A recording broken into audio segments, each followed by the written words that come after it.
Well, hi there.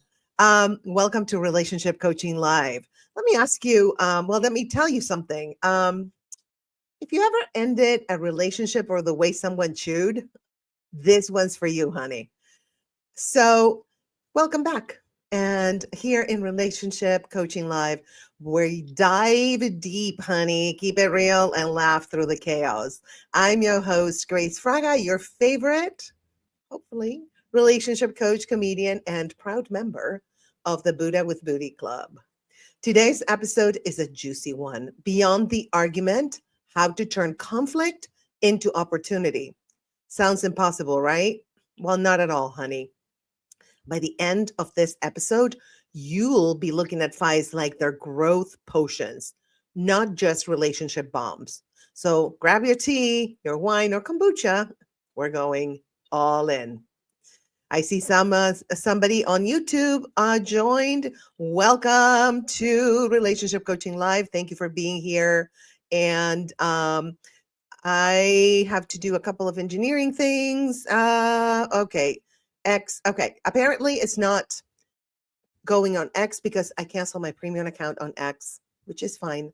I'm cutting back like everybody is because the economy is right.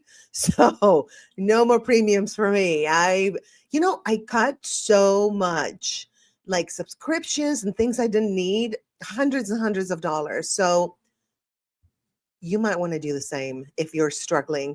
I'm not struggling per se, but I am very cautious when it comes to money. So we have one on Facebook and one on YouTube. Welcome to Relationship Coaching Live. So let's get it going. This is how to turn conflict into opportunity. So let's go with, I divided in segments, as you know. So segment one is conflict is normal. Okay, really? Yes. Have you ever had a fight over dishes that turned into a full-blown Cold War? Well, I know I've had. And here's the truth, okay? Conflict is not the villain. It's actually the invitation to work things out. So remember that we choose our own reality, right? We create our own reality and we have that power. So it's all how we see things. If we see conflict, oh my God, having another fight, this is so annoying. Instead, if we go, okay, there's something here that's not aligning. So what are we supposed to work on?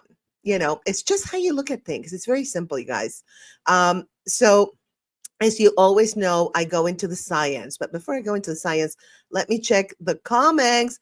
Hello, Jose. I'm so happy you're here for a little bit. Yeah, it doesn't matter how long you're here. Your presence makes any live better. And I appreciate that. So let me ask you, have you ever had like a fight over like little things with a significant other? Sorry, I'm kind of like making my hair pretty. Too late. You should have done that earlier, Grace. So let me know, Jose, okay? So I'm going to go into the science of it. Okay, so if you look at conflict, not as the villain, but as an invitation. Now, according to the Gottman Institute, conflict is present in all healthy relationships. Did you hear that? All healthy relationships. The red flag is not the fighting, it's the avoiding. Silence predicts separation more than arguing does. Yes, because when you're arguing with someone, you're trying to make it, or you're trying to like reach an agreement of some sort. Even if you agree to disagree, it doesn't matter. You're trying to work it out. But silence is actually, to be honest, it can be abusive in my own opinion. I've seen it in a particular relationship. I'm not going to say what, not mine. And I'm not going to say who. But yeah, like the woman would try to confront and the man would just be silent for like 3 days straight, would not talk to the woman. And that is kind of abusive, to be honest. So, and also very avoidant, like an avoidant style, kind of, loving, which, or it's called avoidant something, but it's avoidant. That's how I call it. So here Jose says, no, usually if I see it coming, I try to avoid it. You're like, before we start, okay, I didn't do the dishes. I understand. Before you say anything, bye. So that's very smart. And she would argue for the sake of arguing. That is exhausting. Okay. We are not lawyers. We're like a couple. It's like, unless they're lawyers, I'm sure lawyers love to argue for fun, but it's like, stop arguing. It's so annoying. I can't. My family, I grew up in a family that argued about everything. So I am exhausted. I am all argued out. If you disagree with me, it's okay. I'll deal with it. And if I disagree with you, deal with it. It's okay. Somehow at some point we'll find a common ground and compromise. And that's what relationships are about, right? Like if somebody says, every time you say this, like you're late, it makes me feel incompetent. And so if somebody told me that, I would be like, oh, I am really sorry. I didn't mean to do that. Yes, I understand completely that would make you feel that way. And I promise I will change the way I say it or will not say it anymore. That's what I would do. What I would do is not the law. Okay. I'm just telling you from years of experience, that's what I would do at this point. Not when I was young. When I was younger, I was like, oh, I was just sassy and I was feisty. I don't have the energy anymore. So if you're young, just, if you want to fight, go run, go do something and then come back and then talk like a couple of adults. I remember I had um, a roommate that, he was drunk. He came back home drunk and he was starting to like, F you, saying to me, F you. I was like, listen, I am really upset right now. What I'm going to do is I'm going to go to my bedroom, lock the door until I chill, and then we'll talk about this. I needed the whole night to chill. The next morning, I told him, look, when you're drunk, you're an a-hole. I don't like it. Please, if you get drunk, go somewhere else to sleep. Or if you come back here, don't even talk to me because you are not nice at all when you're drunk. So anyway, okay, so we have more comments from my friend Jose. Maybe those people just want to test boundaries. Yeah, I totally agree. And you know what? Testing boundaries is kind of like what teenagers do. So it's kind of immature. It's like, how about you ask me, are you okay with this or you're not okay with this instead of just pushing my boundaries. Ay, ay, ay. Uh, I've never been sassy, maybe a little gassy. Did you have problems because you're gassy? Like somebody wanted to fight you? I love that. You are too funny. See, you make the lives way more fun. By the way, Relationship Coaching Live, I have so many podcasts. That this podcast, which I love doing it weekly, I'm going to do it once a month, but I have other podcasts that are new, like Quantum AF, which is going to be bomb. I have Reach Out Recovery.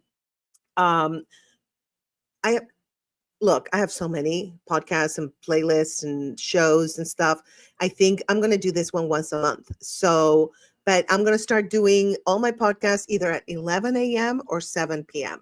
Most of them are going to be 11 a.m. So I am reorganizing my channel schedule, which is actually good because, I'm learning from where, from you guys, from my audience, what you want, what times work for you and what is the most popular. This one is a very popular one, so maybe once a month or twice a month. I'm not sure.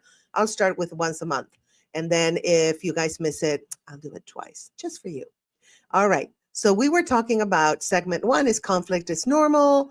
And, science says it is healthy to have conflict. It's actually sus if you don't have it. Okay. Conflict is normal. It's also expected because you're dealing with two people, right? And with different agendas, with different wants and needs. And so it's human. It really is. It's just human to have conflict because we're not the same. We're all made different. And that's the way it is. Now, let's talk about types of conflict, okay? Oh, before I go into that, my ADHD is kicking in. I will have a free guide about this live, how to turn conflict into opportunity, and I'll pin the comment after I'm done with the live. Okay, so if you want to go ahead and download it from my online shop, thestateofgraceshop.com, You can do it. All the links will be there. Don't worry. So that's, I wanted to let you know that. All right. So types of conflict. Surface ones like the dishes, money, schedules. Like, you told me we're going to pick Tommy up. Well, no, I can't do it because blah, blah, blah, blah, right? Okay. You do the dishes. No, why? Blah, blah, blah, blah. And money is a big one. Okay. That's how it sounds to me. Yeah, yeah, yeah, yeah, yeah. Money is a huge one because we all stress about money. You know, I used to um, stress and stretch also. After I'm stressed, I stretch, but I used to stress a lot about money, and now I'm like, you know what, the universe takes care of me. I'm okay. I Everything works out for my highest good, and when I let go, actually money comes in easier than when I'm like, oh my god, what should I do? I mean, I'm not saying just lay on your couch and do nothing. You know, you gotta go out there and look for a job or whatever, hustle, do the hustle, but you know, don't stress over it because that's actually kind of stops the flow of the universe, which we'll talk about on Quantum AF. And it's actually, the tagline is nerdy healing for the soul. So that podcast, I can't wait for you to be part of it because you guys are part of everything I do. Your chapters are a plethora of precious information. Oh, I love that. Thank you. I appreciate that, Jose. And that's, I love the alliteration. You're very good at that. I love that. So yeah, you know, I try, Jose. I try to also look for topics that people are interested in. Let me turn the fan on because it's hot in here. Um, so I try my best, and if there's any topics that you guys want me to talk about, please put it in the comments, and I'm always reading and always open to doing stuff that you want because I'm here for you. That's all it is. And please follow me on YouTube if you are. I put right here at the bottom the ticker. If you can follow me on YouTube, that'd be great, and you can help me grow the channel so we can help others by subscribe. You can help others by subscribing to the channel. The more subscribers and the more the algorithm works in our favor, the more community we build and the more people we help. So that being said, another type of conflict is the deeper ones. Ooh, like needs, fear of abandonment. That's a huge one, or self-worth. Now, let me talk about the needs. Okay, so I believe in expressing your needs very clearly to a partner, a friend, especially a partner. Like, express your needs, right? Just, and if they're not willing to fulfill them, that's okay. You can reach some kind of middle ground. But I am a big proponent of that. And also, the fear of abandonment, that's a huge one. A lot of us have that, right? And we're afraid of people betraying us. Betrayal is a form of abandonment too.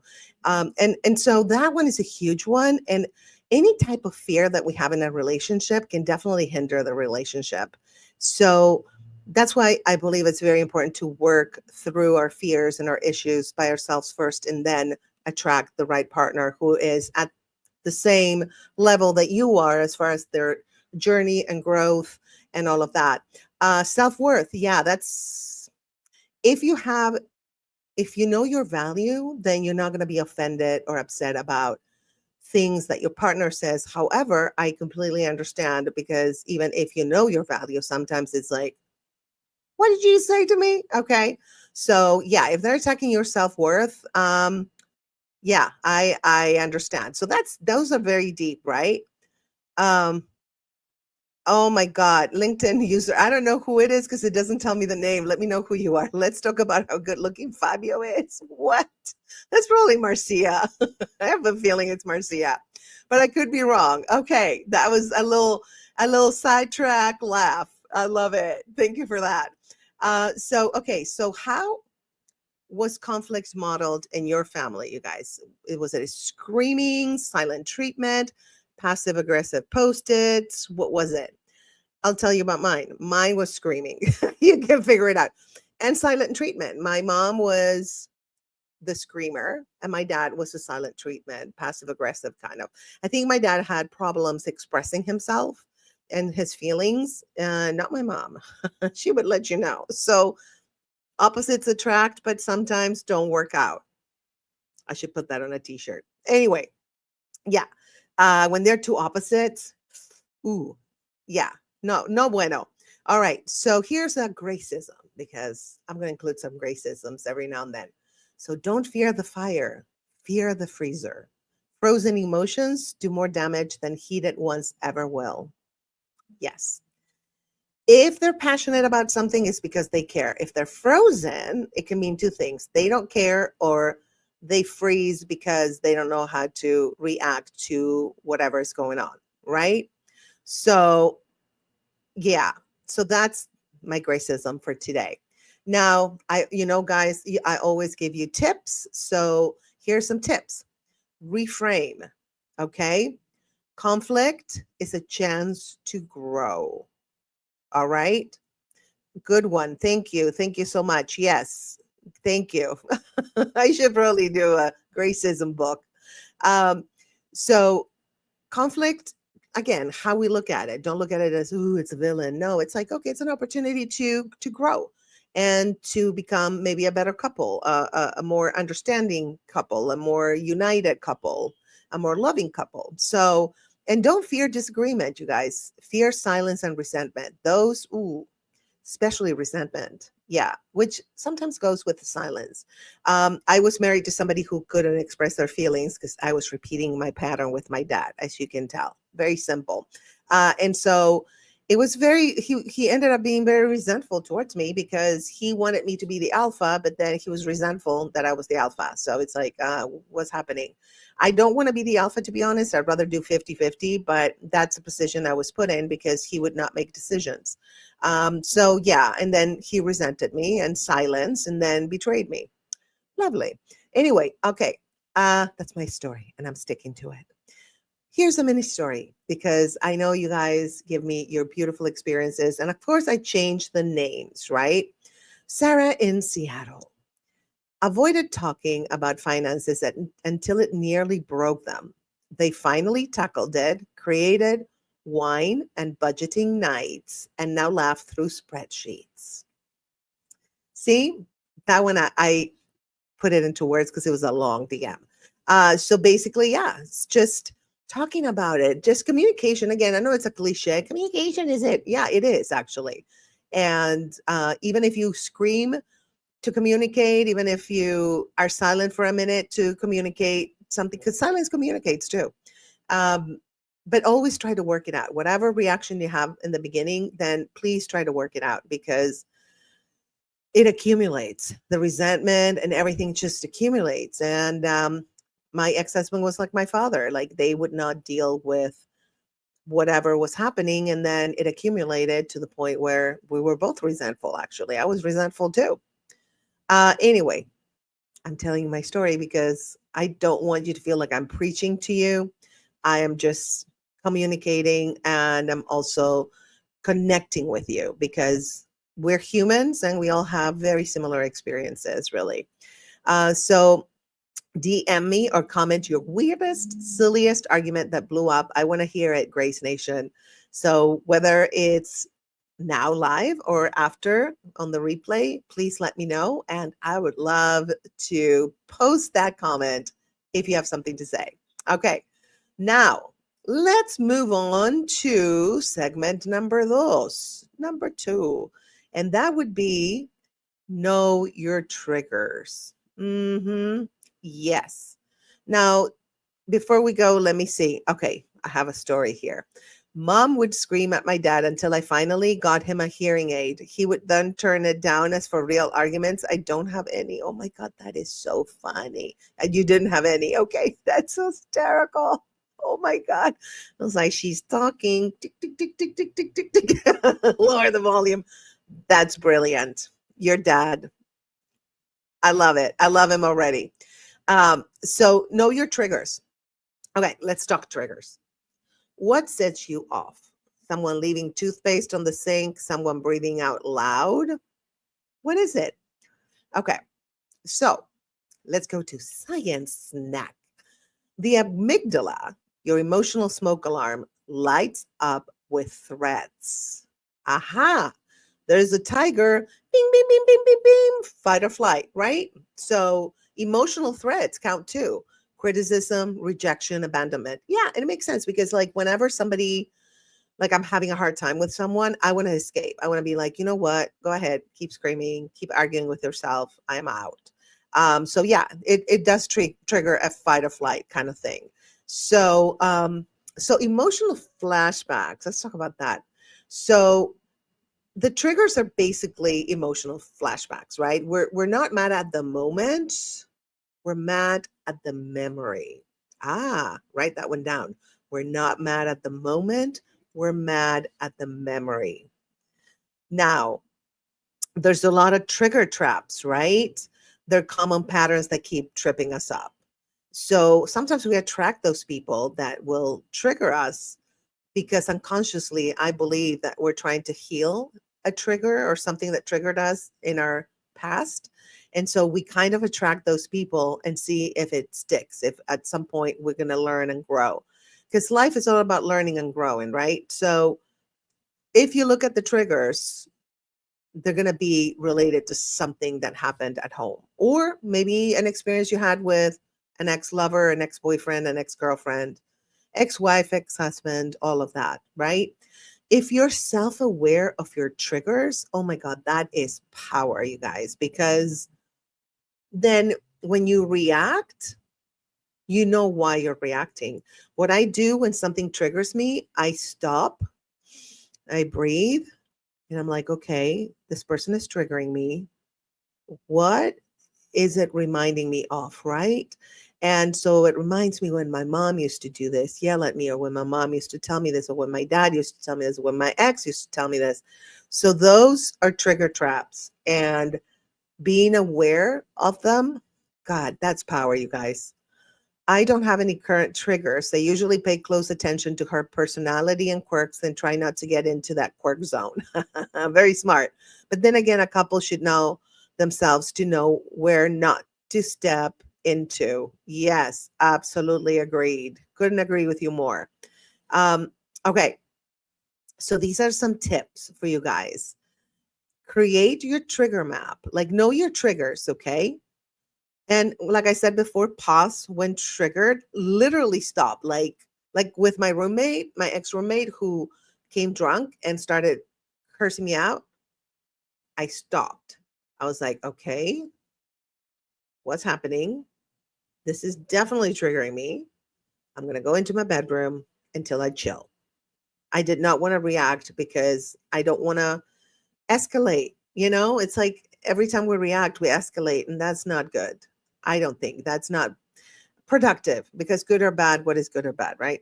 It's just a judgment, but it's not productive. It doesn't lead to, it could lead, you can like scream and yell and then maybe compromise, but again, I don't have the energy. If you do, go ahead, scream and yell and then compromise. Go for it. Okay, I suggest to try my graceful pause breathing. Inhale, hold, exhale slowly, and now say breathe. Don't brawl. Here's the tip for you. So here we have a story, a fan story. Jason from Brooklyn. He used to scream when he felt dismissed. Turns out it came from childhood. After therapy, he now says, I'm feeling unseen, and his relationships have transformed. Bravo, Jason. Good job. Good job. That's amazing. It takes work, to work in yourself. It's almost like we have to deprogram ourselves of all the negative programs that we've absorbed during our lifetime, from experiences and from what we grew up hearing, what they indoctrinated us with. And so we have to use critical thinking also. Critical thinking is very important. That's how you can do that. Okay. All right, my dears, let's go to segment number 3, because we have, let me see, 7 segments. We're good. We're gonna just fly through these. All right. The next one is listening to understand. Yeah, not listening to like, what's my next response, right? We've all done it, right? Like we nod while planning our comeback. We all do it. That's not listening. That's rehearsal, right? So Let's okay, here we have Jose. Avoid escalating it. Stop and think about your finances. Do I really have the money to bail him out? Exactly. Brilliant. I love it. Sorry, I'm coughing. I have like the AC on and stuff, and I'm very allergic. So anyway, that's I love it. Yes, you're correct. It's a lot of it is I can't afford this energetically, emotionally, and financially. So perfect. Love it. So here's the science snack. Okay. Active listening triggers oxytocin, the bonding hormone. It builds emotional safety. Remember that. Emotional safety can be created by listening actively to your partner. Wow. Now, we're not talking fake listening, like scrolling, eye rolling, or, oh my God, you're too sensitive. No, that's BS. We're talking the real listening, being present, being open, and being non defensive. We all are tempted, and I do that a lot to be defensive. But when I say something and I'm like, oh, sorry, that was defensive, let me start over. Okay. Because you can say something and then your mind is like, sometimes I say something and I'm like, no, come back. But it's too late, right? So you can be like, I'm sorry, I didn't mean to say that. It just came out, but this is what I am trying to say. Um, Create safety for the other person. People open up when they feel safe, not corrected, like they're 2 years old or 5 years old. So yeah, open up and just listen. Listening is more important than talking. I know I'm talking all the time now, but I can't listen to you because I can't hear you. But the comments, when I post a comment, that's listening to you. And we create a conversation. So do the same in real life, right? We all can do that. All right. Tip time. Repeat what they say before responding. Like what I hear you saying is, so clarity is very important. I'm all about being clear. So am I understanding what you're saying? This is how I make you feel, or this is how this makes you feel. And so once they say yes or no, if they say no, then can you tell me again what you're saying? Or you can like rephrase it. Validate the emotions. Okay. Don't be like, oh, you should not feel that way. No, that's BS. We've all done it. Sometimes we're like, oh, don't feel sad. It's like, then I tell myself, like, really, you're telling somebody how to feel? So validate the emotions. That sounds really hard. I can see why you felt that way. Don't fix. Don't fix. Because when they are expressing what they're feeling, it's not about fixing it immediately. It's about listening and staying present and open. Just feel with them like, oh my God, I make this person feel this way. I am so sorry that that's the way you feel. That I make you feel. Not that's the way you feel. That's the way they feel. It's the way they feel. I'm sorry, I'm making you feel that way. Let me see how I can change that. And that's the fixing part. But first acknowledge, okay? Uh, so a toxic convo would be, you never listen to me. I know. It's like they are listening. They just not maybe want to respond or they're avoiding you. I don't know. Oh, I'm sorry. I was just texting my therapist about how you never shut up. Don't do that. No bueno. That's going to be like, healthy conversation would be something like, it sounds like you're overwhelmed. Can we figure it out together? I actually did that for a friend today. I did that for a friend. True story. And I didn't mean to like do it because I know this is the way it's done. No, I just did it naturally. Oh, David has a story. I said something in a DM last night to someone I absolutely adore and felt like I offended them. And I'm still regretting that one. Make them feel uncomfortable was a horrible feeling. Did they tell you they felt uncomfortable? Check that out. Because if they didn't tell you, maybe they were flattered. I don't know. Maybe, and what is in a like, yeah, no, you know what? Talk it out with a person. That's what I would say, David. Right? Communication is key. But maybe they were not offended. Maybe that's how you felt because you felt you were pushing a boundary that you didn't want to push. I've done that so many times. I'm like, can I take that back? Can I unsend? And it's too late to unsend on my iPhone. And I'm like, dang it. But communication is key. So don't stress. I would say don't stress about it. I'm telling you how to feel, I know. But instead of stressing, how about that? Let me rephrase this. Instead of stressing, maybe you can communicate with the person. Okay. See how I tell you stuff that we should do, and then I do the opposite, but I correct myself because that's how we all do it, right? It's like hit or miss, learn and grow, right? Um, and here, Jose says, acknowledge equals knowledge and going into the future happily with them. I love that. Wow. Acknowledge equals knowledge. I love that. That you should put that on a t-shirt, Jose. That's brilliant. I love that. You're so good with words. You're amazing with words. So David is no, but I got that feeling. I apologize, but it was not good on my part. Well, let's define what's good and what's bad, right? You did something that you felt, and that's all that matters. And if that person understands that that's something you felt, why would they be offended?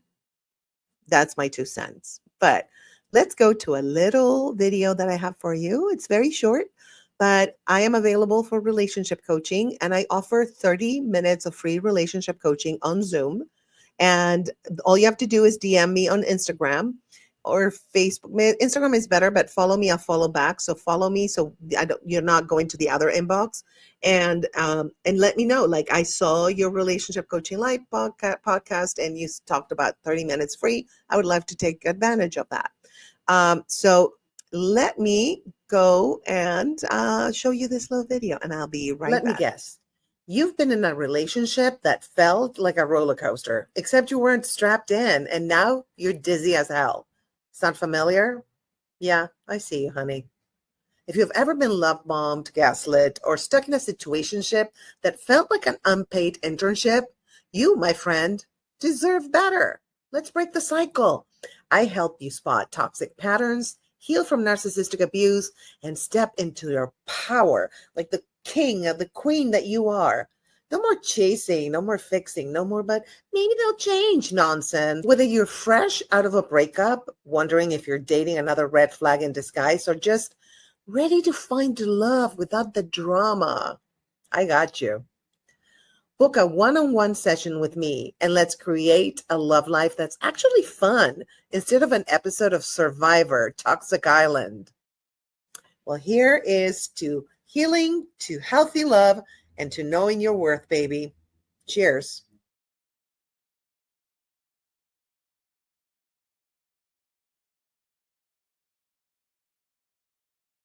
Can you tell I don't drink alcohol? Because I am drinking water out of my top 10 mug. By the way, this one is steel. If you want to get it, it's on my shop, the State of Grace shop. It is amazing. I freaking love it. And it keeps the water just cool because I teach swimming in the summer. So if I leave it in my car, if it's plastic, it's going to like put microplastics in it and be hot. This one, chef's kiss, baby. All right, let's go to segment number 4. Speaking your truth without war. Yes.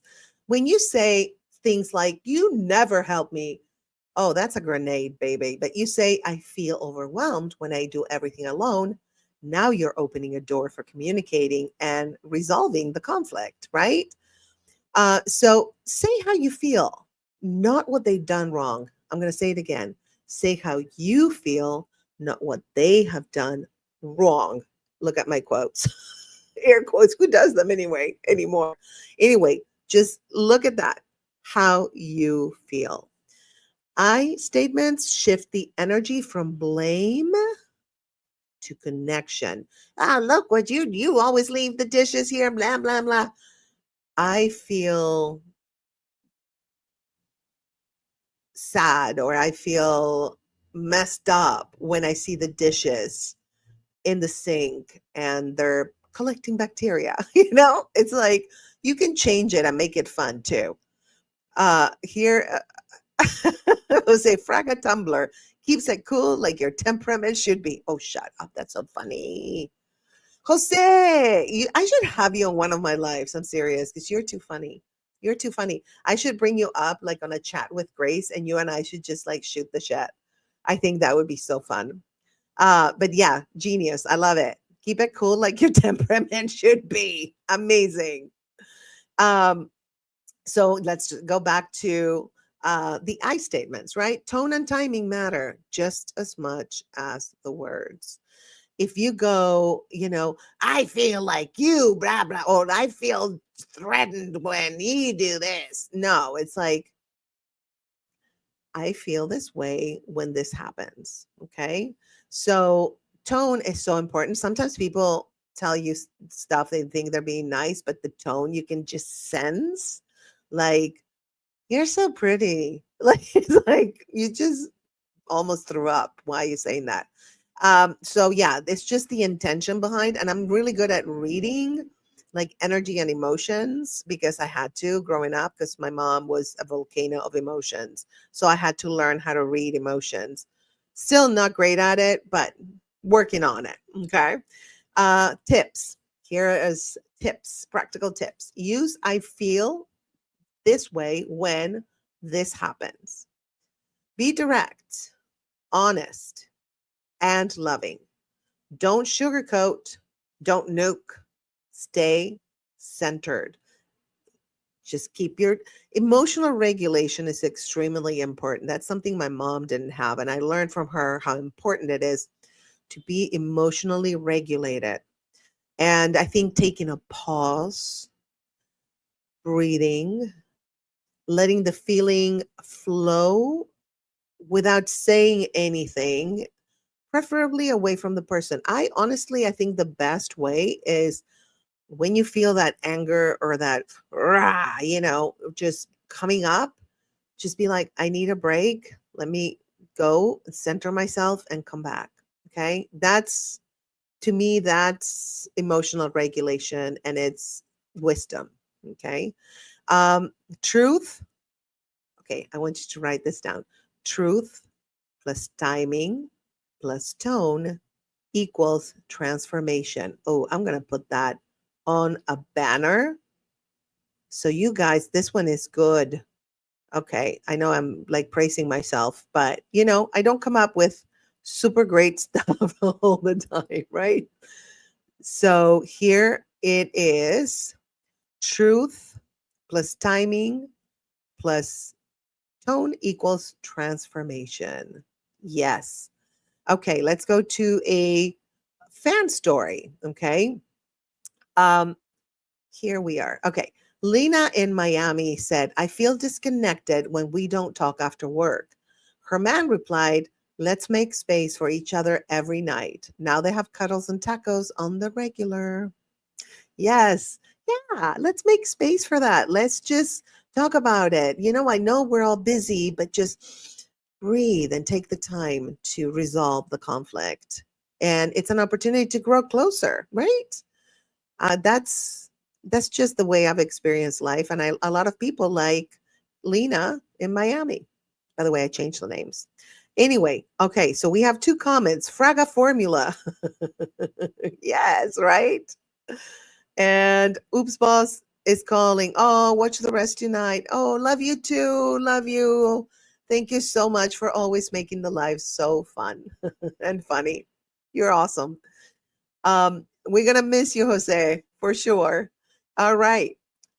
So I want you to, this is a prompt for you guys to, as an exercise for yourself. By the way, before we go into that, on the pinned comment, there's going to be a free guide of this episode. It's a free guide that's available on my shop, thestateofgraceshop.com. Feel free to browse my shop. There's tons of merchandise. All the buttons are on top, like books, or you can hit books and relationship coaching. Or there's like positive affirmation merch or whatever. You can just browse and see. There's a lot of good stuff. All right. So this is a prompt that I would love for you guys to do. Okay. Write one thing you've been afraid to say and rewrite it using an I feel statement. Yes, the I feel, it puts the pressure on you so people don't feel like you're judging them and you're accusing them. Accusatory stuff Doesn't work. I don't think, unless of course they're trying to do something really bad to you, then, you can say whatever the hell you want. But even then, when I was in situations like that, very dangerous situations, I actually kind of disassociated so that my higher self could guide me into getting out of it. We can talk about that's a great topic actually for like quantum AF or even relationship coaching live.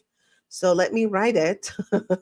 Disassociation as a mechanism for survival.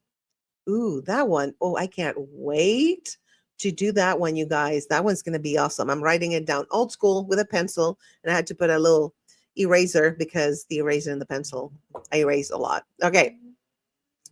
Segment number 5 is going to be conflict is normal. Okay. No, wait. That's segment 1. You know what it did to me? It just went, okay, never mind. It's StreamYard. I'm going to blame it on StreamYard.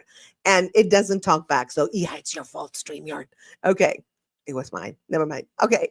So, segment 5, resolving, not winning. Yes. I know I am a very competitive person. I love to win. But in these cases, you know what? It's not good, really. It's not about winning. It's about resolving a conflict. Winning, it's not going to get you to resolve anything because you're like, yeah, I won. I'm right and you're wrong. And so, did it solve anything? No, it just boosted your ego. So, no, don't boost your ego, bust it when you're talking, trying to resolve things. This isn't Judge Judy. You're not trying to win, you're trying to connect. Remember, connection is super important. So, this is very juicy, you guys. There's 3 roles during arguments: the prosecutor, which is the blamer, the escaper, which is the runner, and the pleaser, which is the appeaser. Now, again, pin comment after the live because I can't pin comments before a live.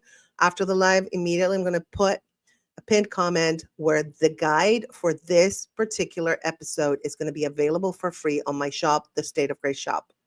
Okay, so winning feels good short term, but healing feels better long term. Absolutely. Winning, leave it for like competitions or, if you're an athlete, when you're competing, that's fantastic. But when it comes to real life and trying to be a nice human, a good human, trying to resolve conflict and communicate and connect, no bueno. All right, tips. Ask, what's the win-win? How can we win together? Your win, my win. Use the phrase, can we fix this together? Okay. Compromise equals care, not loss. Because it's only a quote unquote loss when we see it as a competition.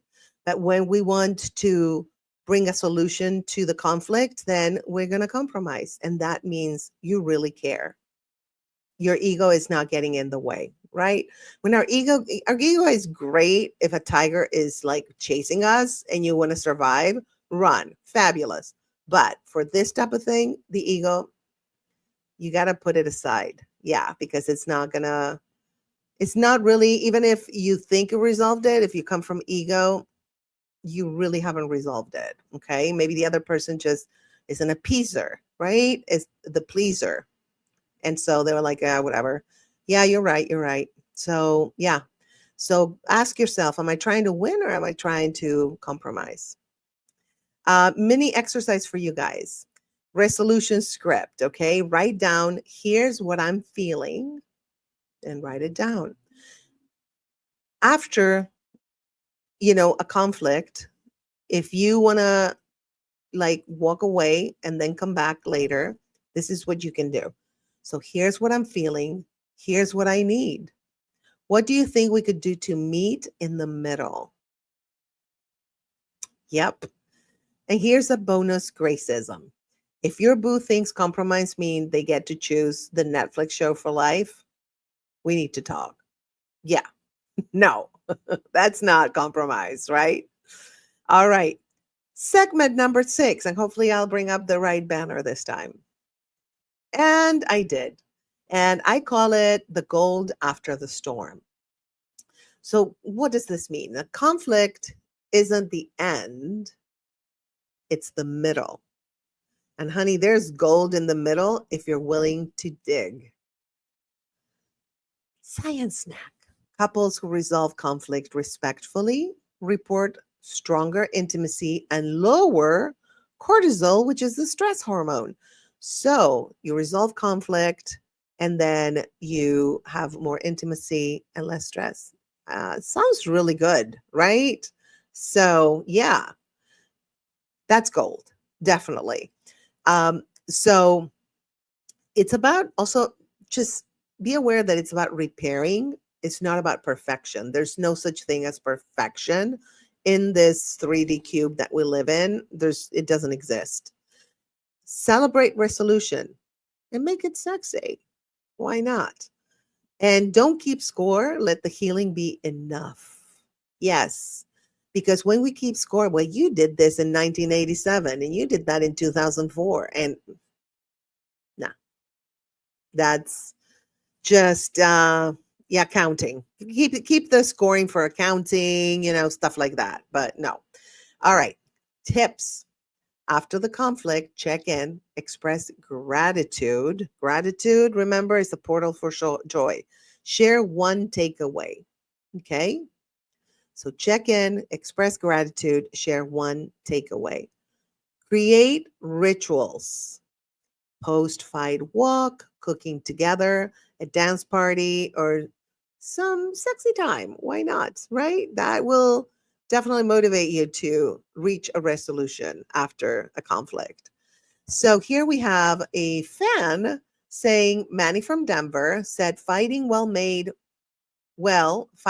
excuse me, made us fall in love all over again. Absolutely. Right? It does. It does. But you have to reach the resolution and, you know, the conflict resolution and compromise and just be chill for most of the part. When you don't feel chill, I can't say this enough, step away and come back. All right. Segment number 7. We are in the last segment of this live. When to walk away. Yeah. Some arguments don't end with I love you. They end with I love me enough to leave. And that's okay. Remember I told you that? Sometimes, yes, you can go and cool off or let the feelings flow and come back and be rational. But sometimes when the other person is out of control, which I've had happen, it's like, I love you, but I love me more. And so actually that's an episode from Sex and the City. Samantha says that to that guy that drove her nuts. I love you, but I love me more. And that's okay. All right. Emotional abuse is different from conflict. This is kind of like a sidebar because we can confuse the two. When is it abusive? When there's accusations, when they're turning the tables and they're gaslighting you.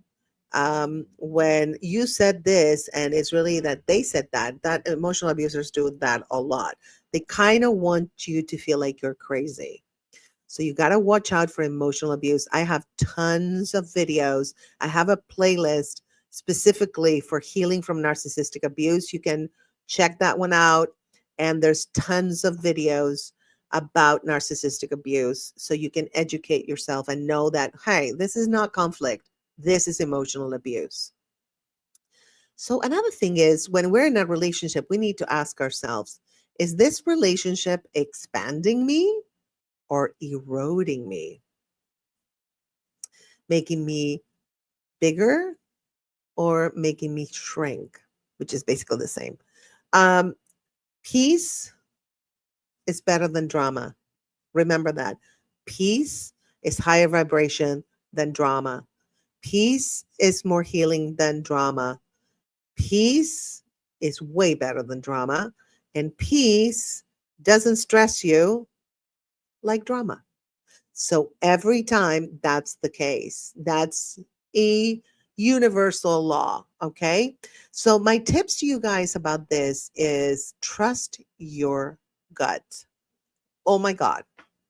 If I would have trusted my gut when I was younger, the outcome of my life would have been a little bit different. My gut, all of us, we have that intuition. It's in the gut, in your solar plexus. That's where it is. If something doesn't feel right and you get that ooh in your stomach, not good. You're being abused, or this person is, having an evil agenda or whatever. So trust your gut. Also, seek therapy if you need to, support groups, and community. When I say community, it can be friends, it can be family that understands you.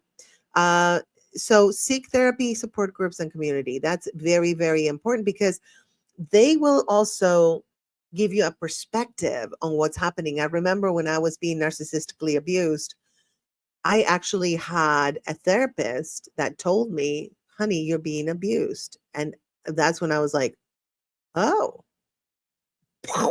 right. And so if it wasn't for that therapist, I would have never realized that I was being abused. Oh, David. Okay.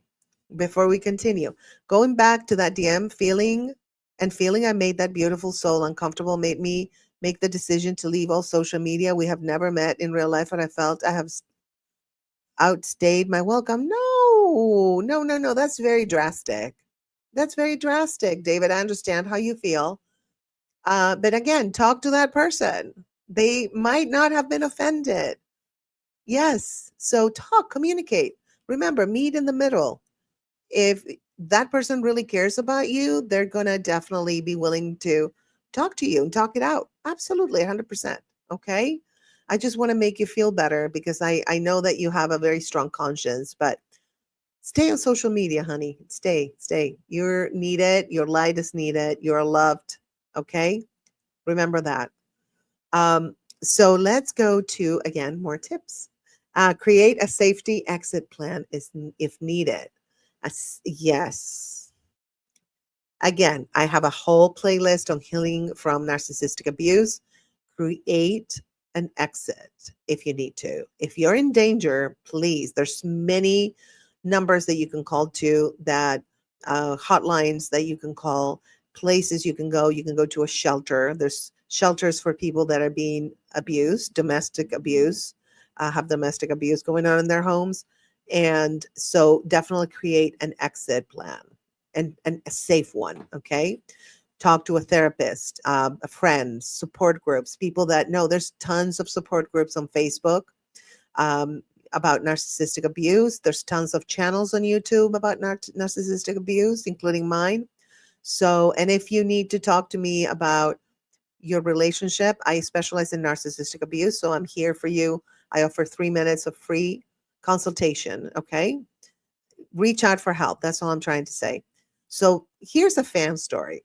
A listener left a toxic situationship, not even a relationship, after hearing, oh, my last episode on self worth. Okay, okay. She said, you reminded me I wasn't crazy. I was just conditioned to accept crumbs. That's another thing. Don't accept crumbs, honey. You deserve the whole baguette. Maurice would tell you that. All right. Closing thoughts, my loves. Let me get this banner out. Um, Conflict is a mirror. Remember that. It shows us what hurts, what needs healing, and what's ready to grow. Don't fear conflict, study it. Use critical thinking. Okay. Every fight has a message encrypted in it, right? There's a message, and there sometimes conflict. In order to grow, we need that pressure, and then poof, we grow, and that's a beautiful thing. Every fight has a message, and your relationships will rise to the level of your self awareness. So, being self aware is very important because if you're aware of your triggers, of your ego getting in the way, of your emotional dysregulation at times, then you can work on those issues. And then when you are evolving and growing, then you will attract a partner that meets you at that level. And I'm not talking levels like you're superior, inferior. No, I'm talking, it's a journey, right? It's like going on a trip. It's like if you start, in December, and I start in July the next year, then you're going to be probably more ahead of me than I am. So it's a matter, we're all going to get there, or maybe not, but we're all going to get to a certain level. And that's when you attract that person that's for you at that moment. Here's a mini meditation for you. I release the need to be right. I choose truth with tenderness. I am safe to speak, to listen, and to love. And here's a reflection for you. Ask yourself, what has conflict taught me about myself this year? Write it down and just go for it. What has conflict taught me about myself this year? And let me know in the comments. And again, in the pinned comment that's going to be on in about a minute. No, in about 5 minutes when I finish this, you can get a free guide of this episode and free guides for a lot of different topics. Just go to thestateofgraceshop.com and click on books and relationship coaching, and you'll see all the free guides and also books that you can purchase a PDF copy for $5.99. They're all really, they've been getting really good reviews, and people have been blessed from reading the books. And just to remind you that this video has been brought to you by the State of Grace Fraga. And subscribe, like, or share, and comment. And bring a friend next time to the live, and you are going to get a free gift. Okay. And that's it. Okay. Check the pinned comment. Don't forget. And I have one last question. Did this episode shift something in you, Grace Nation? Then don't keep it to yourself. Share it with someone you love.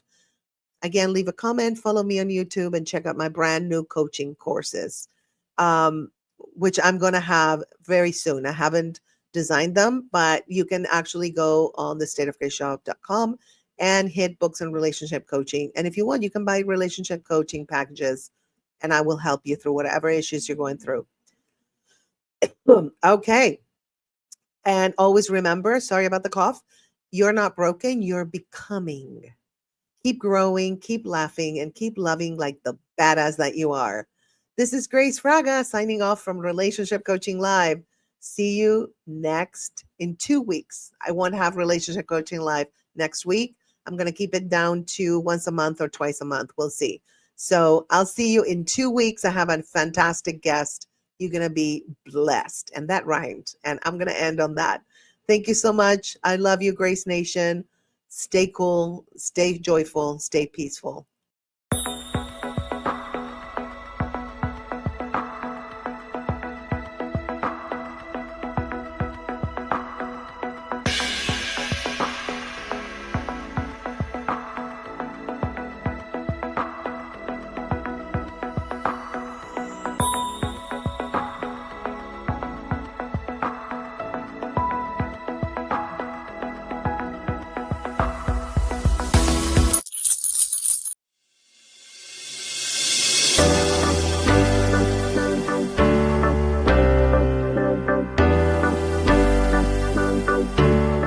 Well, hello there. Welcome to Relationship Coaching Live, where we don't just decode relationships, we empower you to live your best, most authentic life.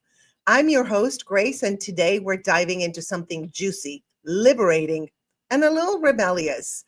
Is single life really better? The surprising truth.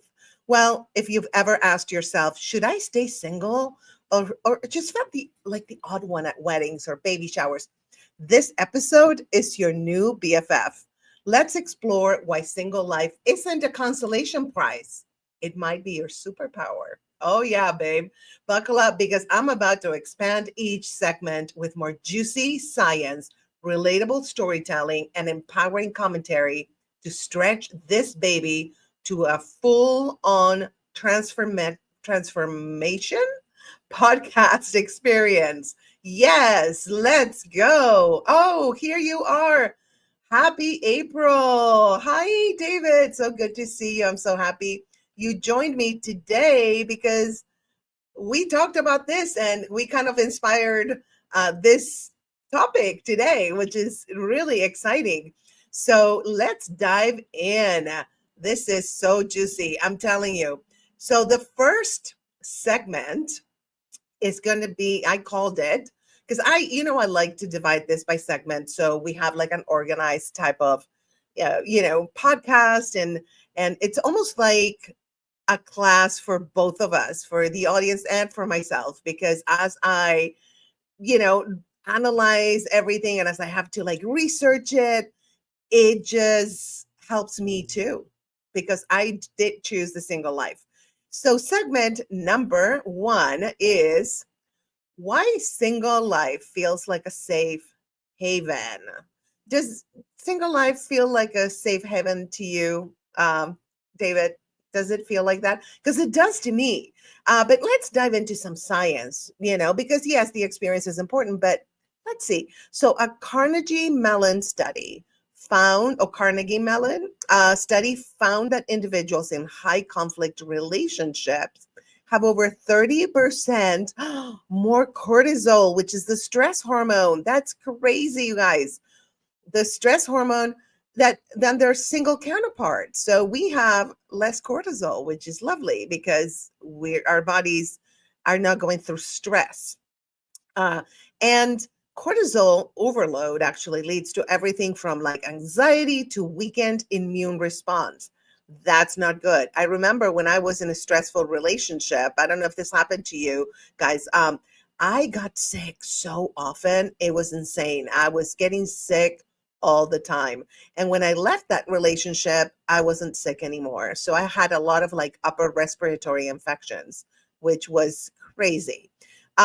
Also, let's back it up with more science. Why being single might be a better choice, unless you're in a relationship that doesn't stress you out. But that's a whole different story. A 2015 study in health psychology reported that marital stress can increase the risk of heart disease. That's right. Some relationships are literally breaking hearts. Wow. My dad had heart issues and he had a heart attack, and their relationship was not great. So that makes sense. It's like your body is imbalanced. And when that happens, then yes, we're going to be prone to being sick or getting issues with our organs, and especially the heart, because that's for another episode. But I don't know if you guys read the book by Louise Hay, excuse me, and she talks about each part has a meaning in like the heart. Maybe you're heartbroken if you have heart issues, or you don't feel loved. I mean, it's fascinating. I think that would be like a really fun episode. I'm gonna look into that. Another scientific backup, okay, that single life might be better for us, some of us, is the Psychological Bulletin review in 2016 concluded that singles report higher levels of autonomy, personal growth, and reduced conflict in daily life.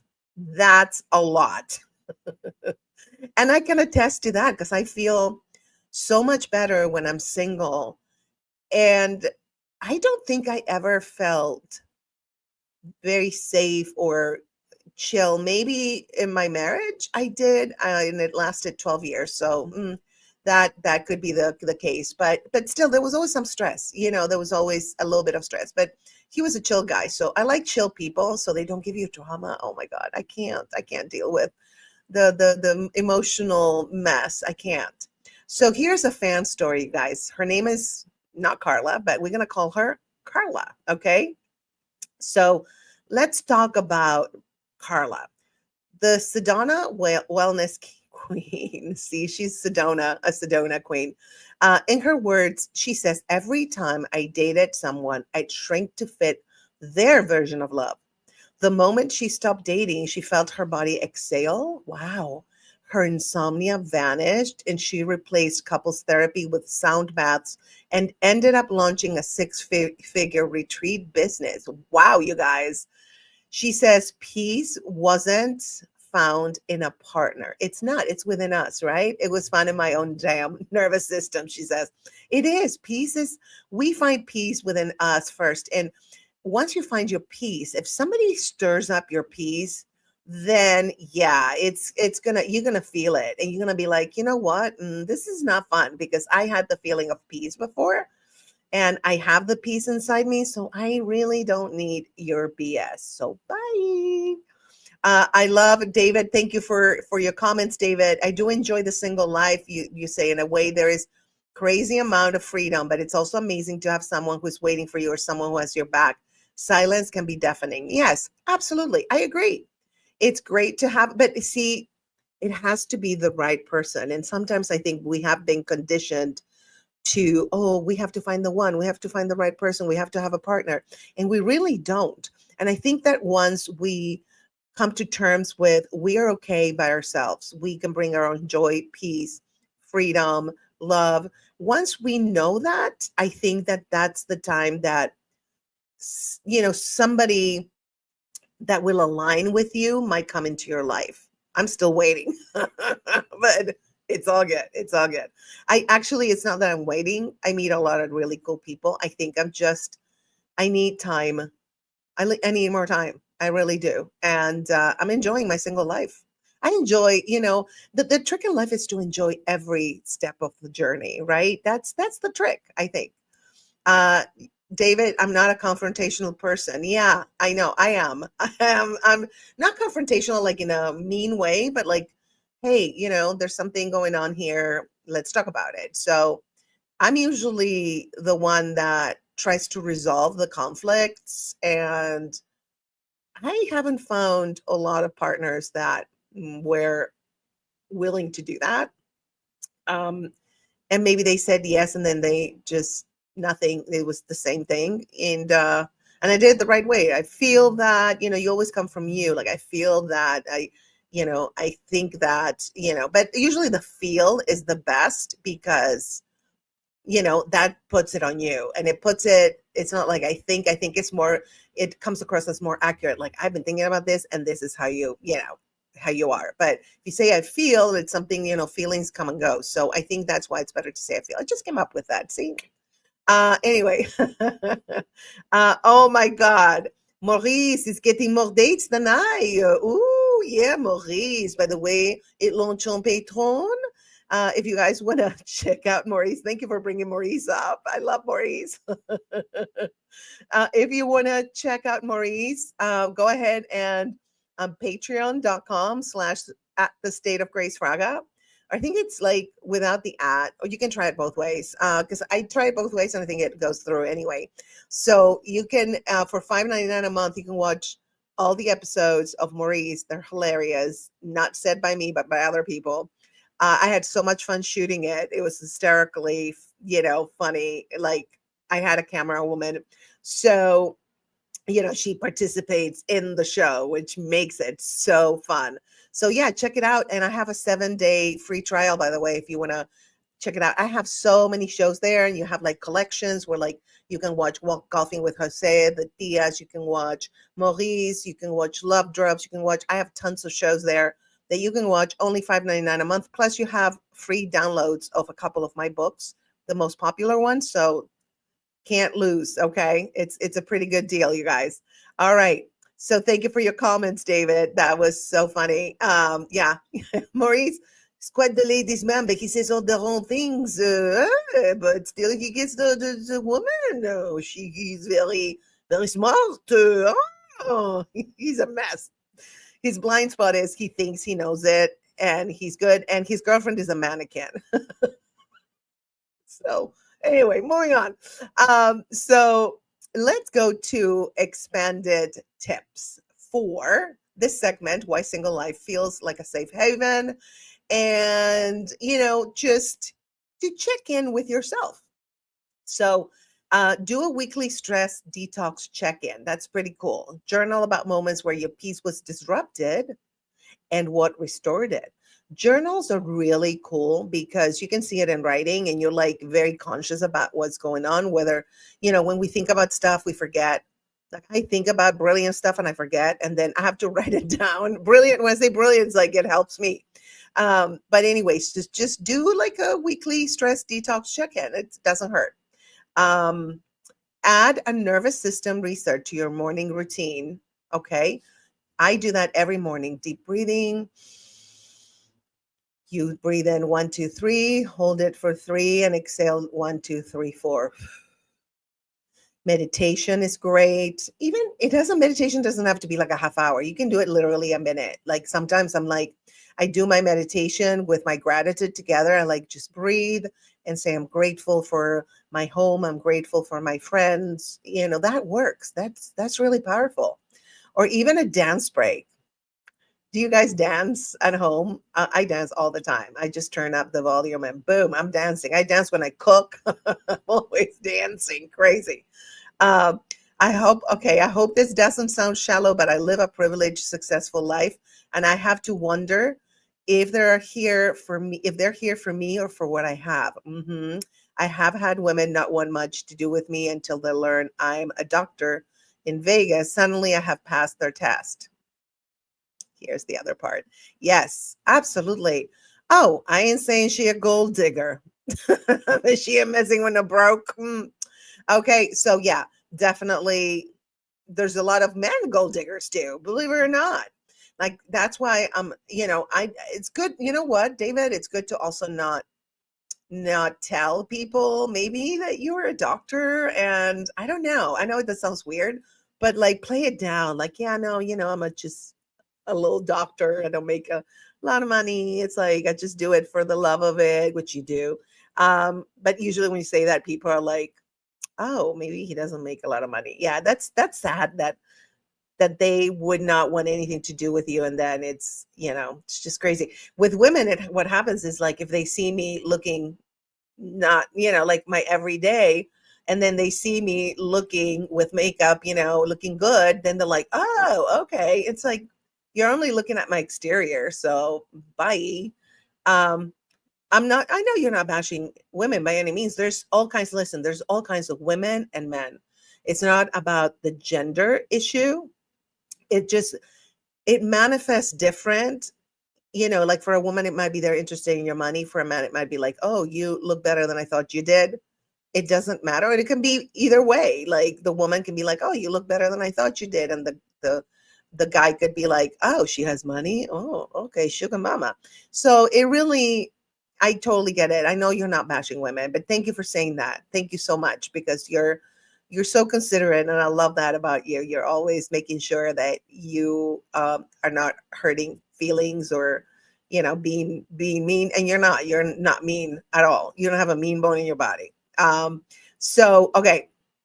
So another thing, another tip that you can do is learn to say no, like it's a spell that protects your peace, because it is. No, no. It's like, just say no. It's okay to say no, you guys. Like I used to have problems saying no. I felt like I was going to hurt their feelings. Now I'm like, you know what? It's not working. Period. That's it. And it's simple, and it's not, you're great. You always preface it by like, you're great. I love this about you, but I know the but is not good. And so you say, and I right now I'm not feeling it, or I'm healing, or I'm, whatever it is. If I'm attracted to Maurice, I have to believe you could never look unsexy to me, Grace. Oh my God, that's so funny. You guys, if you saw how I look like Maurice, it is insane. I even have an inflatable belly. An inflatable belly. It was very hot. I had the inflatable belly, the wig, the beret, and the mustache. The mustache kept falling off because I was sweating. I mean, it was hot in here. Gosh, it was hot, but that's funny. Thank you. That's a big compliment. If you can like Maurice, yeah, then you can like me when I wake up in the morning with no makeup. Yeah. Mm. By the way, if your joints hurt, This is something that I take because I'm taking a medication post cancer to avoid recurrence, and it causes joint pain. So that is cherry. It's called cherry tart extract, and you buy it in powder. You can buy the organic, and you put it in water. And I promise you, your joints are not going to hurt anymore. I had severe pain, and now I don't. And by the way, if you want, you can go to my Amazon store right there at the bottom, the ticker, and get it there, amazon.com/shop/the state of Grace Fraga. Everything is the state of Grace Fraga. Okay. So yeah, you can get it there, and, help me out and support me as an Amazon influencer. That'd be great. If you want, no pressure, no pressure, my loves. Okay. So let's go now to segment number 2. And that is the rise of the solopreneur embracing single life for success. Wow, right? You're like, okay, so let's dive into the science first, because I bring science here. I'm not going to be like, this is the way it is. No, it's like I'm going to back it up, you guys, because I do believe even spirituality, I have to back it up with quantum physics. Honest, like that's the kind of person I am. I do believe certain things, but then until I back them up, they're just, beliefs, right? And also what works for you might not work for me, and vice versa. So we're all different. But there's certain scientific facts that are real. So the segment is the rise of the solopreneur embracing single life for success. Now, the Journal of Marriage and Family from 2021 found that single women spent 30% more time on career development and education than married women. Yes. Unless you have a very supportive partner, which I did in my marriage until he got tired of supporting me because I changed my careers, and that's when he didn't want to follow me, and that's okay. It's all good. But yeah, I think if you have a good partner, honestly, you can actually succeed. But the thing is, when you're single, this is what I find out. When you're single, you have more time. That's the beauty of it, right? You have more time, and so you have more time to just dedicate yourself to your passion. So I'm sure it might work for men, but I'm not sure. Maybe married men do better than single men. I don't know. That's a generalization. Anyway, I want to see a study on that. And again, every situation, every reality is different for all of us. Okay, so another science dive, because we're diving into the science, baby. Being single has been positively correlated with higher career satisfaction and leadership potential, according to a 2022 American Sociological Review paper. Interesting. So if you want to succeed in your career, being single for a while until you get your business off the ground might be a good idea. I did it the opposite way. My ex-husband helped me get my business off the ground, and it was very successful. So yeah, so it depends again, but what works for you? The bottom line, I know I can give you scientific backup, blah, blah, blah. Bottom line is what works for you. And a good thing, like I said before, is a journal. Just write it down. Like, when I dated this person, this is what happened. When I didn't date anybody, this is what happens. Okay. Okay. Before we go into our fan story, let me bring up. Maybe I could introduce Maurice to my grandmother, who thinks I'm gay, and she could say, "Thank God he's found a man."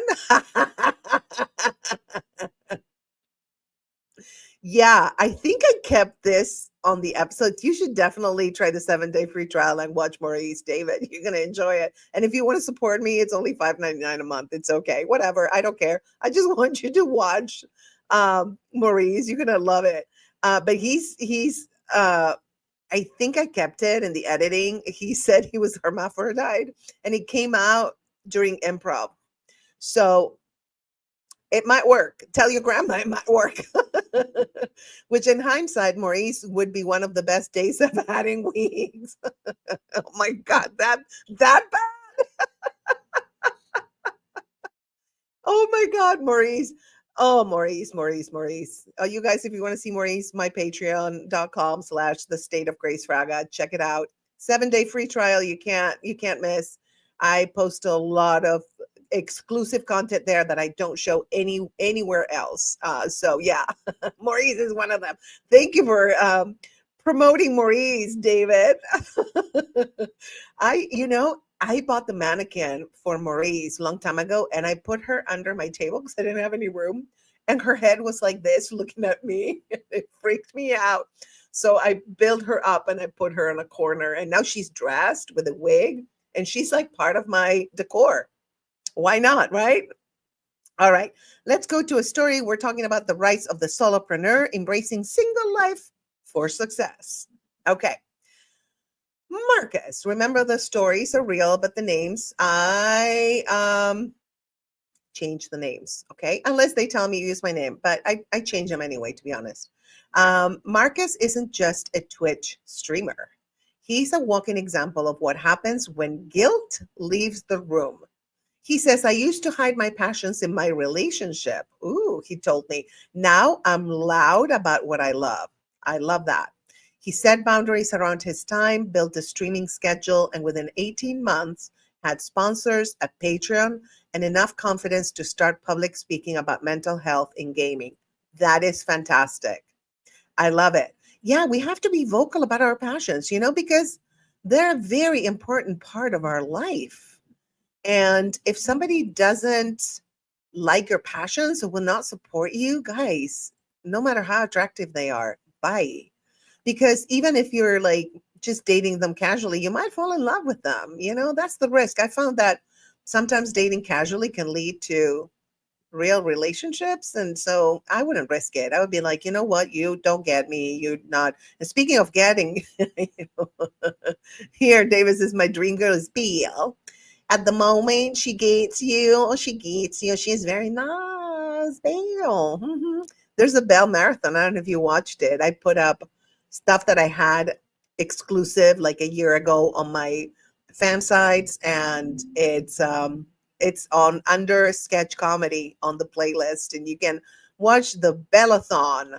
It's all Belle, and like I said, exclusive content. And now sometimes I put some of the exclusive content, you guys, from Patreon or OnlyFans. It's a comedy page, OnlyFans. Knock it off. To my YouTube, but it's like a couple of years later or something. When I've given my fans lots of exclusive content. But some of the content, like Maurice, I'm never going to show. Golfing with Jose, never going to show. That one is hilarious too. Shot by some person. So she's our camera woman, the camera woman, like Maurice calls her. Okay, so let's keep going, my loves. So expanded tips on this topic. Treat your dreams like your soulmate. Ooh. Commit, show up, invest in them. Your dreams are yours. And that's number one. You are number one. Remember, we create our own reality. So everything comes from us, right? So once we understand that, that's quantum physics, by the way. We enter a room and things are there because we are seeing them and we are picking up the vibration of the particles, whatever. I'm a nerd, I know. But anyway, that's what it is. So we create our own reality. So be you first, right? So build a vision corner in your room. I have one right there in the back. You can see the frame over there, right there. That's my vision board. And it's not just, oh, I want $1 million home. No, it's like, these are all the dreams that I have. Like one of my main dreams is to have a big YouTube channel so I can reach more people. On my brand is Your Journey to Joyful Living, right? So it's about healing and joy. We have the token card always on my street. So there, we did it. Check. So yeah, and my big dream is to be able to expand that channel. It's a transformational living channel, basically, and put it on Uscreen, where it can go to Roku and Apple TV, Android TV, and lots of other platforms. So the more we're out there, the better. So please support my channel on YouTube and subscribe if you're watching from there. And if from there, if you're not, here, I'm going to put it on the ticker. It's youtube.com. Again, at the State of Grace Fraga. Everything in my brand is the State of Grace Fraga, unless I can't change it. Like Twitter, I didn't change because it's a mess to change it. So, and Blue Sky also, like it's better to have your name so they don't mess you up like fake accounts. Anyway, like Bella would say, anyway. Okay. So another thing, another tip for your solopreneurship when you're single, schedule quarterly solo business retreats to review, dream, and realign. I do that. And you know what place, if you're near Sedona, that's a beautiful place. I love Sedona. It's supposedly a spiritual vortex, and you can feel the energy. It's just so amazing. It is so peaceful. And you can just go, there's places where you can go. There's like a kind of like a, not a temple, but like a little area where you can go with your car and then you go up the steps, and the view is spectacular, and there's the breeze, and you just like, it's so peaceful, and you can meditate, and you can do it in your backyard if you live in a neighborhood that's not like mine where you have cars going anyway. So do that, schedule those solo business retreats, and just, I do that. Like, okay, what am I doing? And ChatGPT, by the way, is a great way to do it. Like, you can tell it. I have the paid version. It's only $20 a month. I highly recommend it. I'm not getting any money from this plug, but it's amazing. Like, it helps me with my goals, with my visions. I highly recommend it. All right, moving on to segment number 3, and that would be, let me actually go the ticker, and segment 3 would be the single life, a time for self-discovery. Yes, so my personal experience is I was in a bad relationship, and then I had cancer, and so now it's my self-discovery phase where I am just being with myself, right? And so studies actually in neuroplasticity show that trying new experiences creates new neural pathways. Your brain literally becomes more adaptable and creative when you're doing like a solo exploration. Wow. And the older you get, the more neural pathways you want to build, for sure, because you want that brain to stay, the synapses of those. And you're a doctor, David. You want to keep the nervous system, your brain fresh, right? Um, oh, thank you so much. You have been so supportive with me in my motorcycle accident. Just yesterday, you praised me for being able to run without assistance. And I just want that, but in person. You're the dream girl of many. Oh, thank you. Thank you. Thank you. All I'm going to say is I work on myself, and I try to stay in my higher self. And we can all do that. We can all do it. The ego is good. You know what the ego is good for, David? If there's a tiger, my ego will be fight or flight. That's good. But I try my best to stay in my higher self. Try my best. That doesn't mean I succeed all the time. But thank you. That's very sweet. I appreciate you, and I love you very much. You're amazing. That's why I DM you. Please let me know when to slow it down. No, but you're such a positive force. I appreciate you so much. Don't slow it down at all. Listen, anybody out there, if you want to DM me on X or Instagram, those are the 2 best places to do it. I am available. Absolutely 100%. So please don't ever apologize for that, and I appreciate you saying that, because some people are like a little too much, but you're not at all. Like a little too much would be like 3 times a day. I've had people do that, and I'm like, you know what? Let's slow it down. Maybe every other day. That's good. Okay. All right. No, you're like, it's perfect. Totally vibing with the amount of times and what we talk about. Totally vibing. So no worries. You can see the entire Vegas Strip from my balcony. I live in Summerlin, and that was why I bought the house. Ooh, nice. Good views. Do you meditate there, David? Do you just like breathe and meditate? And let me know. I think that's important. I live in a busy street, but I know I can go to the beach in 20 minutes. I'm there. I can go to hike in the hills and gorgeous. I go with friends or I go by myself and just breathe. And a lot of ideas come to me when I'm like that. So yeah, I can totally see it. It's amazing to have it right in your backyard. That's perfect. See, that's a great way to do self-care, to buy a house that has a beautiful view. So when you're a little bit upset, you just go out and you just look at the view, breathe, meditate. Lovely. I love it. That's amazing. So let's go again to the science. The Single Life, a time for self-discovery. According to Dr. Lori Santos at Yale, the pursuit of new hobbies while single boosts long-term happiness more than short-term relationship highs. Yes, exactly. Short-term relationship highs are great. There's a lot of adrenaline and oxytocin. Now that's the drug. Oxytocin. I can't remember the name, but you know what I'm talking about. The O hormone, not the O, but the O hormone. Um, I'm Latina, so I'm gonna mix up words. So bear with me.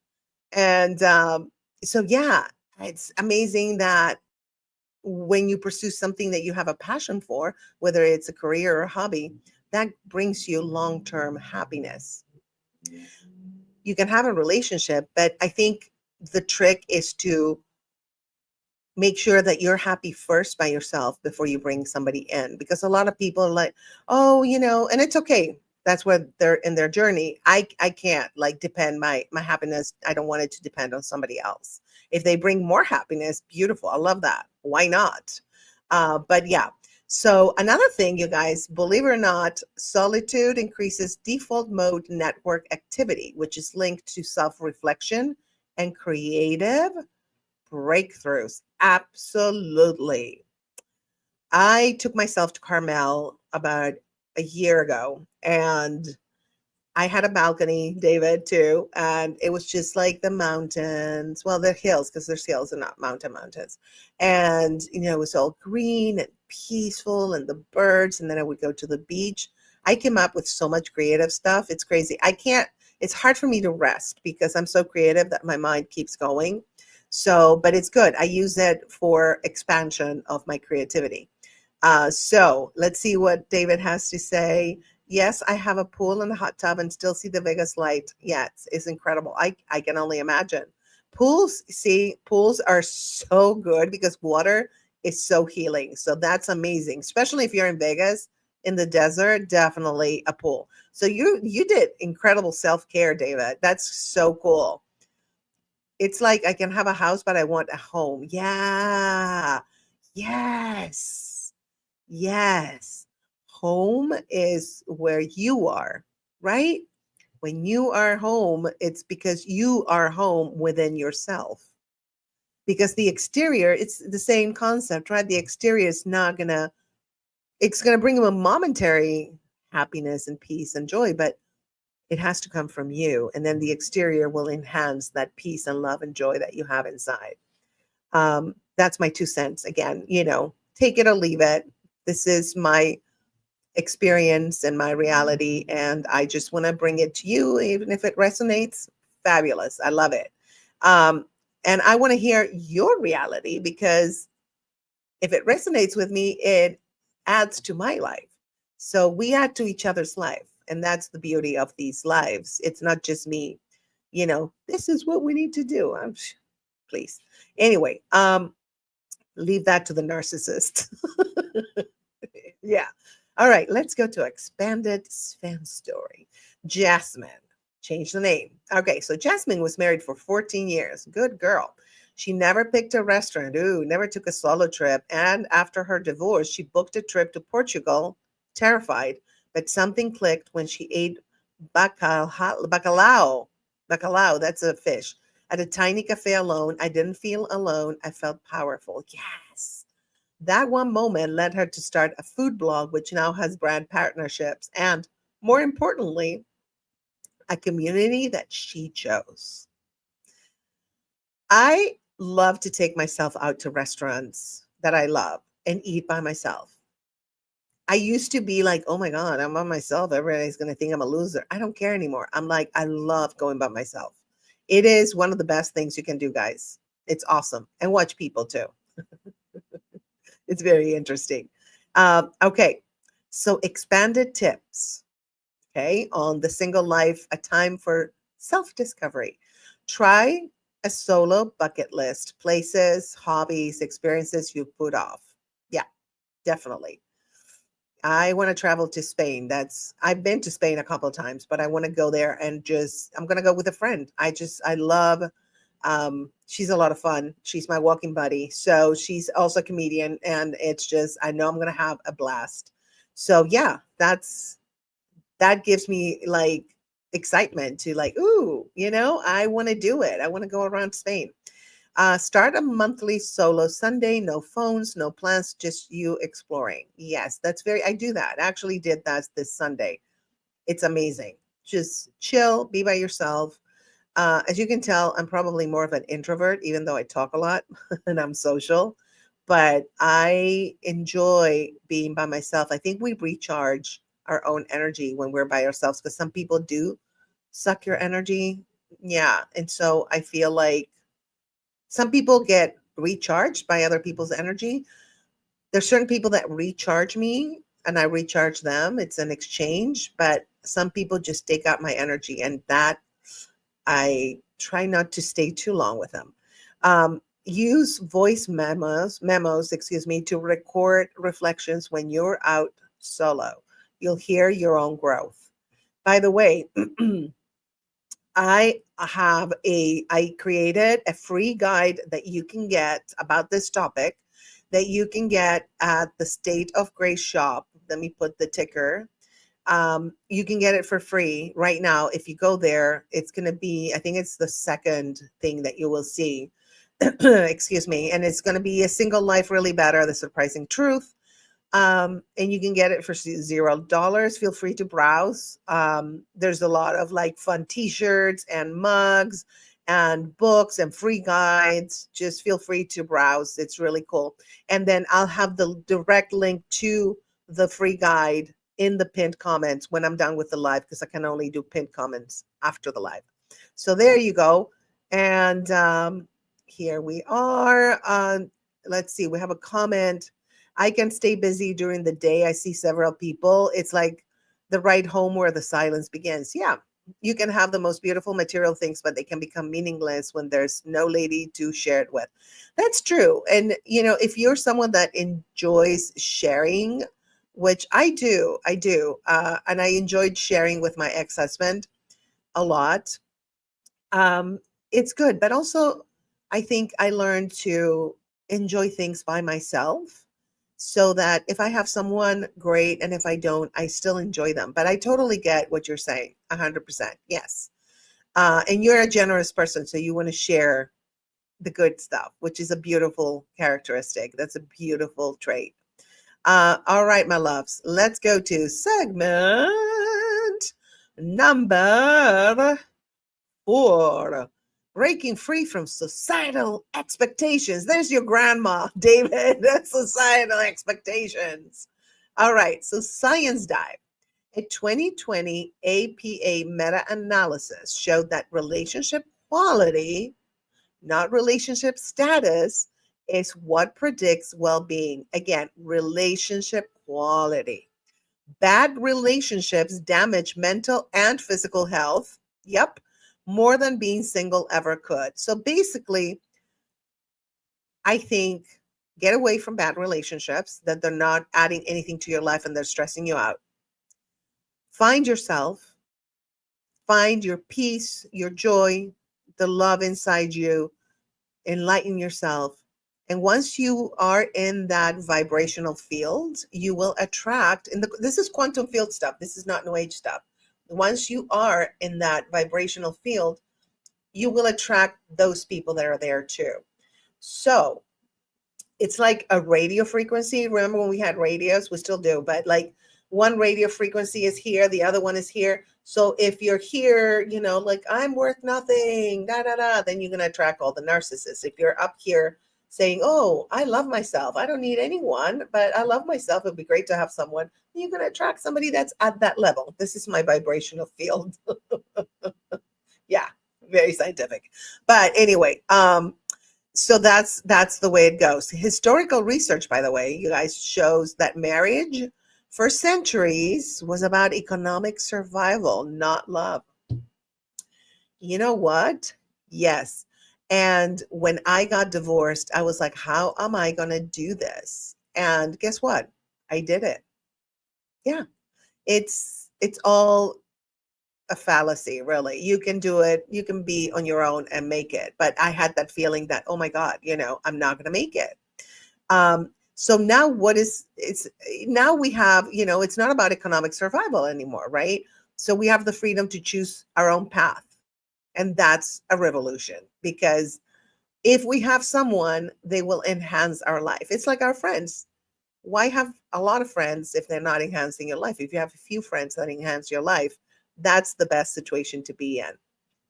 According to Dr. Bella De Paulo, single people are more likely to experience personal growth, be politically engaged, and have a richer social life. Absolutely. Because when you're in a couple, when you're with someone, you want to spend time with them as much as you can, which is normal. And so sometimes we do neglect our friends. I did that in my last relationship. I could look, okay, here. I could look a little better, but this is the face I was given. You're gorgeous. Are you kidding? What are you talking about? You are very handsome. Yes, you are the bomb. I was going to say a bad word. I don't want to say bad words on YouTube. Yeah, no, you're amazing. Are you kidding? I know it's probably a joke. That has to be a joke. So let's go to expanded fan story. And his name is Luis, not really, because like I said, I fake all the names because I don't want to put out their names. Luis didn't just tell his abuela he's waiting to marry until he's finished loving himself. He meant it. He spent a year in therapy, wrote poetry, and started an Instagram to uplift queer Latinx voices. Now his grandma, she reads his affirmations every morning. That is an amazing story. I love that. Go, Luis. Beautiful. So expanded tips. Flip the script. When someone asks why you're still single, say, because I respect myself too much to settle. Did you hear that? Why are you single? Because I respect myself too much to settle. Boom. They'll shut up after that. Journal. This is what you need to do. What old beliefs am I still carrying about love and worth? Journal it. Write it down.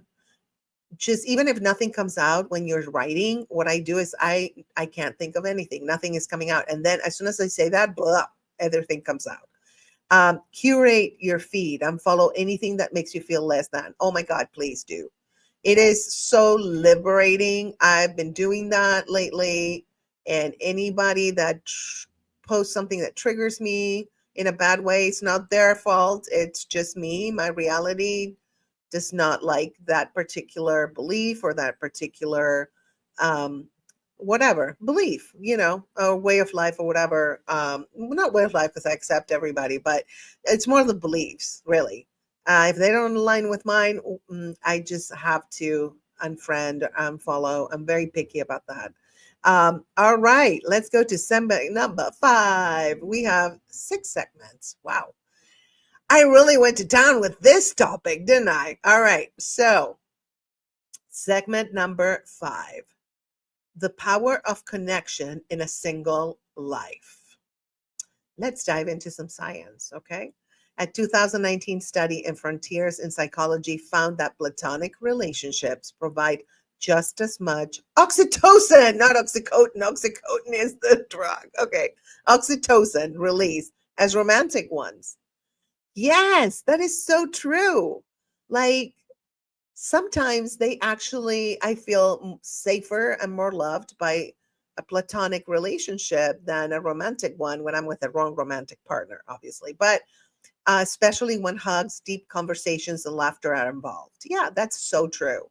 I always say my friends are like my sexless boyfriends and girlfriends. I've always said that. And that's basically what they're saying. Another study, because I am full of studies, you guys, because I am going to back it up with science. The University of California, Santa Barbara study noted that single people are more likely to volunteer, maintain friendships, and participate in community life. Absolutely. Because you know why? Because we have more time and we want that connection because we are social beings. So we want community, we want connection, but your community doesn't have to be a romantic partner. Just that. It can be your friends and a romantic partner. So, quality connections is a good thing, regardless of romantic status, reduce the risk of depression and increase longevity. So, quality connections reduce risk of depression and increase longevity. Even though they did a study, I remember that single women live longer than married women, but I guess those married women are married to the wrong person. Um, or maybe to somebody that stresses them out. How about that? There's no right or wrong, really. I shouldn't have said that. But somebody who stresses you out, or the lifestyle stresses you out, or yeah, or maybe they went in a different direction, they changed, but you're still together because that's what we're supposed to do, blah, blah, blah. All right, let's go to a fan story. Nina's brunch. Okay, let me check this. Okay. Nina's brunch. This is Nina. That's not her real name. Started in her backyard with mimosas and healing. No pity parties, just real women celebrating wins, failures, and in between phases. One woman found a new job from that brunch. Another met her future business partners. Nina created a community of choice, not obligation. Absolutely. Community is so important. I love like introducing friends to other friends because I feel that they're going to like each other and that makes me happy. It's always been like that. I've always been like that. It's always made me happy to introduce people to each other that I think would make a good connection, not necessarily romantic, but like friends. So the power of connection in a single life, expanded tips. Start a soul circle, a group of friends who meet regularly with intention. I have a couple of friends that we go on a quote unquote date and we go to a restaurant and we go to the beach. And with one of them, we meet once a month and we have lunch. And she's also a breast cancer survivor. So we have a lot in common and we exchange notes, how we're feeling. She's a year and a half or 2 years behind me. Like I started the journey earlier. I started in 2021. I think she started in 2022 or 2023. I can't remember. But anyway, definitely so important. Soul circle. Please do that. Also celebrate platonic anniversaries like friend anniversaries. Yeah, why not?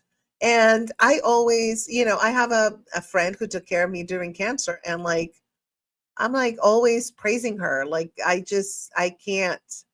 And we always talk about like when we met, like it was instant like connection. Like we knew we were gonna be friends. Um, that's true. Weekends are spent at food banks and feeding the homeless. I live to help people. See, that's beautiful. I love that. Does it give you a sense of fulfillment and community, David? Let me know in the comments. Um, so another thing you can do is make a gratitude list of non-romantic loves in your life. Yes, I've done that many times, and I'm like, I have a lot of friends like that are really good. And through my cancer journey, I really knew which ones are really my friends and which ones are they say they're my friends, but they're really not. Um, all right, let's move on to the last segment. Let me see. Let me get that segment number 6, and it's the future of singlehood, building life on your own terms. So let's say you don't find that ideal person, or you find them later in your life. It's okay. Okay, just build your life. I used to build my life around when I find this person. And now I built my life on like I am by myself. I am so proud of myself that I can take care of myself and I follow my purpose and I help other people and they help me and I create community. I mean, If I find someone, great. If I don't, I'm still okay. So, whatever you are, at whatever point in your life you are, definitely build your life as a single person, which is totally cool. And if somebody comes your way and they're amazing and they're aligned with you, you'll have room for them. You'll have a place for them. Okay, science dive was we always dive into juicy science facts because I'm a science girl. So Pew sounds like Pew Research, PEW, whatever, 2023, over 50% of US adults under 40 are single by choice. Yes. And that number is growing. Absolutely, because now the new generations are not um, indoctrinated. Like, you have to get married. It's necessary for you. You know, like my mom used to be like, oh, you have to be married. It's better to be married. You have a partner, somebody who helps you financially. And I'm like, no, I can do it on my own. So, and it's actually better because you know that somebody independent will choose you for real because they really like you, not because you have money or you're good looking or whatever. It doesn't matter. They're going to be like, oh, I have a great life. And oh, this person aligns with me. Okay, let's give it a shot. See, much better. New social models like solo parenting. By the way, I have on Relationship Coaching Live a solo parenting um, episode. And I also have a free guide for solo parenting if there are any solo parents out there. thestateofgraceshop.com. You can get lots of free guides on the State of Grace shop. Let me put the banner. Okay, there you go. Studies show that when people pursue a life that aligns with their authentic values, right, they report higher levels of meaning and self-esteem even without a romantic partner. Authenticity, you guys, is super high vibe because once you know yourself and you discover who you are, then you're going to be you regardless. And it doesn't matter. Some people will like you, some people won't like you. Some people you will trigger their issues and their insecurities. Some people they will want to know you better and they will want to be enlightened. And some people will enlighten you, right? Because you're authentic. And so they see that. And, so and here David said, sorry, I have like the AC on and the fan on, and that's why I'm coughing. I'm sorry, guys. Absolutely. There's no one I will not help. I've had people come to the office in pain. They have no money or insurance. I will help them. I would never turn them away. That is so beautiful. You are the real deal, David. You really are. I love that. Sipping on my cherry tart extract. Um, that's amazing.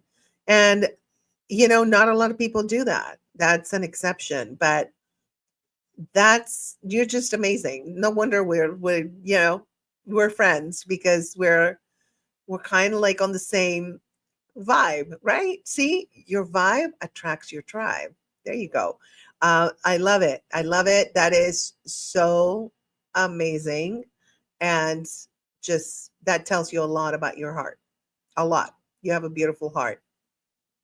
So let's talk about the expanded fan story. Everything is expanded today because we're expanding ourselves, literally, with that medication that I'm taking. But we're not going to talk about that. Anyway, expanded fan story, Daniel. Daniel wanted to be a dad. The world told him to wait for a wife, and he didn't. Good. He adopted baby Kai, decorated the nursery himself, and said, I am enough.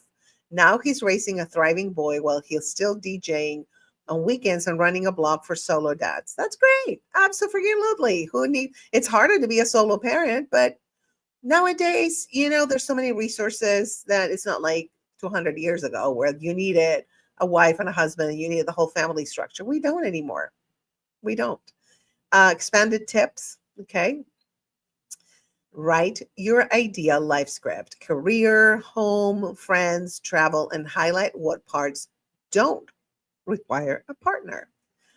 Celebrate new rituals and holidays on your own terms. I celebrate Thanksgiving by going to the beach with one of my friends, and we eat French fries at the beach. because they have this particular little kiosk has the best French fries. We just go there, eat our fries, we sit on the chair, we look at the ocean, we have our little umbrella because I have the whole beach thing, umbrella, even a tent that I never used, but I have a tent. So anyway, that's, yeah, just celebrate on your own terms. Explore intentional communities, both virtual and local, that reflect how you want to live. Absolutely. Yes. Always research. There's so much information nowadays. I mean, we can really evolve so much easier than we could 20 years ago. It's amazing the amount of information. Whoever doesn't want to evolve is not going to, but whoever wants to, many resources. Okay. All right, my love. So let me see. Okay. So again, before I go, I want to make sure you check the pinned comment. Once I finish the live, I'm going to put the pinned comment with the link to the free guide about being single. There's a lot of other free guides. Just go to the State of Grace shop and click on their books and relationship coaching. And by the way, I'm offering 30 minutes of free relationship coaching if you DM me on Instagram or X, preferably Instagram. It's the State of Grace Fraga.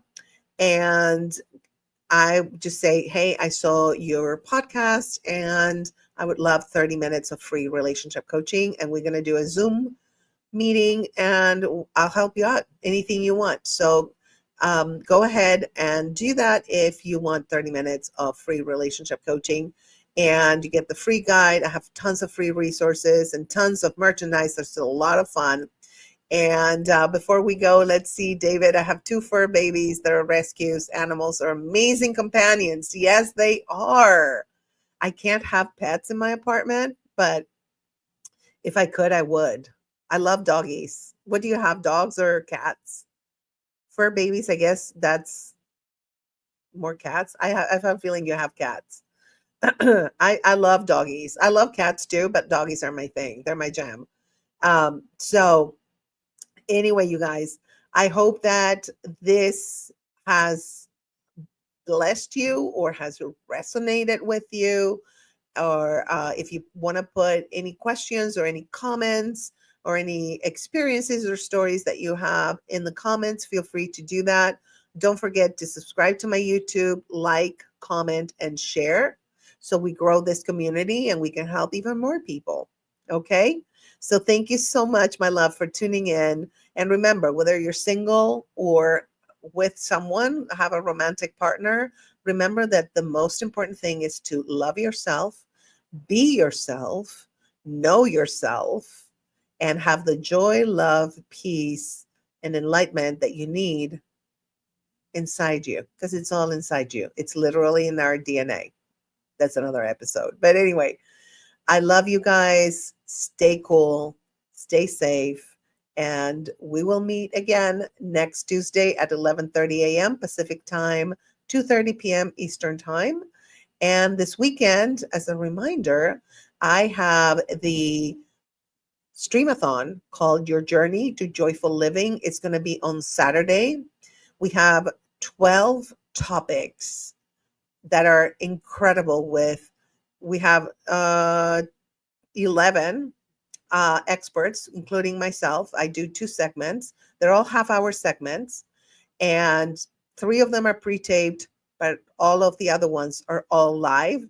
And my friend Carlos Eaton will co-host the event, and it's going to go from, let me see, I have to look because I forgot what time it's going to be.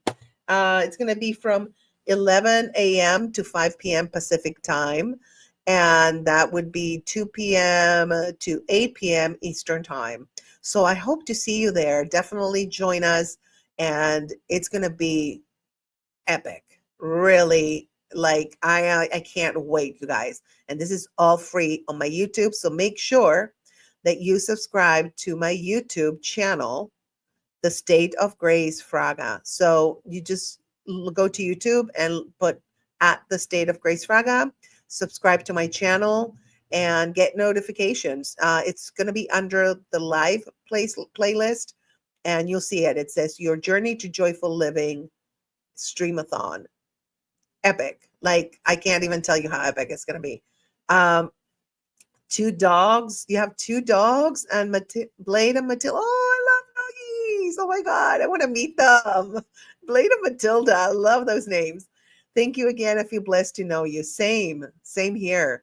I am so happy we know each other. And if I ever go to Vegas, or if you're ever in LA, let's meet. I want to meet people that I meet on these lives and on social media that I vibe with. Definitely, let's meet, you guys. So thank you so much, my loves. I love you. Big love to you. And again, whether you're single or in a relationship, stay true to yourself, love yourself, and know that I love you, and I'm always here for you. All right, my loves. Bye. Let me guess. You've been in a relationship that felt like a roller coaster, except you weren't strapped in, and now you're dizzy as hell. Sound familiar? Yeah, I see you, honey. If you've ever been love bombed, gaslit, or stuck in a situationship that felt like an unpaid internship, you, my friend, deserve better. Let's break the cycle.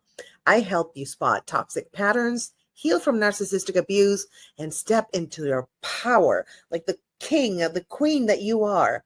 No more chasing, no more fixing, no more, but maybe they'll change nonsense. Whether you're fresh out of a breakup, wondering if you're dating another red flag in disguise, or just ready to find love without the drama, I got you. Book a one-on-one session with me, and let's create a love life that's actually fun instead of an episode of Survivor Toxic Island.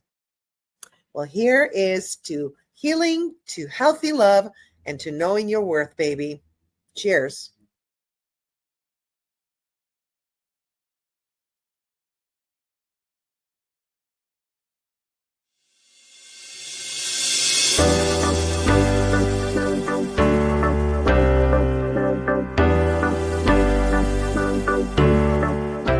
Welcome to Relationship Coaching Live.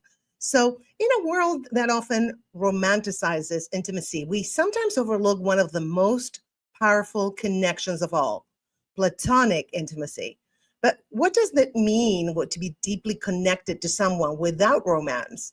How does it shape our emotional well-being, and how can we cultivate it in our lives?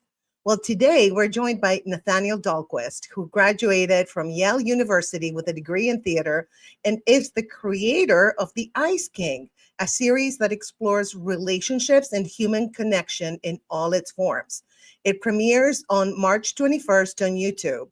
And together, we're diving into the beauty, benefits, and boundaries of platonic intimacy. Let's get into it. Hi, how are you? Hi, Grace. I'm great. Thank you so much for having me. Oh, my pleasure. My pleasure. I love your work. And I would say he's the perfect person to talk about platonic relationships, because you know a lot about relationships, even though you haven't been on this earth that long. I mean, everybody's got a bunch of different experiences, so they just all have different flavors. And yes, I have had many different types of relationships in my life, but I've also learned a lot from them. So I'm very grateful for the experiences I've had too. So That's good. It's smart to learn from our relationships, because a lot, like I'm a like late bloomer, so it took me like about 10 bad ones. Okay, not for me. This person, not for me. This type of person. But that's great. I'm so excited to have you here on Relationship Coaching Live. And your series, The Ice King, has a powerful title, really. So can you tell us what it's about and what inspired you to create it? sure. So The Ice King's Heart is about a 40-minute piece that I've divided up into about 8 episodes. And it's going to be a web series that I release over the course of the next 2 months. We've got our premiere in 2 weeks, which I'm super excited about. And basically, I have for a very long time wanted to mythologize some of the heartbreak and especially betrayal that I've been through in my life. And what I mean by that is I wanted to take the stories, the actual events and things that have happened to me, and sort of expand that into a mythological setting, a fantasy setting, something that sort of like makes it even bigger, so Yeah. that the lessons that I learned from each of those relationships can not become a moral necessarily, but definitely become a plot. Because in life, I don't know if any of us see our relationships as like, oh yeah, this is developing the plot, or like this relationship has a plot. Because in my experience, when we're really centered and present with our partners, we just get to be, and then the story writes itself over time. And maybe looking back, we can see where it was leading or what happened. But I wanted to take these stories and turn them into like little vignettes and explore different types of intimacy and relationships that I had been in my life through an art form. So I made it, and it took almost a year, but we're almost there. I love that. But what does the title of the Ice King symbolize in the context of like relationships and intimacy? Oh, yes, of course. So I titled it The Ice King because the Ice King, the main character played by me, his heart is turning to ice. It's a Ah, little Frozen-esque, but my experience with betrayal is that it makes me feel like I have ice running through my veins. And I experienced a particularly bad yeah. betrayal within the last year that really made me Mm, feel like I might never be able to love again or trust in the same way. yeah.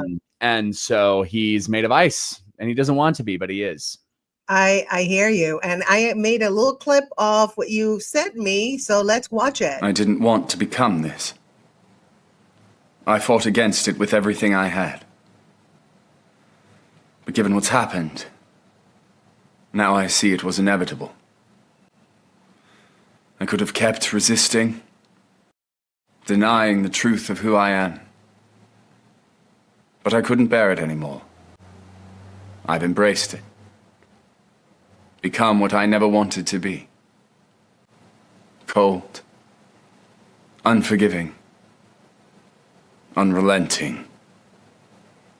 A king whose heart is made of ice. Ooh. Oh my gosh, that's the first time anybody has seen any of the clips outside of like my team who's making it. So if you're watching this, you just got to see it 2 weeks before everybody else is going to see it. So that's super special. That is so cool. And I love the cinematography. Like it feels very icy. It's Thanks. really good. Yes. Yeah, I've got a lot of I know some really wonderful, talented artists who really helped me Yeah. bring it to life. So I'm very grateful for them. That's all them. I just stood there and said words. Well, you have a degree in theater and it shows. And I love that you picked the British accent because whenever we think of kings, we think of the UK, right? That's what we think about. Like even me growing up in Argentina, when you would say king or queen, I would think Great Britain. Yeah. So yeah, so it's kind of like the universal symbol for kings and queens. Yeah. Yeah, Yeah, they've had a monarchy for a long, long time. I know, forever. And they're out there, so they're very well known compared to other monarchies. They're more hush hush, right? Yes, Um, exactly. so, how does your series explore human connections, especially when it comes to emotional vulnerability and intimacy? Yeah, of course. So I have, seen a lot of people love to talk about romantic relationships. It's very easy to talk about that. Everybody has experiences, everybody's got opinions, and especially in this day and age, a lot of horror stories. But Yes. one of the things that I have been working on with my therapist and coach is that there are different forms of intimacy besides just romantic or sexual intimacy. And platonic intimacy is one of those, which is one of the ones what we're going to talk about today. But I wanted to examine these different types of intimacy through my work. And I thought, well, this is a little sad actually, but I was like, how have I been heartbroken or betrayed in various types of relationships, not just romantic relationships? The easy thing to say about a romantic relationship when you feel betrayed is like somebody cheated on you, right? Like that's like the go-to thing. But I was like, there's actually much more to it than that. There are far more ways to be betrayed.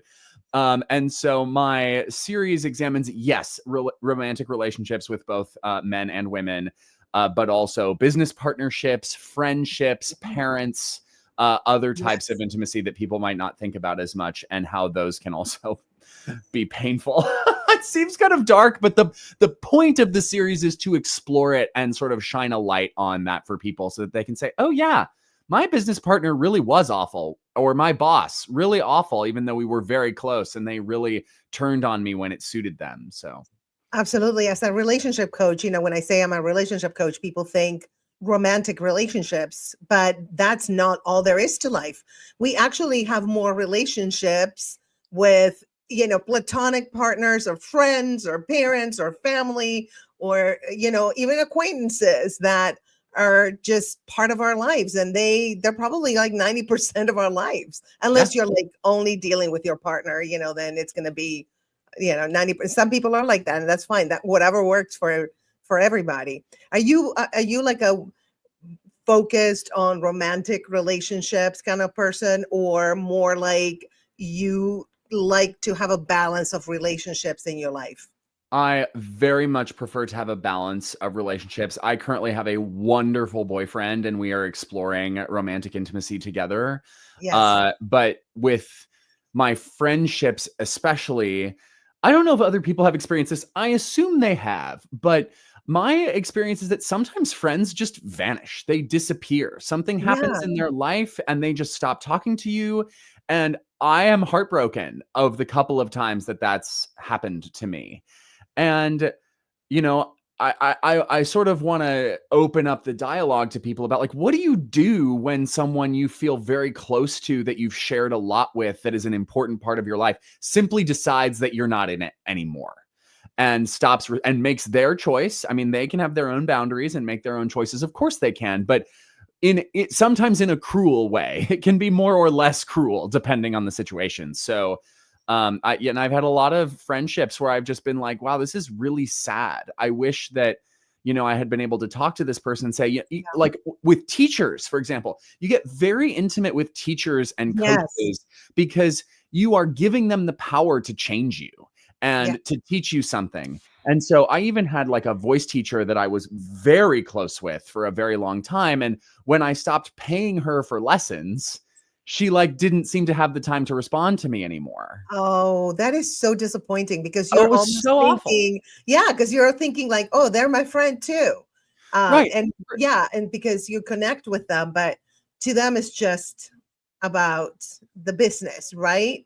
It's Right. more of a business relationship. So it's sometimes people do mislead others when they're doing business. So that can be very painful, I think. Yeah, and it would have been, as they say, clear as kind, right? So Yes. in hindsight, that was many years ago. I wish I had had a conversation with her and said, hey, I know that we are not in our teacher-student relationship anymore. Our relationship to each other has literally changed because I'm not your student anymore. But I really like you as a person. Can we navigate, if you would like to, can we navigate a transformation of that platonic teacher-student relationship into a friend relationship? And what does that mean? Because some of the ways we shared intimacy, this is a voice teacher. So like she's teaching me how to sing, which is a very intimate thing. And because it's personal and close to the heart, right? That's what I mean by Yes, intimacy. We have to absolutely. And it's take the almost word. physical. That's right. We have to take the word intimacy out of meaning only sexual relationships and get Totally. comfortable using it in different contexts. So it was a very intimate relationship. And I really felt like I lost a friend and a person. Yeah, we talk sometimes, we text back and forth, but not very regularly. And I still mourn that relationship because I really feel like we could have successfully navigated it, set new boundaries, found different ways to connect. But I don't think that's a skill that people think about very often. So. Not really. I know. It's and I wrote a book about love at first X, right? How to deal with the breakup aftermath. And a lot of people are like, "Oh, I don't want to talk to my ex anymore." And I'm like, but if you love that person, can you maybe take a break from them for a while and then maybe be friends or be friendly or nice to each other? It's to me it's so cold that you're dating someone and you're romantically involved for 2-3 years. They haven't done anything bad, you haven't done anything bad to them, and it's just maybe we grow apart or something, and then you never talk to that person again. It's so weird to me because it's like 2-3 years of being with that person every day, And then all of a sudden it's like, oh no, bye, moving on. So I have a question for you. Why do you think people do that? Why do you think it's not, people don't have that conversation or decide it's better to never speak to somebody again than to try and say, hey, like, we have a lot to offer each other, maybe in a different vessel, different format than before. Why do you think that is? Well, a lot of people are not that deep, first of all. I'm not kidding. I totally agree. The first time somebody taught me that lesson, I was sad for like a week. I was like, this is devastating. And she was like, it's the truth. Sometimes it ain't that deep. It's not, I know, but sometimes it also means something different to us than it means to them. It might, and also our sensitivity might be different than their sensitivity. And also sometimes people don't want to confront something about themselves that made the relationship not work, and they know it deep down on a subconscious level. So they'd rather bail out than confront it and deal with it. Even if you're kind to them and loving, they don't want to grow. Some people don't want to learn and don't want to grow. And that's the way it is. There's nothing we can do. And sometimes they also present themselves in a different way. And then you find out, well, they were not that deep, or they were not that kind, or they were not that loving, or they were not that committed. So a lot of times we read the signals wrong, or sometimes they give us the wrong signals. Why do you think people don't want to live or don't want to learn and grow? What's blocking them from that, do you think? Well, there's pain involved in growing, right? Yeah. There's a lot of pain involved in that, but it's worth it. No pain, no gain. No pain, no growth, right? So some of us love to grow and love to know the whys, and a lot of people don't care about the whys. I remember growing up, I would ask my mom, why this, why that? So whenever I would say why, she would be like, oh God, because she had to have an answer for me. But I was always like that. And I'm sure you were the same. Yeah. Yeah. And as artists, we kind of want to find answers and we want to express ourselves. But some people are just not that way. They're not wired that way. So I think we have to understand that, we're wired differently than other people, and people are not going to respond to certain situations the same way we do. And once we understand that, it's still painful, but it's easier to digest, I think. Yeah, when you said that, I thought of this quote from Peter and the Starcatcher, which is a musical, and I'm paraphrasing here, but basically the idea is you've learned something, but for a while it's going to feel like you've lost something. Yeah.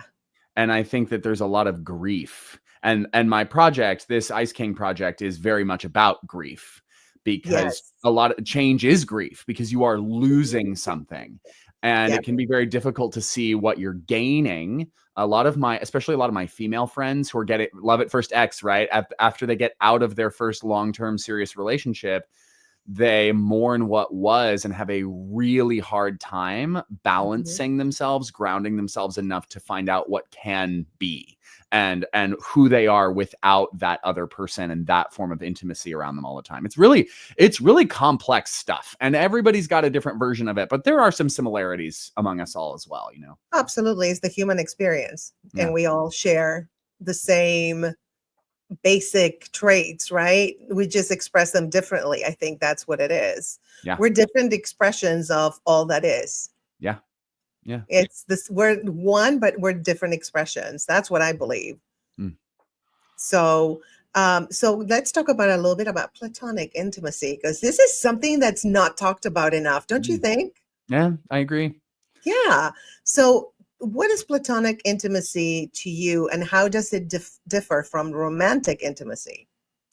What a great question. So there are two really unique elements to romantic intimacy to me. One of them is sex, right? Some sort of physical, when you are romantic with someone, and this is not true of everyone, right? All relationships are different. There are all kinds of romantic relationships. So let's not say this is everybody, but very frequently there is a sexual aspect to a romantic relationship.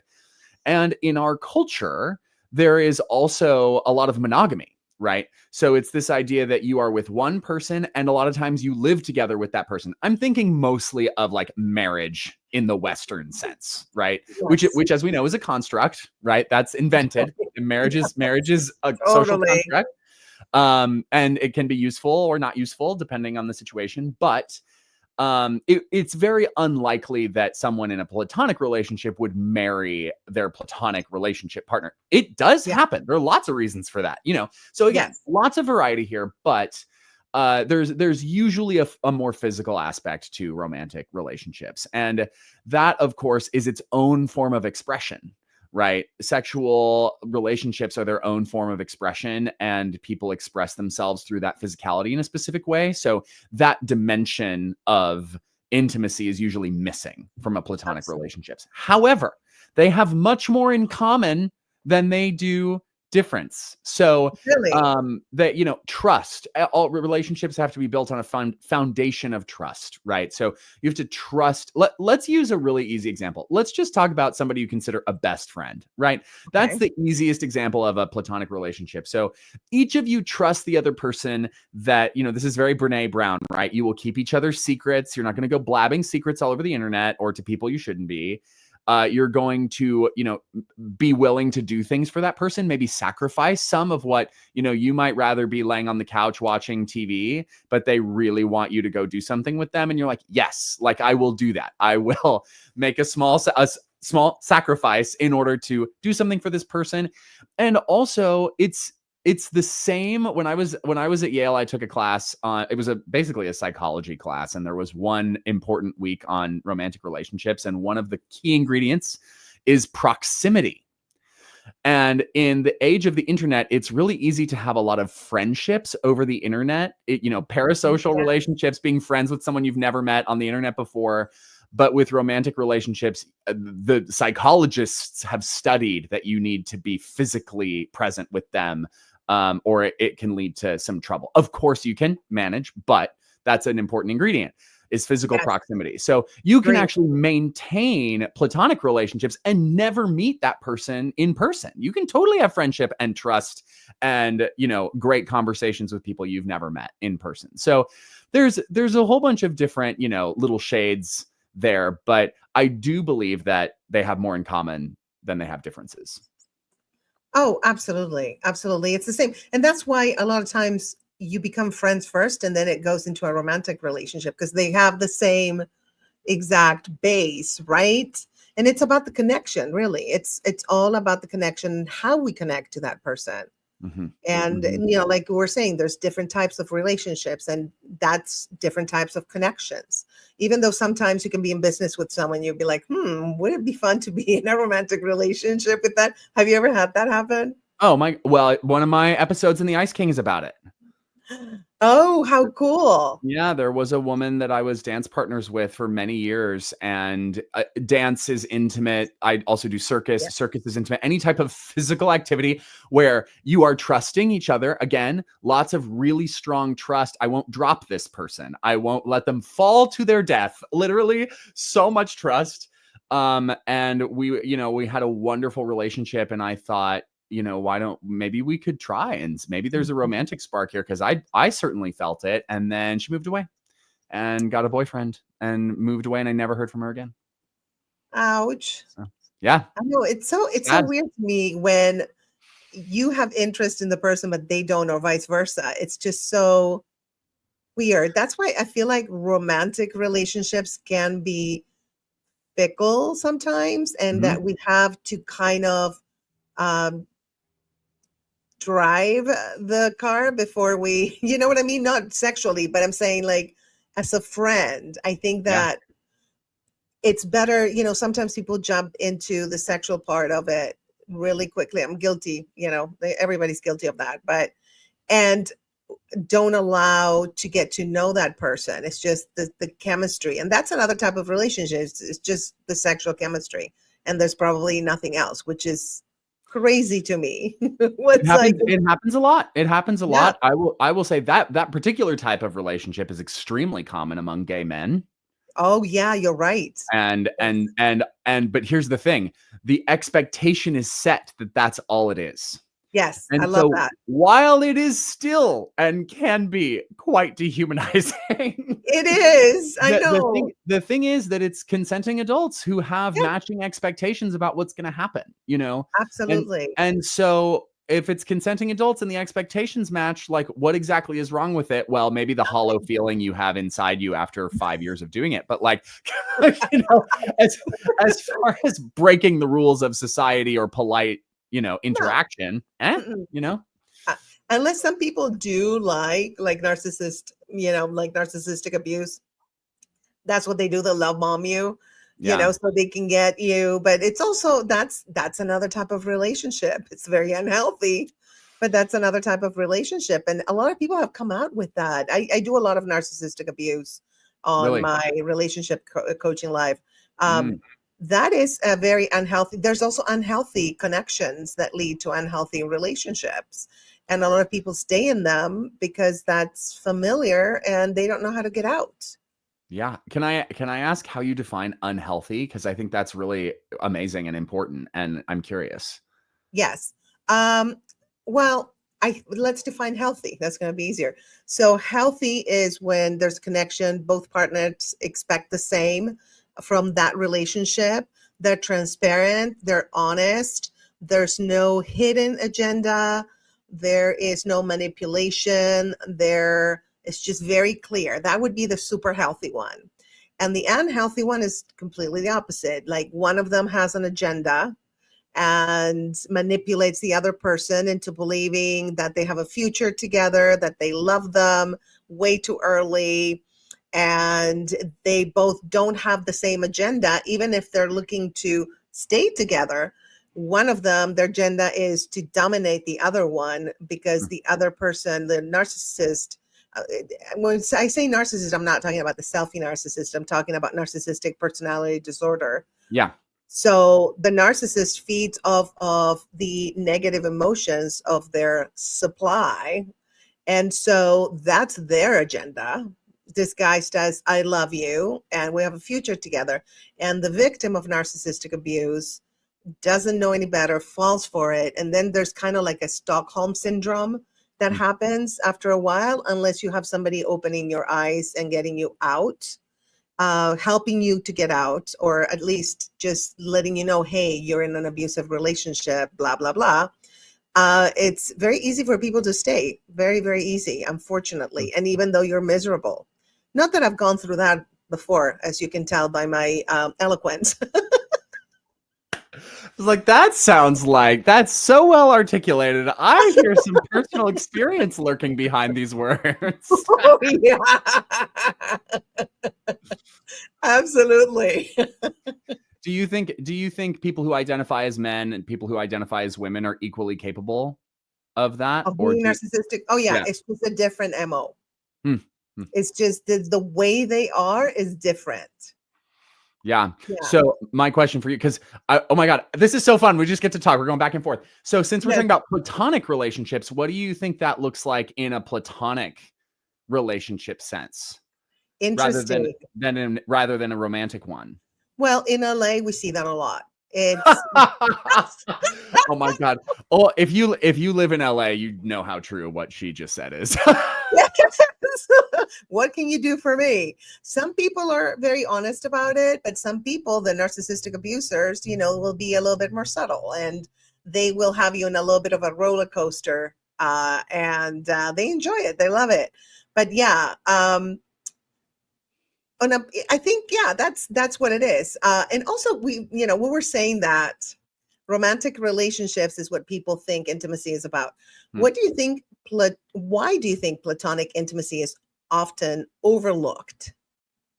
I think because people fear or believe that when you start to feel a certain type of intimacy, it is the first flagstone on the path of romance. And that does Ah, not have to be true. Here's a yes, here's a great example. I yes. have a wonderful friend who's a professor who lives in Connecticut. He's a professor at a college there, and he has a wonderful wife who I also love. And he and I, the first time we met, we were doing Cat on a Hot Tin Roof together at Yale. And because I was playing Brick, he was playing Big Daddy, and because there are a lot of fight scenes, there's a lot of tension in that play, and we were both big scholars, and we were like, oh, so excited to like do this amazing Tennessee Williams play together. We really had a meeting of the minds and have a lot of intellectual intimacy. I run almost all of my creative ideas by him, which is a type, here we are again, this is a type of trust that I do not extend to many of my friends at all. And maybe even, I mean, I would ask my current romantic partner about this stuff, but I can have conversations with that platonic friend that I probably would choose not to have with my romantic partner, not because I don't think they have anything to add or contribute, because everybody has something to add or contribute, but because I value this person's input in a different way. And one of the ways I'm so surprised, I got so surprised by this just a couple days ago. I was having dinner with a friend that I met in college, and we were in a singing group together. We toured the world together. We got very close. We had a momentary romantic entanglement that ended very swiftly. And he said something to me about something I had done 10 years ago. And I was so surprised at how seen I felt and the intimacy I felt as a friend with him in that moment, because he was paying attention, because something I had done was important to his life, and he remembered that. And there was sort of, it wasn't necessarily love, although I suppose that could be the flavor of it. But I felt very seen and very honored, and like very warm feeling toward him when he brought up some memory from 10 years ago. And that's another type of intimacy that you have. Well, you could also have that with your worst enemies, right? You can share. Isn't that crazy? You can share intimacy with your worst enemies because you have shared experiences with them, right? And so I think that it's important to point all these things out, because it's easy to hate your enemies. It's easy to say, I never want anything to do with that person. But believe it or not, there actually is more of a relationship there than with a stranger you see at the grocery store, you know? I totally agree. I have somebody who's a comedian, and, you know, she said something inappropriate to my partner at the time. And I kind of, you know, distanced myself, obviously, because it was very disrespectful. And, you know, we always saw each other like, hi, you know, whatever. And not long ago, she went up on the stage and talked about her abusive father.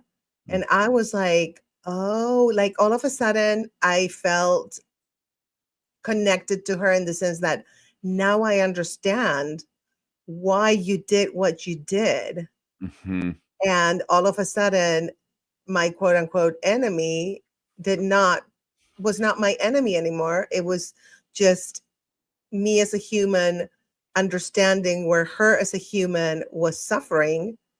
And that's why she acted out, or one of the reasons she acted out. And so that just helped me so much. But you're right. It's like the connection when you feel like you have shared experiences, which I was a victim of narcissistic abuse, which is the same thing that she's still going through. And we connected. I connected on that. I'm sure she didn't connect. She probably doesn't want to talk to me, which is fine. I don't care. But, you know, I connected with her, and that kind of relieved me of the, I have to see her. You know, it kind of just gave me a whole different perspective.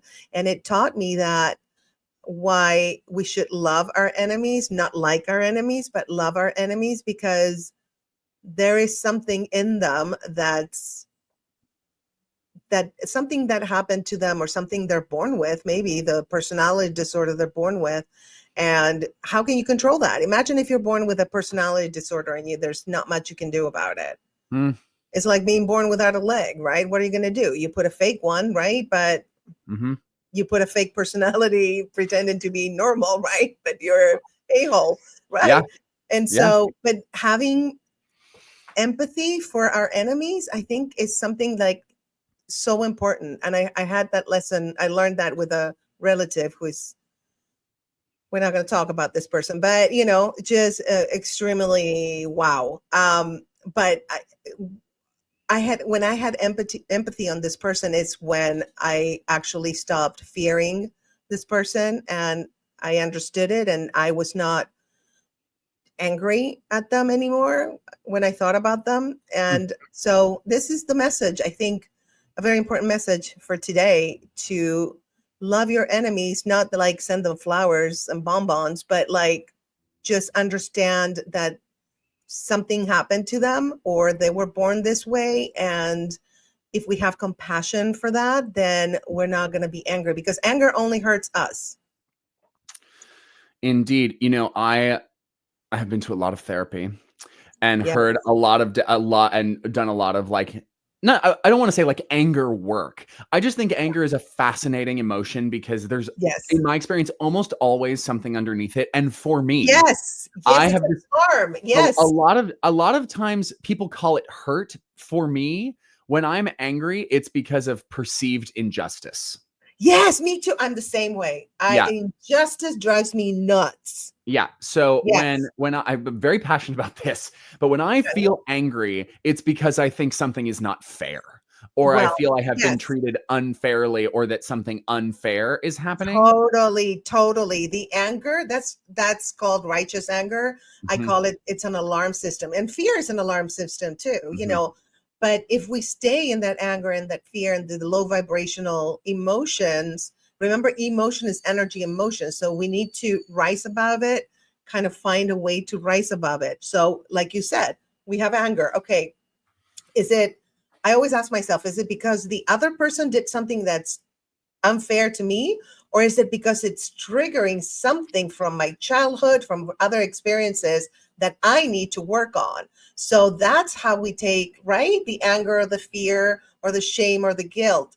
I personally use it for my own benefit, to grow and learn, and as an alarm system. But I think it's always an alarm system. Even when you think somebody is doing something unfair to you, that's an alarm system about the other person. You know what I mean? When it triggers something inside you, it's an alarm system in your body and soul. So Right. yeah, totally agree with that. Right. Well, and for me, the anger in platonic relationships is really interesting also, because for me, it Yes. comes down to two different things. One of them is sometimes my perceived injustice is because I feel that someone is acting against one of my values, right? So Yes. if I value respect and I feel that someone is being disrespectful, I might get angry because I feel like they are being rude, right? Totally. Or I usually frustrated. Frustrated is like low grade anger. Anger is Yeah. like a little bit bigger. Yeah. But the other thing that I've realized about myself is that sometimes my anger, perceived injustice, is because I feel like someone is not meeting my expectation, right?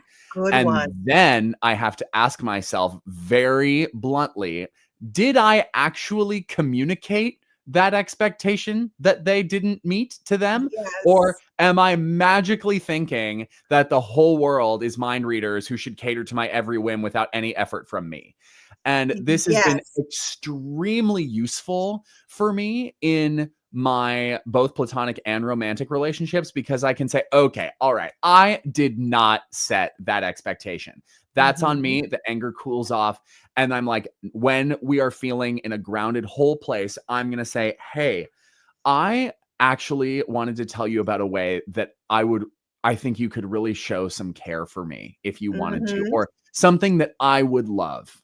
And it's if you don't, I don't know, leave your hoodie on the chair. I don't know, something like that, where it's very much, instead of like, you didn't meet my expectation, it's, could you do this to make Yes. me feel great? And never once has the answer to that been no, unless there's a really good reason, unless it's like, that's my chair, Yes. or whatever. But, so anyway, that's kind of a little bit of a silly example, but I think everybody will understand the point, which is that if you're angry about something that somebody did in a friend, especially with friendships, is that because they are violating some sort of expectation you have? And be really careful, because there are a lot of unstated social expectations that we hold people to. For example, not Yes. being late, right, is a really good one. In Yes. Los Angeles, if you are up to 20 minutes late, you can probably blame it on traffic.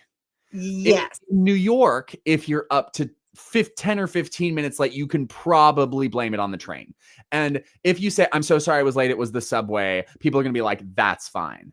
But if you start going past that, people might start getting angry because they're like, no, like that's a lie, or no, like you're not valuing my time. And then you get into trouble. So you have to be careful with certain like social expectations of what is deemed largely appropriate and what's not. And that can be hard because they're not written down anywhere. But absolutely agreed. And I'm a big believer in communication. So if something bothers me with my friends or anybody I have a relationship with, even business, I will express it in a kind way and try to work things out, not to fulfill my expectations, but to kind of like compromise and meet in the middle somewhere with the other person. By the way, I'm going to take a break because this is really nice.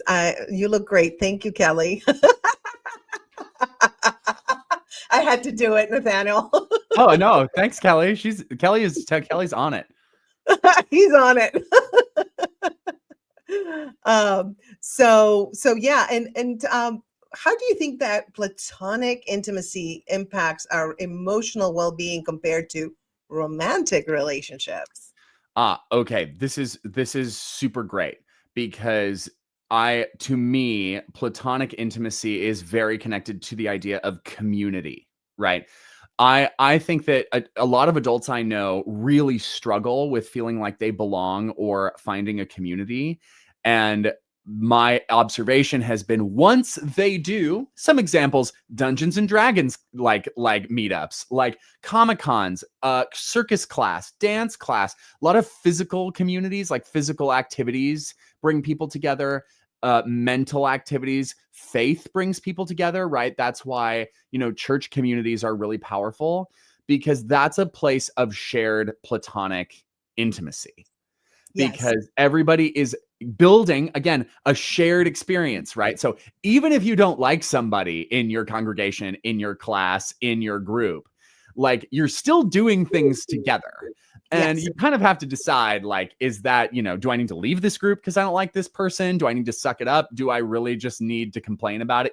That's a whole thing. But I think that platonic intimacy and the difference between a romantic partner is somebody who you go to bed, you like go to sleep with at night, right? Like you're sleeping in the same bed. Not necessarily. Obviously, we know there are lots of different forms of that, obviously. But that's a very standard idea of it. Whereas with platonic relationships, it's much more about, yes, you have one-on-one relationships with those people, but more than likely, you're also part of a larger community with that person in some way.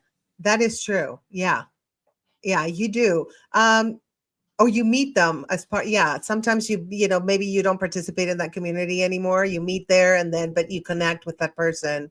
But you're right. I never thought about that, but that is true. And work is another place, right? Of course, the office or workplace, because like for everybody's got coworkers that you are perfectly friendly with. You can totally have lunch with at work, and not in a million years would you go out with them after work. Not in a million years. There are so many other things you'd rather do than like hang out with that person outside of that context. That's totally fine.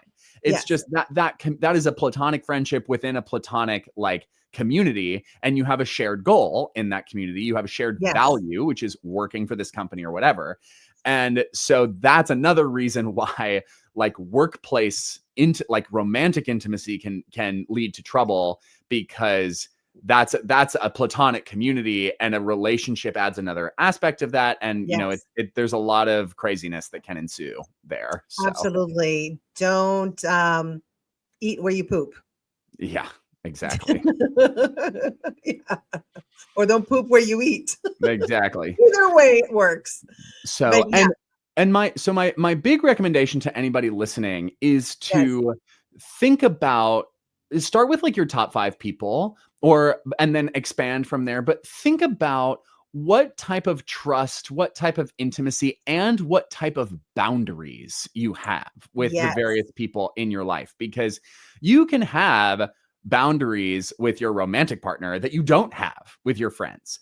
And you can have boundaries with your friends that you don't have with your romantic partner. And that's fine. It just depends on the individual relationship. And looking at those pieces, I think can really help people discover like, oh, you know what? I'm actually not as close to this person as I thought I was.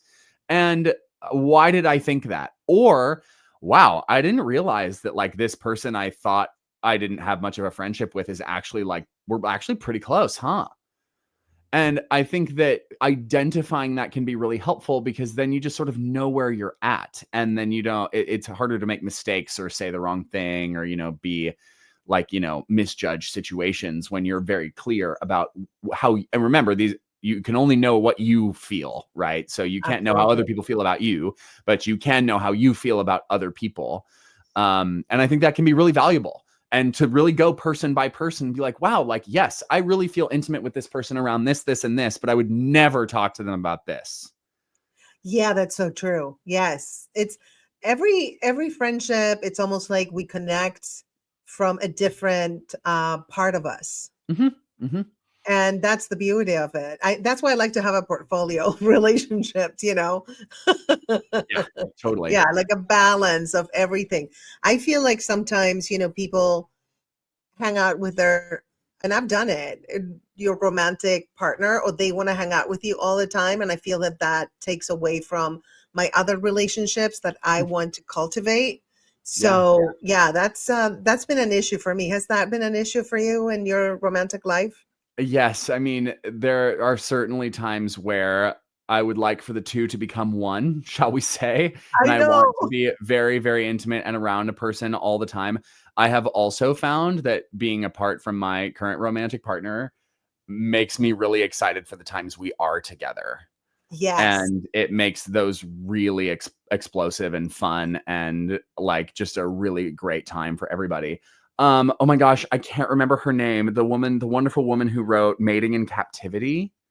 She's a really prominent relationship scientist. She and Brene Brown have talked. Oh my gosh, I can't remember her name. She talks about that. I'll Google it. Yeah, Go ahead. She talks about that in that separateness can be alluring and exciting and erotic even because you want to merge with that person and like be intimate in that way with them. And that can bring a lot of spice into romantic relationships. Yeah, I agree. Esther, what is her last name? Esther Perel. Perel, that's right. Thank you. Yes, Yeah, she's got a great couple of interviews with Brene Brown. If anybody ever wants to head over there, but she's so brilliant about the way that because she's a marriage coach, relationship coach. Yes, and talks about that sort of like the way that people can feel like, well, I live with this person. Like, what's exciting about this? Because difference is exciting because if you have, this is why we're friends with so many, like you just said, different aspects of yourself come out in different types of platonic relationships because you share things with certain people that you don't share with other people. And that's okay. There's nothing wrong with that. You don't have to be all things to all people. Absolutely. And a lot of people have the expectation that your romantic partner has to fulfill all your needs and like just cater to all the parts, the nuances of your personality. And that's not true. That's actually setting yourself up for failure, I think. I completely agree with that. And I have actually had explicit conversations with my boyfriend about what do you definitely want to do alone? That's great. and things like, so for example, he has so many friends. My boyfriend has just more friends than I've ever seen one person have. Oh, wow. And he wants to maintain all of those friendships. And we struggled a little bit kind of figuring out that balance because, we both want to be numero uno in each other's lives. But at the same time, like, I don't want him to sacrifice those friendships because he is going to be able to express a unique part of himself with them that I simply cannot give him because I'm not a group of 5 girls. So there are certain things I can give them that they can't. Yeah. But I really think that's important, and not only honoring it, but finding a way to make that exciting and everybody who is involved understands that is a good, constructive thing and something to be celebrated. Like I've never understood, when people are like, well, I don't want you to go out. Like you have to be home with me. That sounds suffocating. It's too much. I had a boyfriend who was the narcissistic abuser who was like, I used to do way more stand-up than now. I used to go out a lot at night. And so he would be like, oh, for your safety, I want to go with you. I would be like, no, I did this before I met you. Why do you want to come to every show? And the dynamics with my comic friends would be different when he was there, and I couldn't be myself really because he was there. And so, yeah, it doesn't work when they want to be in everything that you do. They want to be, part of everything that you are. It's too much. Yes. Well, and every couple or parent, however many people are involved, are going to have their own thing that works for them. And that's great. Exactly. It's just everybody has to be on the same page about like, hey, Yes. we're going to be kind. We're going to be grounded. We're going to be empathetic. We're going to figure this out. And if problems arise, we're going to use really great language and say, when this happens, I feel this way. And I am also, okay, this is my big thing. And I condition everyone in my life to be this way around me because I need it, which is I do not like it when people complain without offering solutions. So if somebody's going to complain to me and they're like, I just need to whine, I'm like, please, let's do it. But then, right, the expectation is set, right? Yeah. This person just needs to vent. Okay, great. Sometimes I ask like, do you want me to agree or do you want me to ask questions? Like, I love that. You're so clear. I love that. Exactly. But I feel angry when people give me problems with no solutions. Yeah. Because I'm like, what is your expectation here? You want me to just solve this for you? Like, no, you don't pay me enough. So, and I think that's a really important thing that for me to know about 100. myself. 100. And so, and in the same way, that's one of my relationship tools, right? If I say like, hey, like, this is an issue for me, I don't want to bring that up unless I have done good work on offering solutions that could actually work. Not like you stay home with me forever. That's not a solution. That's crazy. Like, yeah. I actually feel the same way about my platonic relationships. Although I will say, I think those are a little bit easier to manage because friends whine more. You just complain more with friends. That's fine. But if somebody is giving me feedback on my work, I need my creative work, my tutoring work, my business, even just, think the way I keep my house. I don't know. It's going to be like, if you're going to complain and not offer a solution, then you can come over on Thursday at 4:00 and vacuum. Like, you solve it. Yeah. So, anyway, all of that is to say that these expectations are really important. And I think a lot of people figure it out without needing to talk about it explicitly, but sometimes it can be helpful because you might not know that something that you are saying to your romantic partner or your friend is like secretly really upsetting them. Right. 100%. I always tell my friends or anybody I deal with, if there's something that I do or say that it upsets you, please let me know in a kind way. Don't yell at me because I don't respond very well to yelling. It's too much. But just tell me nicely and I'll be like, oh, I'm so sorry. I didn't realize that was causing you to be upset. And I will definitely change the way I say it or the way I do that or whatever. Yeah, absolutely. It's so easy when you communicate in a kind, loving way. I think that's key. Yeah, absolutely. I have another example of this, which is I have always been Nathaniel. I've never been Nathan. I've never been Nate, except when I'm at restaurants and need to give a quick name. I feel like it's my superhero alias that I go by Nate at Starbucks. But I have this. Basically, if somebody calls me Nathan or Nate, my first thought is, oh, well, they don't know me very well, do they?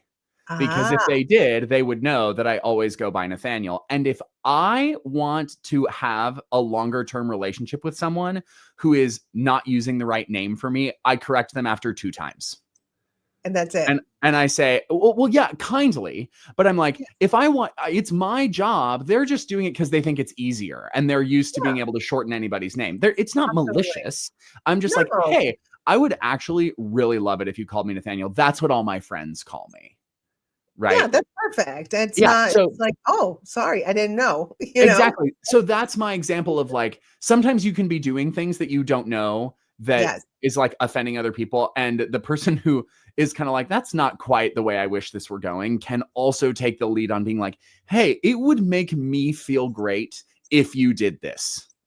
Yes, that's true. I So like that. who's going to insist on calling me Nathan, which is weird to me. It just sounds weird. It's not my name. Who's going to insist on doing that if I say it would make me feel great if you were to do this? Actually, some people do. And then I have a little bit of like a moment with them where I'm like, okay, like you don't get to just call me whatever you want. Like, Yeah, like don't be absolutely. disrespectful. So anyway, Well, so there's that. You're talking to an Argentinian who, when I first came here, my name is Graciela, right? And I went to the South and they were like, oh, Gracia Frella, what a pretty name. And I would be like, you make me sound like an STD. Gracia Frella? What the hell?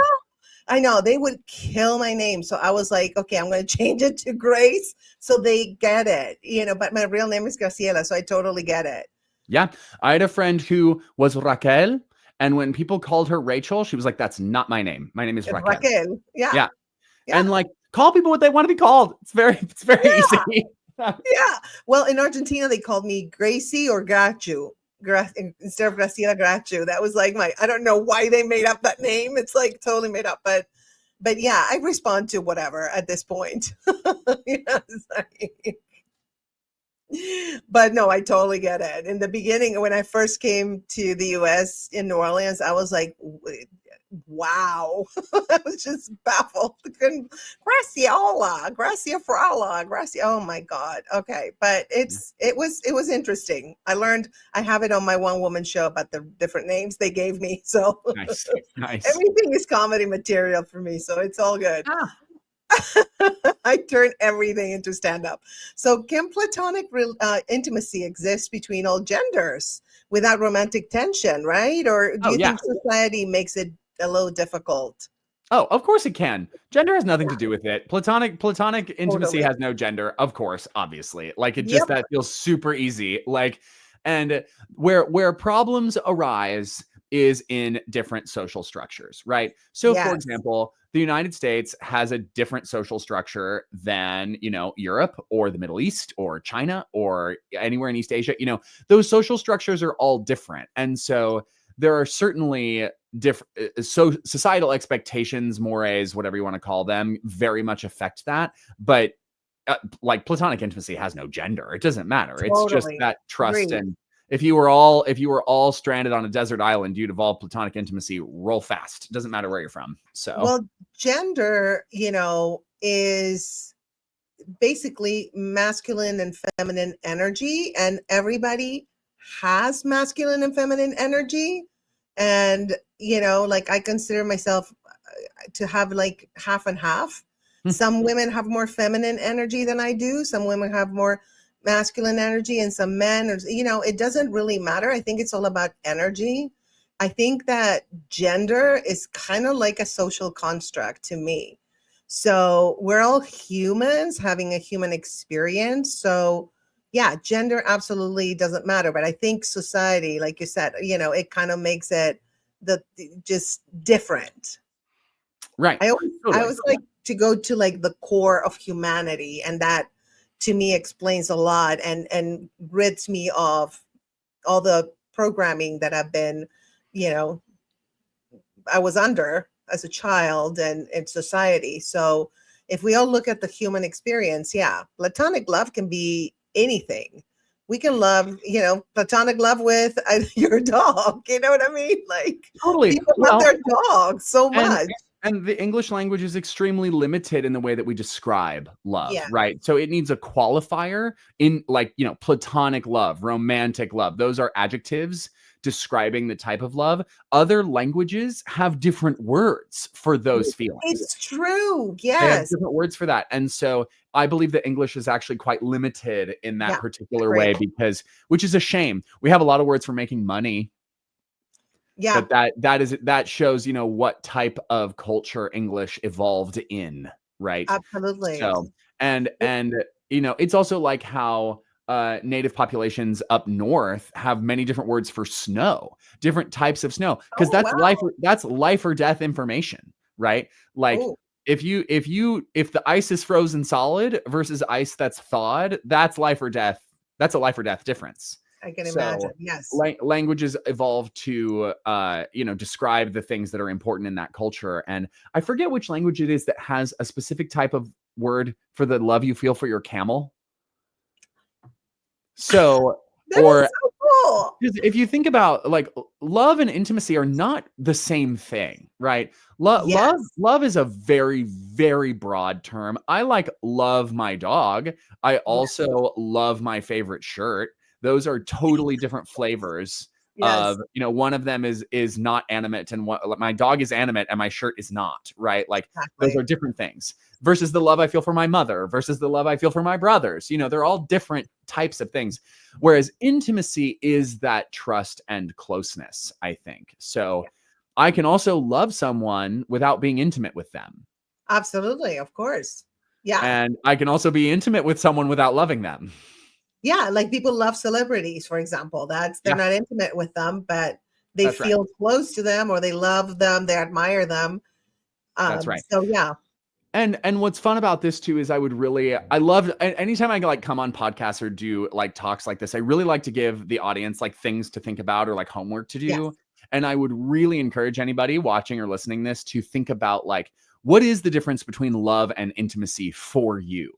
I can't tell you what that is. You have to figure that out for yourself. You have to decide what those differences are. And I think that naming the emotions, naming the things around intimacy versus love can be really helpful in not that you have to define relationships, but in giving you a clearer perspective on like what you're doing and with whom. Absolutely. So, So I always like to, like you said, you like to give the audience a homework.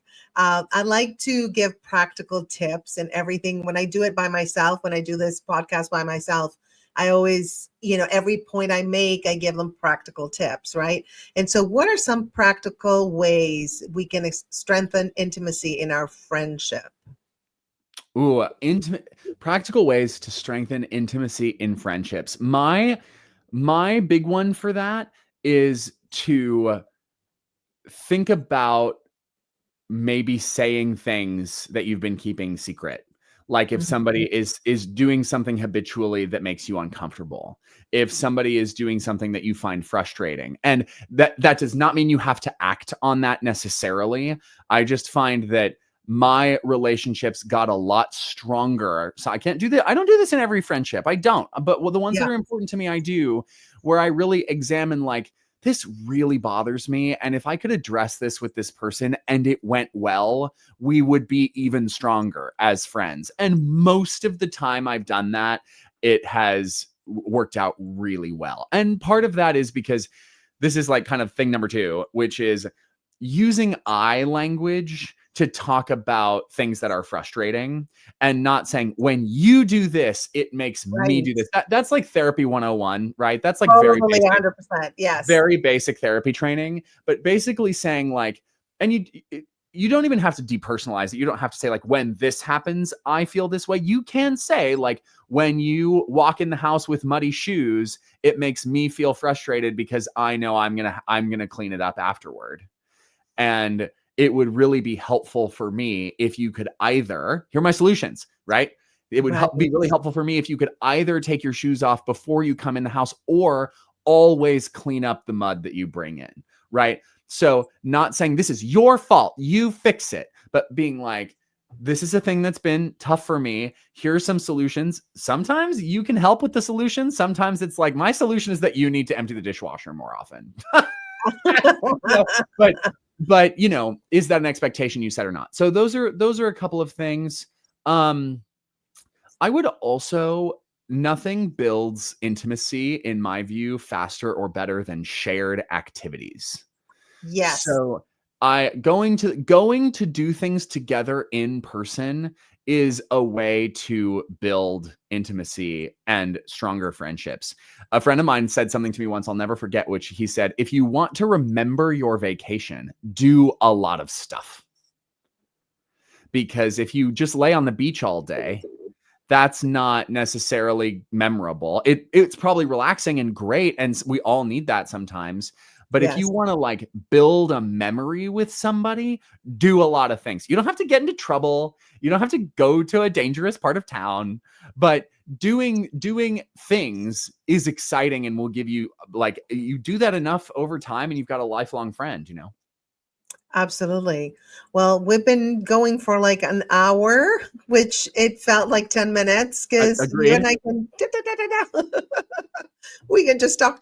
I'm telling Yeah. you, I love talking to you. You're amazing. You're so talented and you have such a beautiful soul. And I really appreciate you being here on Relationship Coaching Live, enlightening myself and enlightening the audience. I really appreciate you. Thank You're you. keep shining your light because you have a very bright light. Thank you. I You're really welcome. appreciate it. It's so nice to talk to you. And I really want to say thank you to your audience too for tuning in and listening to this. The Ice King's Heart will come out in just 2 weeks. And it's several episodes are to come out every week. So probably be like 2 months of releasing. And what would be so meaningful for me, because I just did this in the dark and put it out there, is if Yes. people would let me know if the types of things I'm describing ring any bells for them.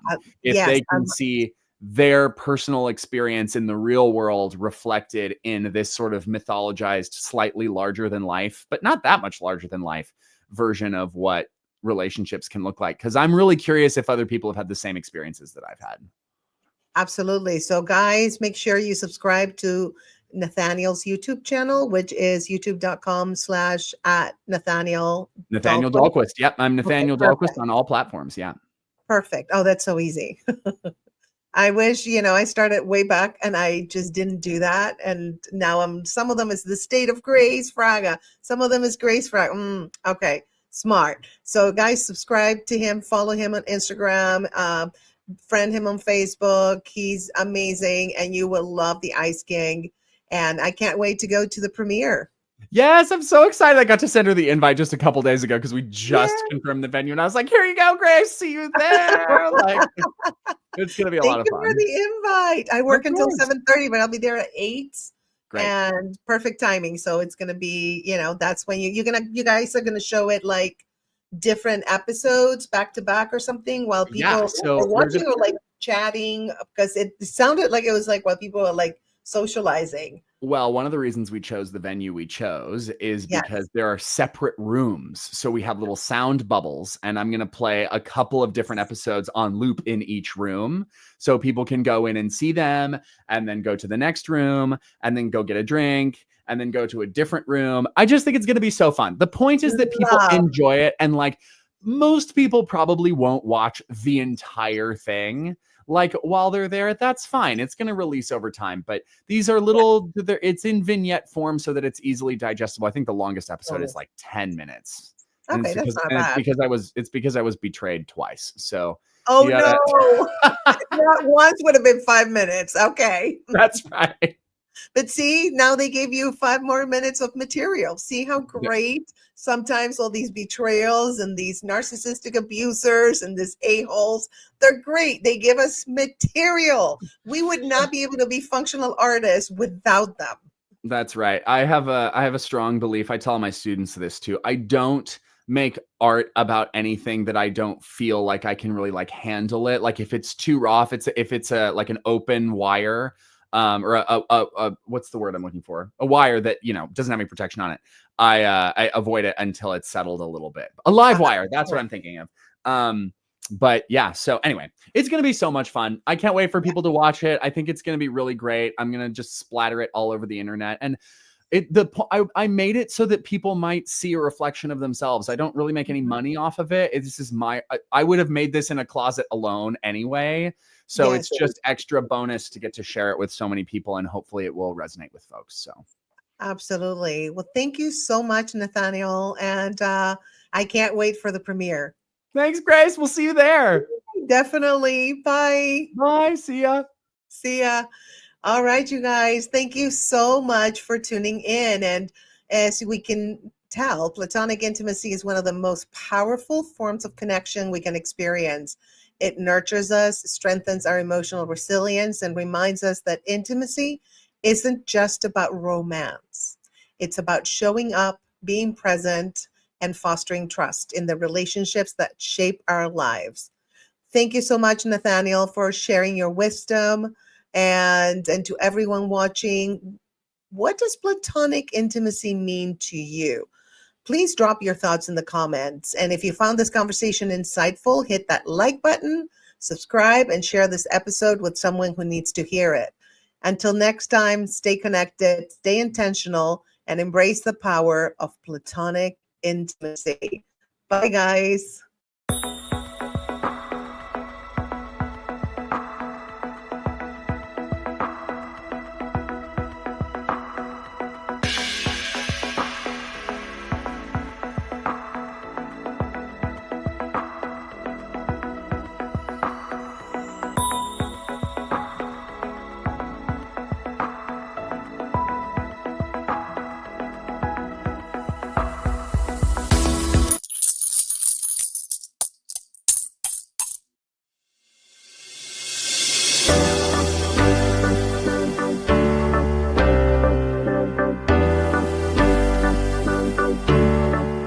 Well, hello out there. Welcome to Relationship Coaching Live.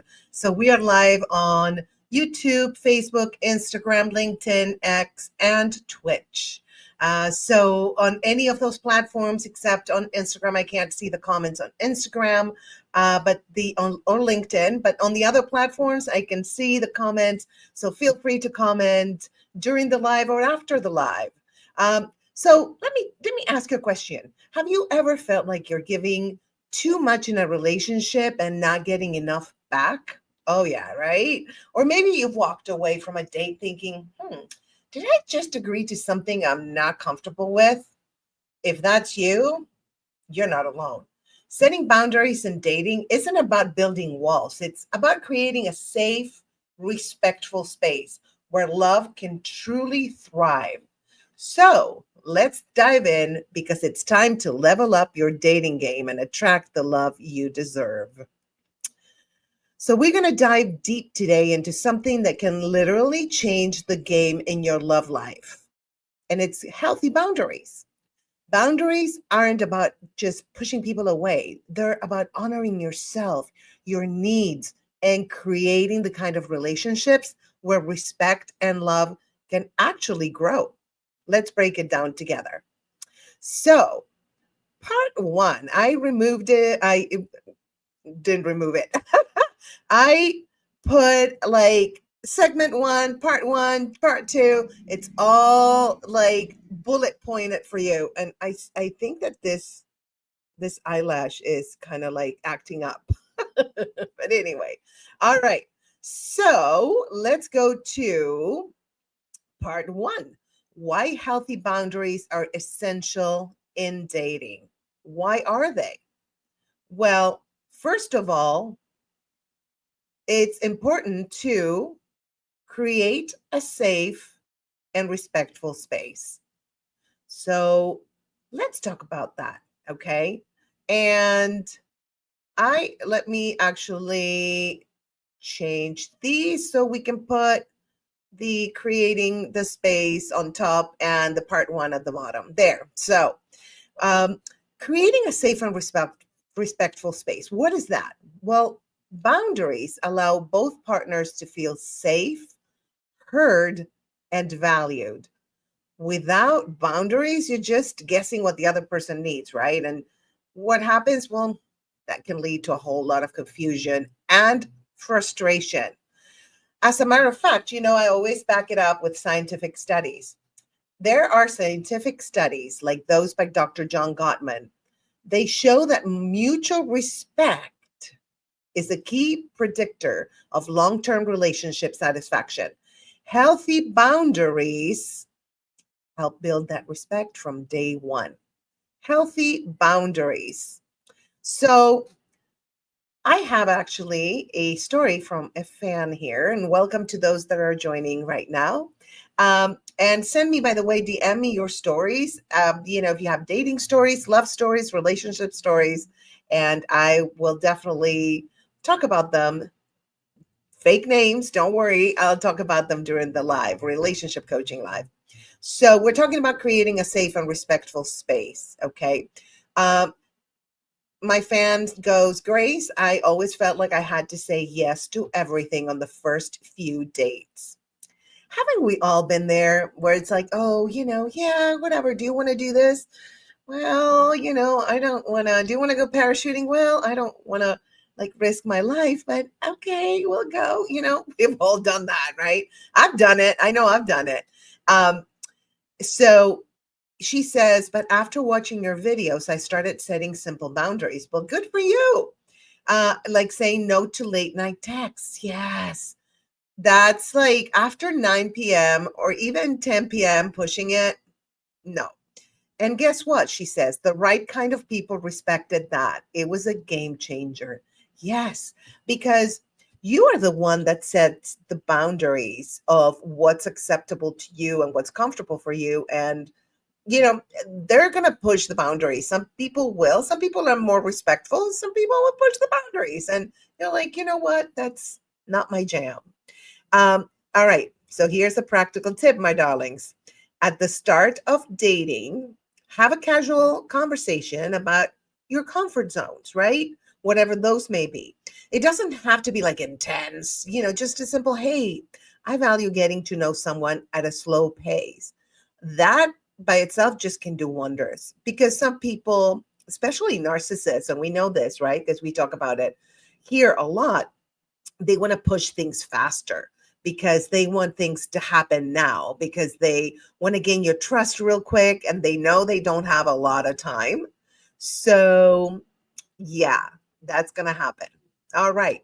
So let's go to not part 2, but number 2 of why healthy boundaries are essential in dating, which if you see the ticker down there. Okay.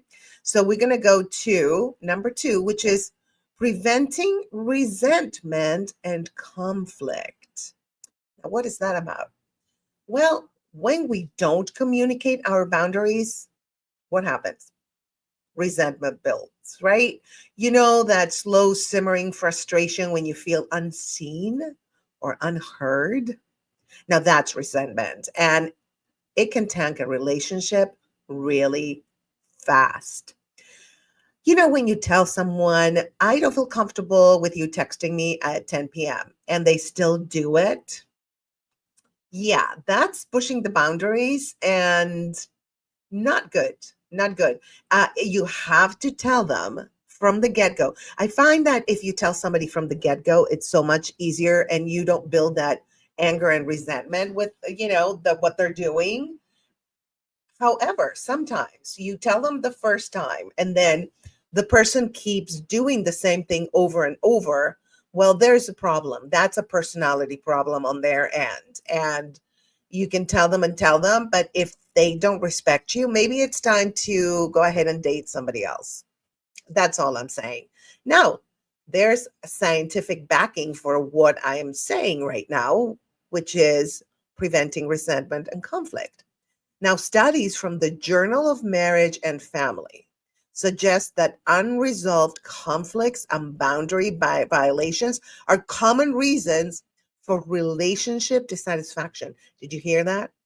Unresolved conflicts and boundary violations. Those are the 2 things that will make a relationship go south. Okay. So it's very, very important to set your boundaries from the get-go. And if they don't listen, then you need to seek help, couples therapy or something, or maybe just drop the person. I mean, I was married to somebody that I was telling him something. I told him literally for like 10 years. And I think I waited too long. I should have just cut it out like immediately, because it was like, maybe he wasn't listening. Maybe he couldn't, do or try to do, what I was asking him to do, and not in a bossy way or anything. I was like, I feel like this would make me feel better. But, and I think I did listen to him, but maybe I didn't listen to him either. I was younger and we all learn on the go, right? So I'm not blaming everything on my exes, because only for comedy purposes I do that, right? Because I'm a comedian, as you guys know. But But in real life, it's like it goes both ways. Now, sometimes when you're dating a narcissist, it's just a one-way street. But you're participating in it either by ignorance because you don't know what's going on, or because it's a wound from your childhood and you're just repeating the pattern. So you need to seek help in that case, right? All right. So as usual, we have a fan DM. They say, I dated someone who constantly made plans last minute, and I dropped everything for him. I thought I was being flexible, but I ended up feeling invisible. Yep. Now I communicate my need for advanced planning. The right people understand, and it's been a huge shift. Absolutely. Nothing worse than feeling unheard or unseen. It's just like, why would you be with someone who's not listening or who doesn't see you for who you are? It's like, no. You want to be with someone who aligns with your values and just appreciates you and cherishes you and loves you, and some people just don't know how to do that, or they learn how to do that later in life. Some people are naturals. They know how to do that immediately, right? So, okay. So let me see. Practical tip. I was just looking at something. Sorry, guys. I'm engineering the show and I get distracted. Practical tip, okay? Write down situations that have caused past resentments. Then think about which boundary could have prevented it. It's a simple way to start protecting your peace. I am a very big proponent of writing things down. Okay. So, because sometimes, I wish I would have done that with my narcissistic abuser, because I would be like, just dismiss it. Maybe he's angry, or maybe I did this, or maybe he's mad about that, or maybe, no, you know what? If I would have written it down, I would have had like 25 unfounded being angry at me, or very low key, like something I did very low key. And it's like, well, you're overreacting, I think. And I don't say usually overreacting because I respect people's feelings, but when it comes to a narcissist, they do overreact for manipulation purposes. So that's the thing. Welcome to all that are joining from YouTube and Twitch. Thank you for being here, guys. Looks like the Facebook stream did not go through for some reason. Whatever, it's all good. But anyway, thank you for being here. Please, in the comments, if you have any comments or any questions, I'm happy to answer and happy to post your comment. By the way, this video is brought to you by the State of Grace, and I have a little free gift for you. If you go to the pinned comment, you will see a guide that is about healthy dating boundaries. So if you want to go ahead and order it, it's $0. It's a PDF download, $0. You go to the stateofgraceshop.com and it's going to be there for free for you guys to download it. So anyway, also remember, subscribe, like, share, and comment. And again, check the pinned comment. Okay. All right, my loves. So number 3 of why healthy boundaries are essential to dating. Okay.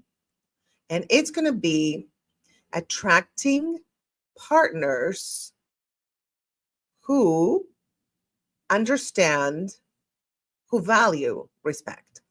Also, this is part of understanding your needs and values, because we just are leading the conversation towards that, right? So attracting partners who respect, okay, who value respect, not just respect you, but they value respect. They crave respect, and so they give respect. A lot of people are just so disrespectful, they insult and they just, they're not kind. And it's like, no, I am a big proponent of, like, if something doesn't work out, I don't have patience anymore in my life. I've reached an age where it's like, I don't have the patience to wait for this person to wake up or to be enlightened. So I feel like this is just my personal experience and my personal belief. It's best to attract somebody that's already, kind of healed, or pretty much even 80% healed. Because if you're healed and you date an unhealed person, there's so much work. I mean, it can work, but it's a lot of work, you guys. And also it's so random and so whatever. It could work, it could not. And, so my advice to you guys is always make sure that the person, if they're not healed, nobody's completely healed. I don't believe that's the case. But if they're on the healed side, that they are kind of like at the same level that you are on that, in that arena, right? Okay, so let's go back to attracting partners who value respect. Dr. Brené Brown's research shows that individuals with clear boundaries are more likely to attract partners who are emotionally available and respectful. Again, those boundaries, right? We got to have those boundaries, guys. Clear boundaries, because when you have boundaries, you also create this aura of respect, because people know they can't cross those lines. So it's not about like closing yourself off, but it's surrounding yourself with kind of, I call it like a transparent wall, right? Where you can see them, they can see you, but they just, it's like, you know what? You can try to cross that boundary, but you're going to go like this on a plexiglass, like, I'm trying, but I can't. So that's how I see it, right? Now, here's a fan DM, you guys. They say, I used to think, I did. Let me tell you what I did. I shot Maurice the French Ladies Man because I do sketch comedy. By the way, it's on my YouTube. There are little clips, but on my Patreon, if you go to my Patreon, The State of Grace Fraga, patreon.com/The State of Grace Fraga, you'll find it there. It's going to drop tomorrow. It's hilarious. And I'm not saying that people are saying that saw it are hilarious. It's hilarious. So it's dropping on Thursday this week. But anyway, so that's why I'm like, did think. So think. Sorry. I do so many accents that it's kind of like sometimes my poor mouth and tongue are like, which accent do you want me to pull out today? But anyway, so I used to think, this is a fan DM, I used to think setting boundaries would push people away, but it actually did the opposite. See? I met my partner after being upfront about needing alone time every weekend. He respected it, and that's how I knew he was the real deal. Absolutely. If people love you and respect you, and they just respect your boundaries, healthy boundaries, of course, they're more into you than somebody who's like trying to push your boundaries. And that's also very immature to try to push boundaries. It's like, mommy, daddy, I'm trying to push your boundaries. It's like, dude, grow up, or girl, grow up, it's like whatever. So practical tip for you guys to attract partners who value respect. Notice how potential partners react when you share a boundary. Respectful people will honor your needs. Those who don't aren't your people. So we want, your vibe attracts your tribe, right? So we want to attract our tribe. So to attract what you want, you got to be that and embody that. You want to attract people that are healed. If you're healed, that's what you're going to attract. If you want to attract, if you're in a victim mentality and, I always attract narcissists, you're going to attract narcissists. I'm telling you from experience. I'm not making this up, you guys. That's why I became a relationship coach. People are like, well, you were married twice and da-da-da. It's like, you know what? That's exactly it.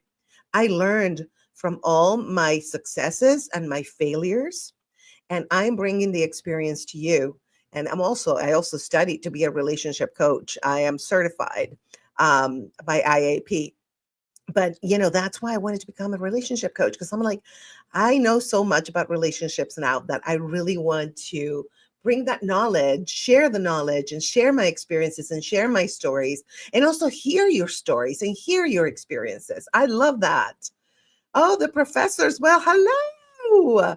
I hope you're having a good day. I enjoy this episode. Thank you. Yes, feel free to comment. I love it. Thank you for being here, Jesse. You know, I love you to pieces, and I am always happy to see you on the lives, always. Okay, so let's go to part 2, and that would be, let me put this, guys, I'm engineering this show as we go, but I did write the banners, so, which is good. So part 2 is going to be understanding your needs and values, which is what we're walking towards, right? Okay, so understanding your needs and values. So first of all, before we understand our needs and values, we got to, let me put it here. Okay, sorry. Why is this understanding? Okay, here it is. Okay. We got to, sorry guys, it's just engineering. It's like trying to keep my eyes focused on you and then trying to also, post the banners and everything. Eventually I'll be able to afford an engineer, but right now, not really, not on the budget. Okay, so understanding your needs and values. The first thing is, let me change it, and it's reflecting on personal values. Boom, right there. Okay. So I would suggest take a moment to jot down your top 5 relationship values, okay? Now think honesty, independence, emotional connection, athleticism, whatever, takes care, good hygiene, whatever feels right for you, right? I do have a long list, by the way, and as I get older, it gets longer. It's going to get longer for you too, guys. It gets long. But take a moment to just reflect on your personal values before you even put yourself out there on a dating app. What are your values? What are your values? Okay. And what are your top relationship values? Top 5. I would say top 10. I put top 5, but just write as many as you want. It could be top 20. I don't care. Just whatever. I'm thinking top 5 because some people will be like, that's it for me. Okay. So here's a fan DM. And he said, writing down my values was eye-opening. I realized that humor and intellectual connection are non-negotiables for me. See, I would say for me too. Yeah, I agree. Humor and intellectual connection for sure. He says it saved me from wasting time on the wrong dates. That's right. Listen, you guys, dating was like a sport at some point on the dating apps. And I'm talking before my cancer journey. I was dating a lot. And if I would have taken my own advice, well, now I know better because I had experience, of doing this the right way or the wrong way. So I would just waste so much time, like literally hours and hours, probably weeks of my life.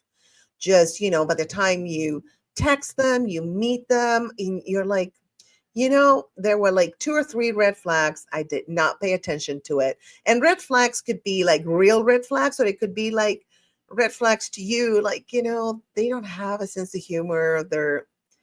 They don't like to discuss stuff. They talk about stuff that I'm not interested in, which happens a lot. Sometimes people, and I don't know if it happens to you, like I'm on a date and they start talking about stuff that I'm like, that's what's happening inside me. And I have ADHD. So I start just like going on, what do I have to do next week? Oh, that movie was fun. Oh my God. Okay. Pay attention, Grace. What are they talking about? And they ask you questions. I'm like, yeah, sure. And I have no idea what the question is because I'm not paying attention because I'm not interested. So when that happens, just not for you. Okay. And sometimes, we're like, I want to find somebody. I want to be with someone, especially us, those of us who are romantic. I'm telling you guys, no, don't waste your time. And also I remember I used to try to fit, what is it called? Like a round screw in a square. It's like, not gonna happen, okay? And here the professors, Jesse says, sometimes you can't take your own advice. Be gentle on yourself first. Absolutely, be gentle on yourself. Yes. I don't know about you, Jesse, but sometimes I am not very gentle of myself. I'm like, dang it. But then it's like, okay, forgive yourself, love yourself, and learn for next time, right? But thank you for that reminder because, yeah, I tend to be a little harsh on myself, not on others, which is weird, but I'm a little bit harder on myself. That's my Virgo. See, I have a lot of Virgo. By the way, this eyelash is driving me crazy, you guys. It's like so. I put on eyelashes for you today. Oh, that's why it's going up. Okay, I think it's better now. I put on eyelashes for you. How about that? Let me see. Oh, yeah, it's going up. Oh my God, this is so weird. Okay. All right. I think I fixed it. It was looking like, all right, it might go up again. And Jesse says, yep, it's life. What can you say? Yeah, totally. Right. It's life. That's the way it goes, man. All right. So here's a practical tip for you guys. Revisit your values monthly. Relationships change, and so can your priorities. You know what we were looking in our 20s is different in our 30s or 40s and so forth, right? So it's different. It just changes because you change. Hopefully some people don't change. Like I know my ex-husband wants the same things from a woman, and so he married somebody that would give him what he needs, and and that's fine. He hasn't changed. That's the guy that we had problems because he wouldn't change things. Not even change, but like listen. But anyway, sidebar. So yeah, revisit your values, your relationship values, your personal values. I'm a big believer in writing things down. Look, see, I'm not joking. I have, by the way, I'm sorry about this nail. It's kind of messed up, but yeah, see, I have this, and this is for just today, right? Like, so I remember what to say. So, and it changes. It might change in a month. I might just, think of something else and just change what I say during the lives. So same with your priorities and your relationship priorities. Okay, so let me see. All right, so understanding your needs and values. If you see the ticker at the bottom, that's what we're doing right now. And the next thing is going to be dun, dun, dun, identifying non-negotiables. Okay, for example, trust, loyalty, emotional safety, communication. I mean, these are the big ones for me and for many, many people. I coach people, and I'm telling you, those are to me, from what I've heard in sessions, the four most um, looked for, things like the non-negotiables, the biggest four, the top four. So trust, loyalty, emotional safety, and communication. Some people don't care about trust. They have an open relationship, but there's still trust involved in an open relationship, right? To have safe schmacks. I don't want to say the word so YouTube doesn't flag me. And this eyelash is still going crazy. Okay, sorry. It drives me nuts. Jesse, that's my Virgo. It's driving me nuts. Anyway, so yeah, so just write a list. What are my non-negotiables? I like somebody who has a sense of humor. To some people, that's a non-negotiable because they love to have fun. Right here. So it could be something else. It could be, again, good hygiene. It could be social, or be a hermit, or be nice to my family. I mean, there's so many non-negotiables. And I would definitely, even if somebody feels like they're the perfect person, I would definitely, if they have a big non-negotiable, this is driving me crazy again. If they have a big non-negotiable, then yeah, go ahead and just reconsider the situation. All right, I'm just gonna leave it like that, and I'm gonna have a funky eyelash anyway. All right, I have to live with that. My Virgo side has to live with that. Okay, I'm good. Okay, so here's a fan DM. Before I read the fan DM, let's see. There's a comment.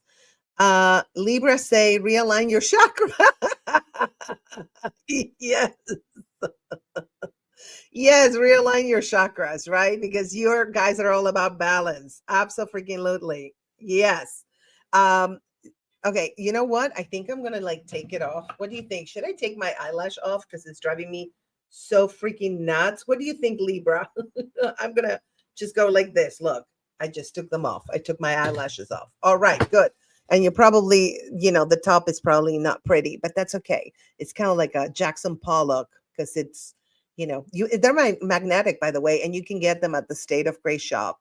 If you ever want to get them, they're fantastic. No, actually, you can get it at my Amazon, not the State of Grace shop. Let me put it right there, amazon.com. And you see it /shop/the State of Grace. Magnetic eyelashes, they're really good unless you don't put the whole, magnetic thing all the way. That's what happened. I didn't put it all the way. Live and learn. Anyway, they're really good, by the way. Anyway, if you're a woman or a man who likes to wear eyelashes, or a woman who likes to wear eyelashes, these are for you. All right. Libra say jelly donut. Yeah. Okay. Jelly donut. I like that. I love jelly donuts. Oh my God. You're making me hungry. Now you're making me crave it. Okay. So let's go back to identifying non-negotiables. So the fan DM says the following. I spent years compromising on my need for clear communication. Now I say up front that honesty is my love language. It's like cutting through the dating noise. Yep. Honesty, you know what? Honesty, I think probably 99% of people want honesty. Who wants a liar? Who wants a cheater? We don't want that, right? So, yeah, honesty is a big one. Definitely. Practical tip, you guys. Create a non-negotiable checklist and share it with a close friend. Sometimes speaking out loud solidifies it. I actually had a friend and we read each other's non-negotiables and what we're looking. And like a week later, she found somebody that fit the whole thing and they're still together. I never found mine, but that's okay. She probably has better manifesting powers. This was years ago. I think today I probably have better manifesting powers than I had before. Before I was like, I want all these things, but my luck is so crappy that I probably never find them. So if you have that mentality, you're not going to manifest it. But my friend, no, she had it and she got it. I'm telling you, very smart. All right. So understanding your needs and values, as you can see the ticker, this is what we're talking about. And the next point we're going to talk about is, like I was saying before, learning from past experiences, right? So here's a journal prompt for you. By the way, before I give you a journal prompt, go to the pinned comment. I have a free guide based on this podcast today. I already published the free guide. You can get it at the State of Grace shop. Just go to the pinned comment. You'll see it on YouTube and subscribe to my YouTube, like, comment, and share. Okay. So actually, before we go to learning from past experiences, the journal prompt, let me show you something. I wrote a book on dating, okay? And it's a fun guide to dating. So it's also available at the State of Grace shop. And I wanted to show you a little video I made for you. Dating is like trying to find a needle in a haystack, except the haystack is full of frogs and weird DMs. But who says you can't have fun while you're searching for that needle or prince? Say goodbye to dating disasters and hello to love that lights up your world. In Love, Laughter, and Lessons, a fun guide to dating, I spill all the secrets to navigating the dating scene with grace, humor, and just the right amount of sass. Whether you're swiping left or making eye contact across the room, I'll show you how to attract love like a magnet. It's time to stop waiting for love and start living it. Get your copy of Love, Laughter, and Lessons, a fun guide to dating today, and let the magic begin. All right, let's go back to learning from past experiences. Okay, so I suggest you do this journal prompt. What did my last relationship teach me about my boundaries? What did it teach you? Mine taught me, let me see, my last relationship. Oh, make sure that you date somebody who is not married, because they lie to you sometimes. Yeah. So that was one thing that I learned about boundaries. Like the boundary would be I had a PI actually that used to do like research everybody, like check them, everybody doing a background check. But then I stopped doing it. And so, but now you can do it. You don't need a PI for a background check. You can just do it and make sure, go on their socials. I went on their socials, but this person didn't have it. He was quote unquote separated, but still living in the same place as the wife. So yeah, that happens a lot. So now that taught me like research, make sure that this person is not married or in a relationship.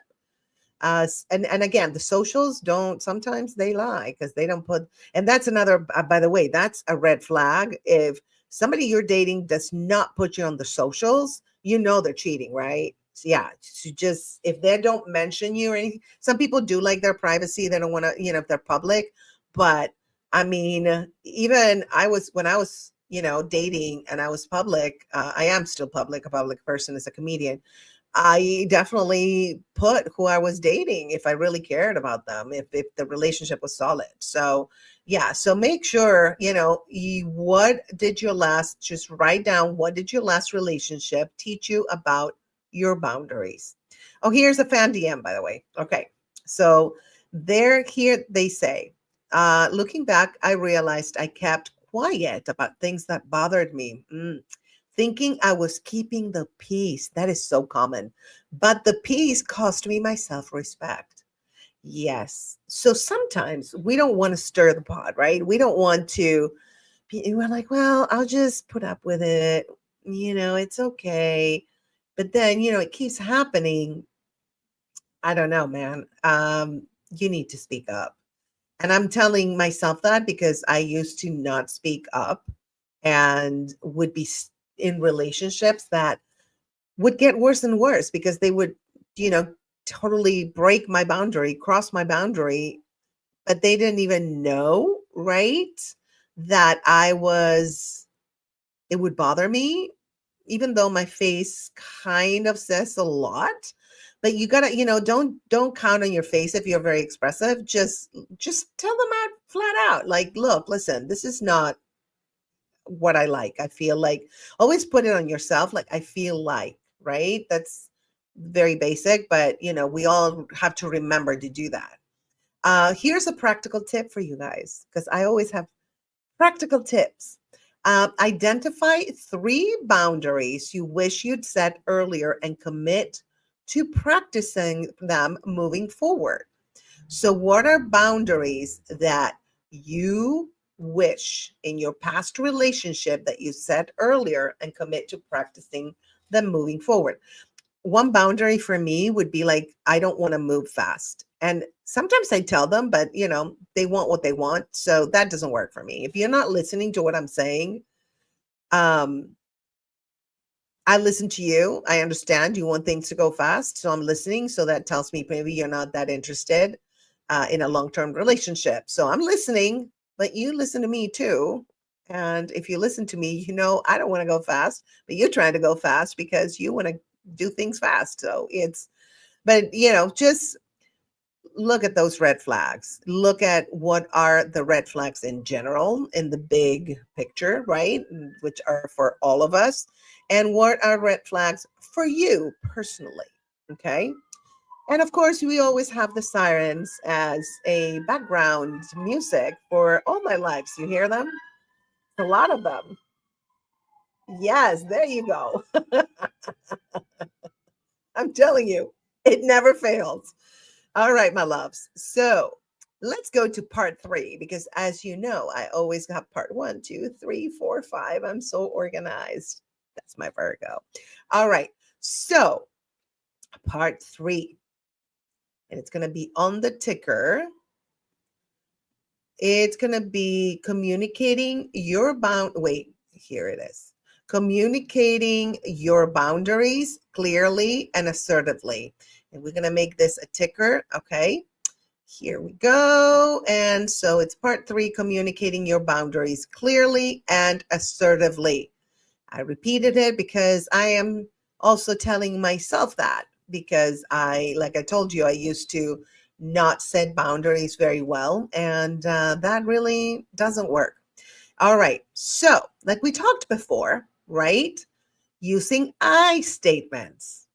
I feel uncomfortable when plans are changed to last minute. Feels better than you always change plans. It's more accusatory, which, yes, we're mad at them that they change plans or we're annoyed, but just be smart and just put it on you.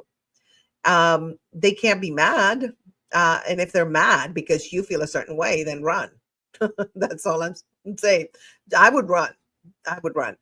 Here's a fan DM, because I love my fans that sent me their experiences, and I love my fans or my community. Let's put my community. I don't know why I say fans, because I'm a comedian. I'm used to saying fans.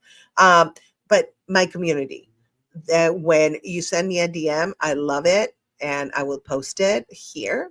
And I love it when you comment during the live and after the live. Love that, because I'm building community in this channel of YouTube and all my socials, where it's about helping each other. And that's my goal. And as you know, my tagline is your journey to joyful living, right? So that's what I'm all about. Everything I do is our journey together to joyful living.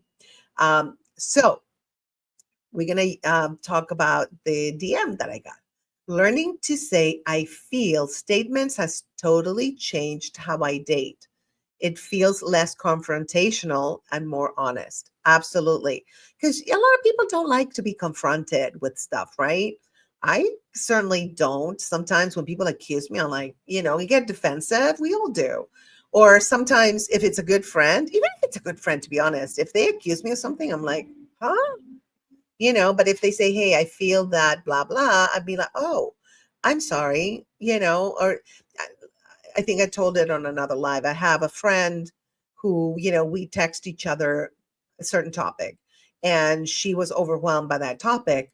I didn't know that. Right. And so she was like, I love you, but can you like give me a break from sending these things? I know we always do that, but right now it's so overwhelming.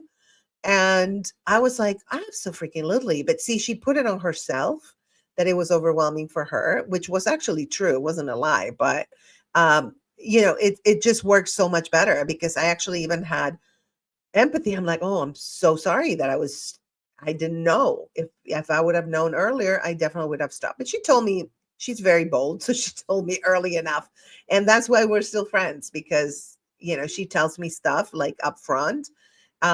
Some people like myself, you guys, we don't understand subtlety. Like, you need to tell me upfront in a nice way, loving way, or else I get defensive. We all do. I think we can all relate to that, right? Practical tip, my loves. Practice rewriting tough conversations into I statements. It builds confidence. I statements. Say after me, I feel that. I see that. I feel. I think I feel is the best one rather than I see, because I see is an observation, and that could be taken as a criticism. So I think with I feel, we're all very safe. We're safe and we're good. Okay, my loves. So the next part of part 3, communicating your boundaries clearly and assertively, is being specific and providing examples. Okay, that's very good. In anything that we do, being specific always helps. Sometimes, like, I have both abstract and detail mind, which is not common. I heard some people are more abstract, and so what happens is then people that are more detailed don't understand. But I think we all understand detail. Be specific. Like, okay, I feel like you were sexist when you said this, and that, right? Be clear. It's just being clear. Okay, you guys, like, I prefer texting during the day and calls in the evening. Clarity eliminates confusion. Okay. I used to have a neighbor. He was part Italian. Oh, he was Italian. Joe, that was his name. And he would be like, Grace, this was in New Orleans in the South. Grace, straight talk makes straight sense. Straight talk makes plain sense. You would say that. That was his voice, I swear to God. In the South, I mean, I love people in the South of New Orleans. Their accent is so adorable. By the way, I have a character named Belle. She is I created her in honor of all the Southern belles. And you can actually, I did a Belle marathon this past Saturday, so you can check it on my YouTube under sketch comedy. I have characters and I keep adding shows and characters. And also on my Patreon. Belle is very popular on my Patreon and my OnlyFans, which is only for comedy. And so, yes, but anyway, all right, let's keep going, my loves. So here's a DM that I got regarding this topic. And this person says, I used to think people should just know my boundaries. But when I got specific, it actually reduced misunderstandings. Absolutely. We assume that people will respect you. We assume that people will not call you after 10 p.m. But some people don't have those boundaries. So we got to let them know kindly and lovingly. And that's the way it is. So practical tip. Write out the boundaries you want to set and rehearse saying them aloud. Practice makes confidence. Okay. So if you practice, I practice sometimes, I don't even necessarily look in the mirror, but like you can look in the mirror if you want, and just see how you look. Sometimes, I look like at myself, like the eyelash, and I'm like, I look really sad. No, I need to say it with more confidence. And just say it with confidence, right? Like, hey, I feel this is, I don't feel comfortable, or I feel uncomfortable, because it's better to do a positive one than negative. I feel uncomfortable with you. No, with you, not with you. See, I'm going on with the flow. I feel uncomfortable getting texts after midnight. If we don't use the word you, but see how my thought process was to say you, and it's almost accusatory, because that we all do that, right? A lot of us, I'm not going to say all, but a lot of us do that. So practice, because see, I just practiced saying something without rehearsing it, and see how it came out. I corrected myself like 2 or 3 times. Anyway, let's keep going. So part 3 is about communicating your boundaries clearly and assertively. Say no kindly and firmly. For example, thanks for the invite, but I need some downtime. Did I say downtown tonight? I think I want to go shopping downtown LA. They have a lot of good deals. Okay, moving on. Thanks for the invite, but I need some downtime tonight. Simple, direct, kind, right? There's a DM from a fan. The first time I said no without over-explaining. Yes, I felt so powerful. Like, who knew 2 letters could feel so good? Okay, raise your hand if you're into over-explaining. So now I practice again. Like, I might even write it down on one of my many, many flashcards.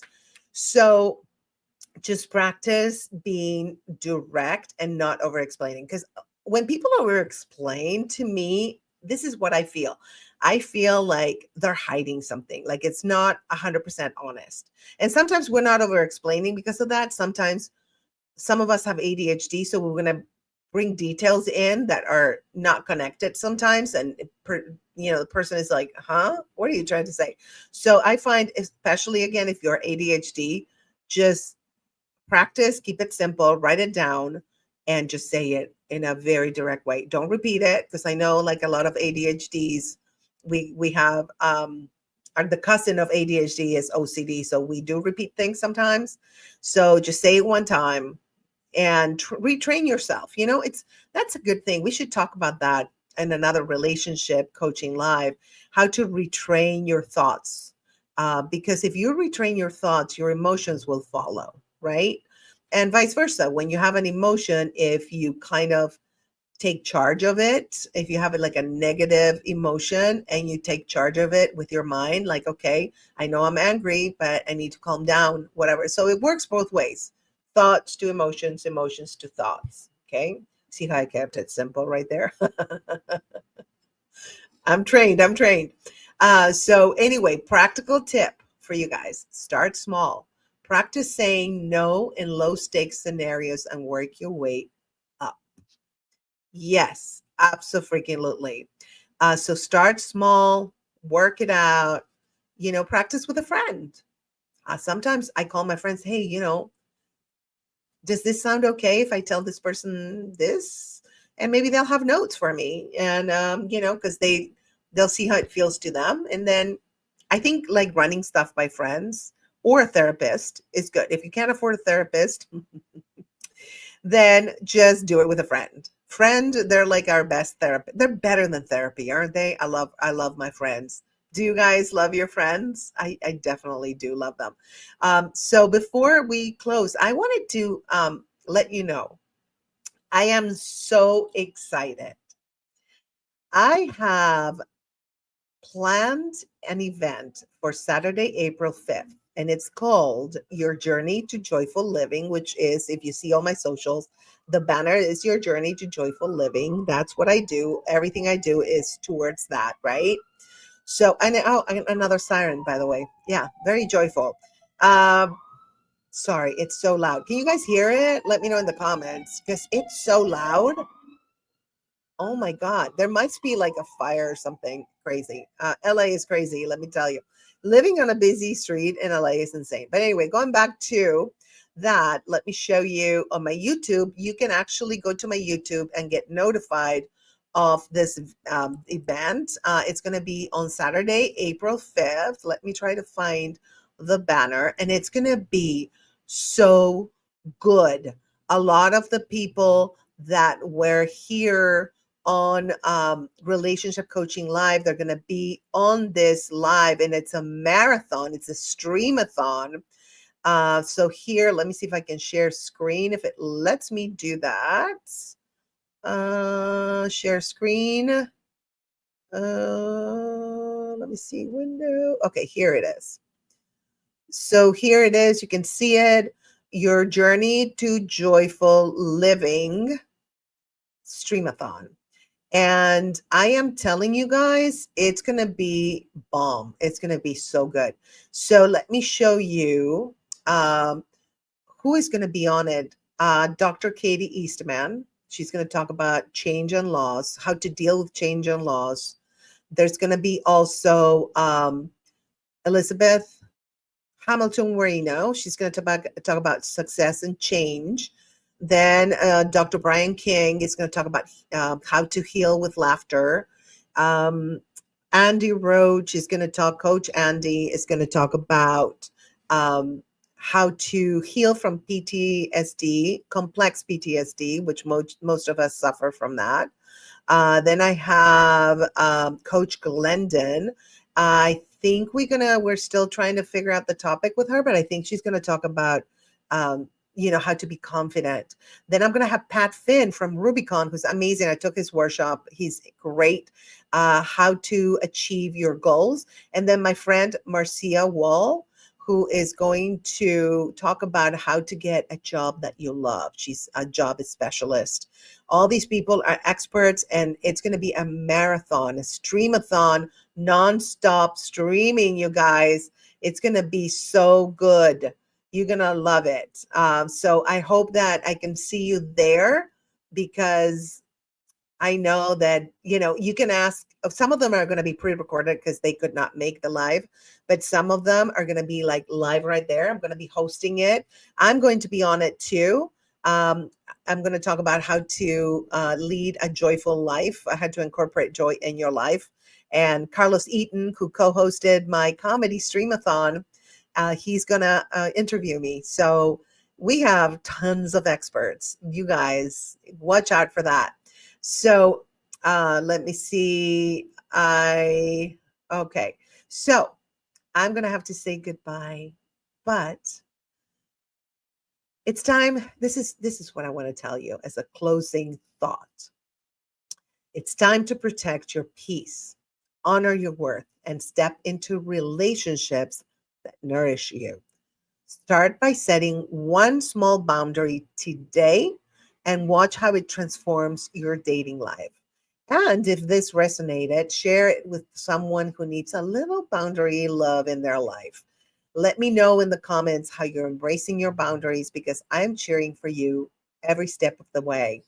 Check the pinned comment for the free guide that is a summary of this live. It's available at the stateofgraceshop.com. Let me put the ticker right here.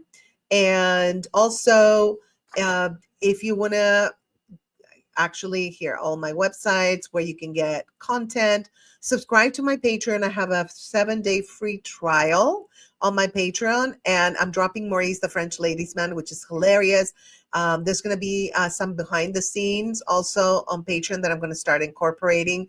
I have tons of shows there. I have hundreds of like posts at this point, and it's only $5.99 a month, but you can get the free trial for 7 days and see if you like it. And I drop 3 shows, 2 to 3, depending on the length of the show, 2 to 3 per week. So not a bad deal, okay? And you can get discounted relationship coach sessions and discounted merch. There's a code there, a secret code that's available on the page. You can get tons of stuff there. And here is my beautiful friend, Jessie. See you soon, Grace. Yes, see you soon. Thank you for being here, my dear. I love you dearly, and I love you guys too. Of course, I love you. I love you, and I appreciate you being here. And by the way, next time on YouTube, if you bring a friend, I will send you a free gift. Yes, you heard me right. Bring a friend. Make sure the friend says, hey, this person brought me. Bring a friend on YouTube. And if you're watching from X, please make sure that that you join on YouTube if you want, because that's more fun. I can see the comments faster and stuff. All right, you guys, thank you so much for joining me today. And I hope you have a lovely day. I love you. And I will see you very soon.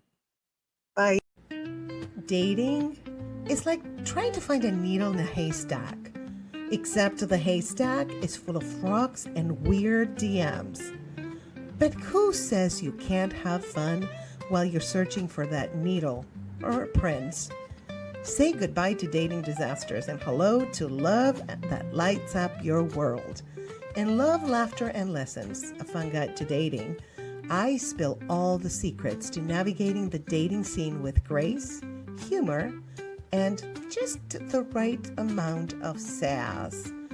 Whether you're swiping left or making eye contact across the room, I'll show you how to attract love like a magnet. It's time to stop waiting for love and start living it. Get your copy of Love, Laughter, and Lessons, a fun guide to dating today, and let the magic begin.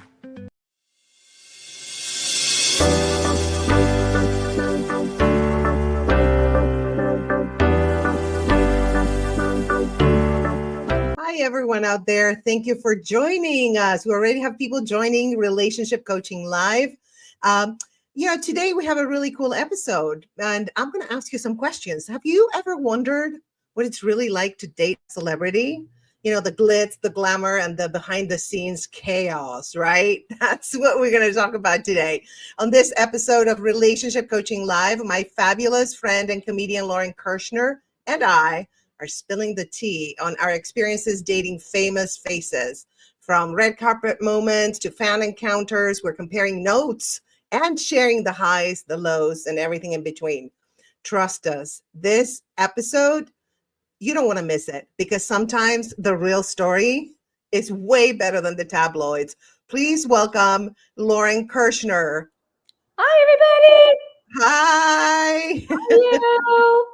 I know we have people already joining us. We have people on YouTube and X that have joined us, and they want us to spill the tea on what it is like to date a celebrity. So we're going to give them.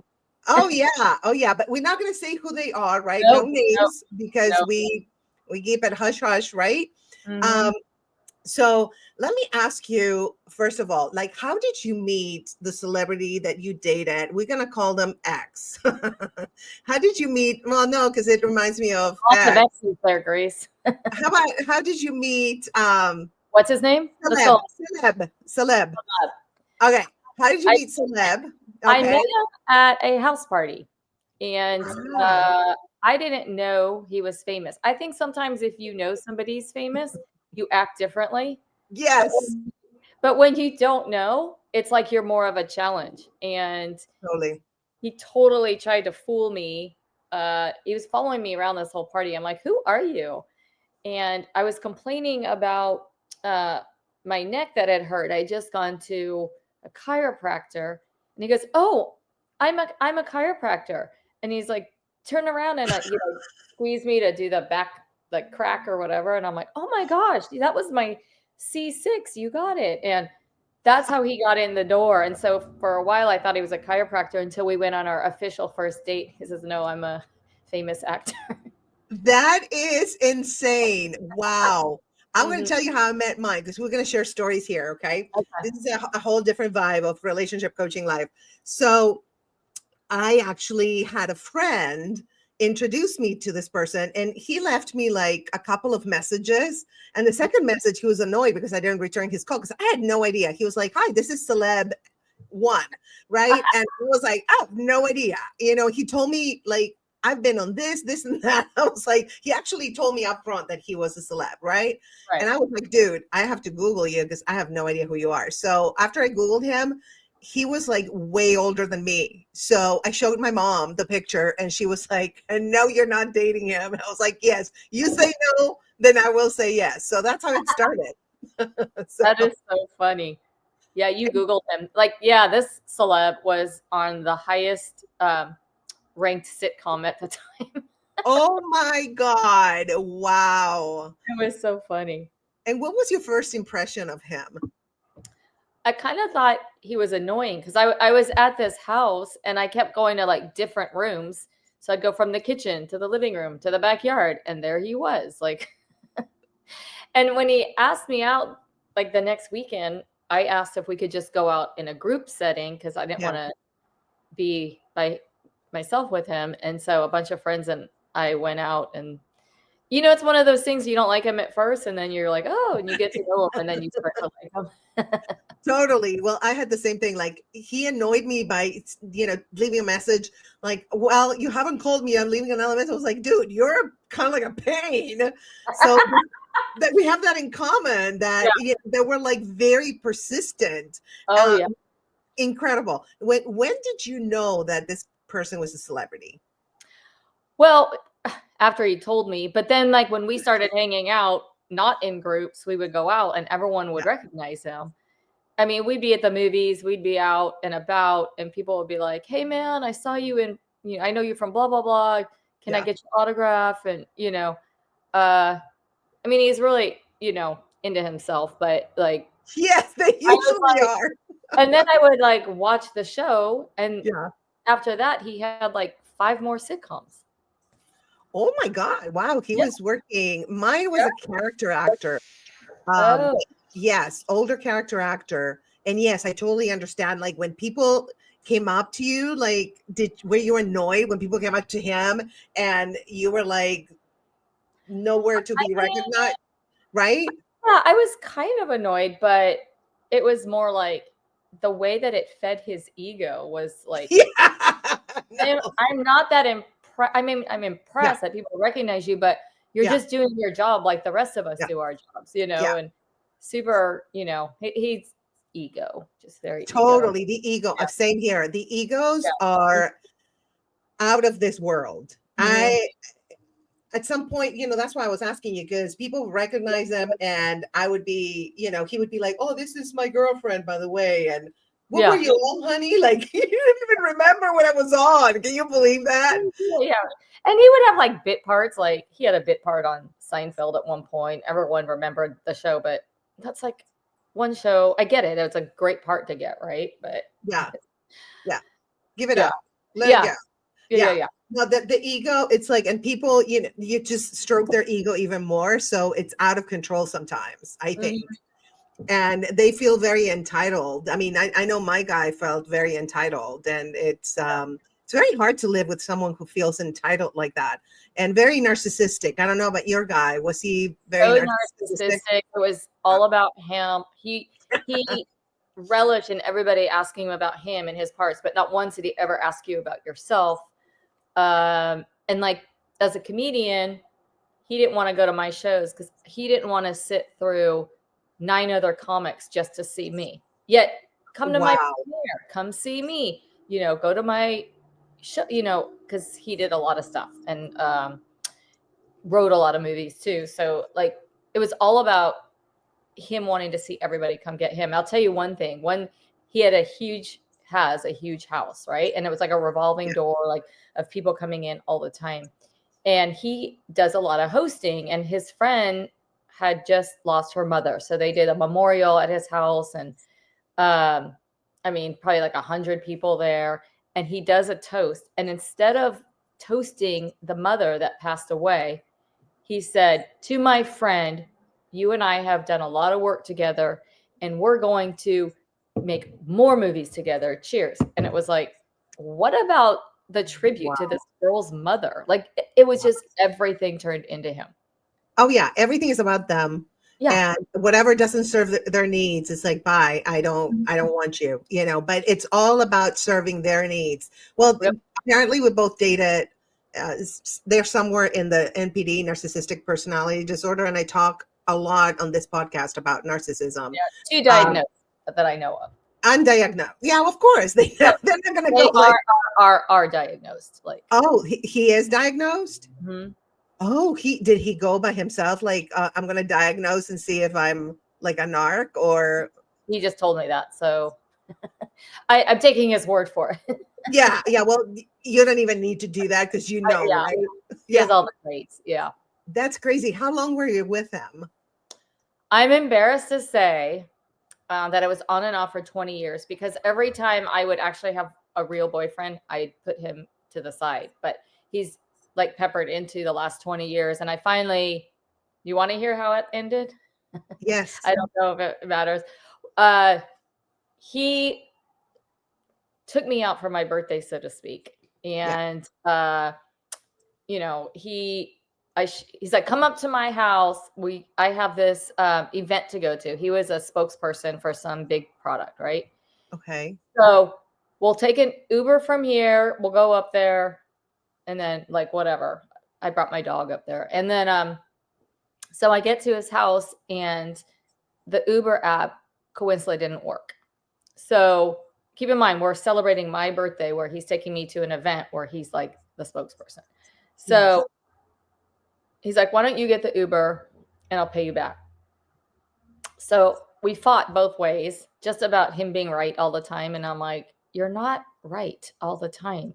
So then we get to the event, and he would never like spend money on me. Right. So, yeah, we get there and we're already arguing, but everyone's like, "Oh my God, it's so-and-so. I remember you from this." And he is just like relishing in it. "How you doing, man?" And, pay attention to me. And when he was going to take me out, it was like everything was free. It was like free food, free drinks, Jeez. Then we fight on the way back. And I actually stayed at his house because we had some drinks or whatever. My dog was over there. So when I get ready to leave in the morning, and I was so mad, I wish I could have just left then. I saw him pull out his wallet to reimburse me. And as I'm putting the leash on my dog, I turned back around and he put the money away. So he never paid for either Uber. Wow. And then he had gotten me a birthday present, which I didn't open then. I just had to get out of there. So I get home, I open the gift bag. Oh my God, I'm scared. Let's just say he collects a lot of free swags from businesses he endorses. So the first thing he gets, I open, is a bar of soap that his wife's friend made. And so he didn't buy it for me. It was sitting around his house, right? The next thing I open is a yoga t-shirt from this yoga place he endorses, and I don't do yoga. And I do a joke. I have the body to prove it. So the last thing I pull out, I think there was one more thing, was a big bottle of something wrapped up. I'm like, oh, well, at least he got me a nice bottle of wine. Now, keep in mind, I waited till I got to my house to open this. I opened it up. I kid you not. It was a big bottle of water from a company he endorses. I am so done with this man. I am done. He has tried to get me back for like 6 or 7 years now. And like, I still like a month ago got a text from him, checking in and this and that. But we're still Facebook friends. And he is all about woe is me and these fires. And I am, don't worry, everyone. I have the best friends in the world. You guys are great. If he really wanted to know anything about me, he could go look at my page, but he doesn't, because he only looks at himself. And he doesn't know anything that's happened about me because he just only can think about himself. Absolutely. No, he's definitely high in the spectrum, may I say. Oh, yeah. Oh, Very yeah. high. Yeah. It's just, there's a lot more stories, but that's Absolutely. that in a nutshell. Well, I think that in the acting business and anything that's an entertainment, if you're an entertainer, then I think that the ego can suffer because it can just, and mine was also very narcissistic, and he loved it when people came up to him and he would introduce me like, like, hey, this is my girl, but kind of like, by the way, this is my arm candy, because I was much younger than him. So people are like, a lot of people thought I was their daughter. Oh, yeah.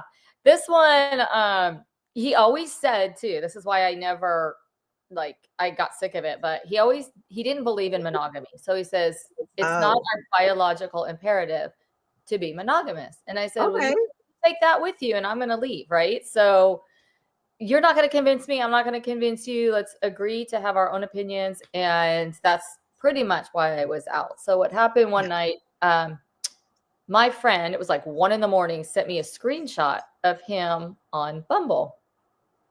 So I took the screenshot, I sent it to him, and I said, please don't ever call me again. Good for you. And he didn't understand. Because of biological imperative or whatever. And I said, then that's fine. That's just not what I want. But in the meantime, I'm in the picture and you're actively shopping. So bye. Just bye. That's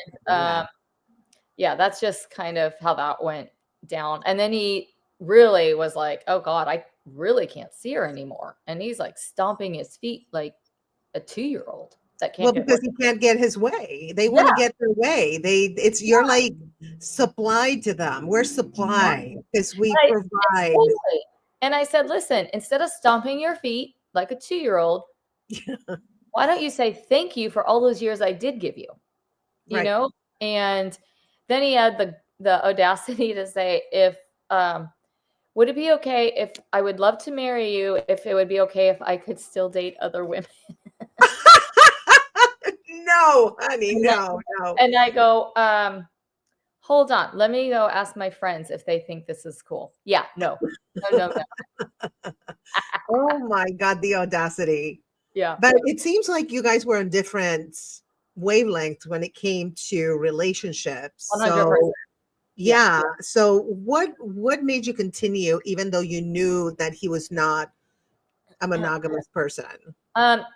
We did have so much fun, and he's super funny. So for me, humor is everything, and he's driven and he's all that.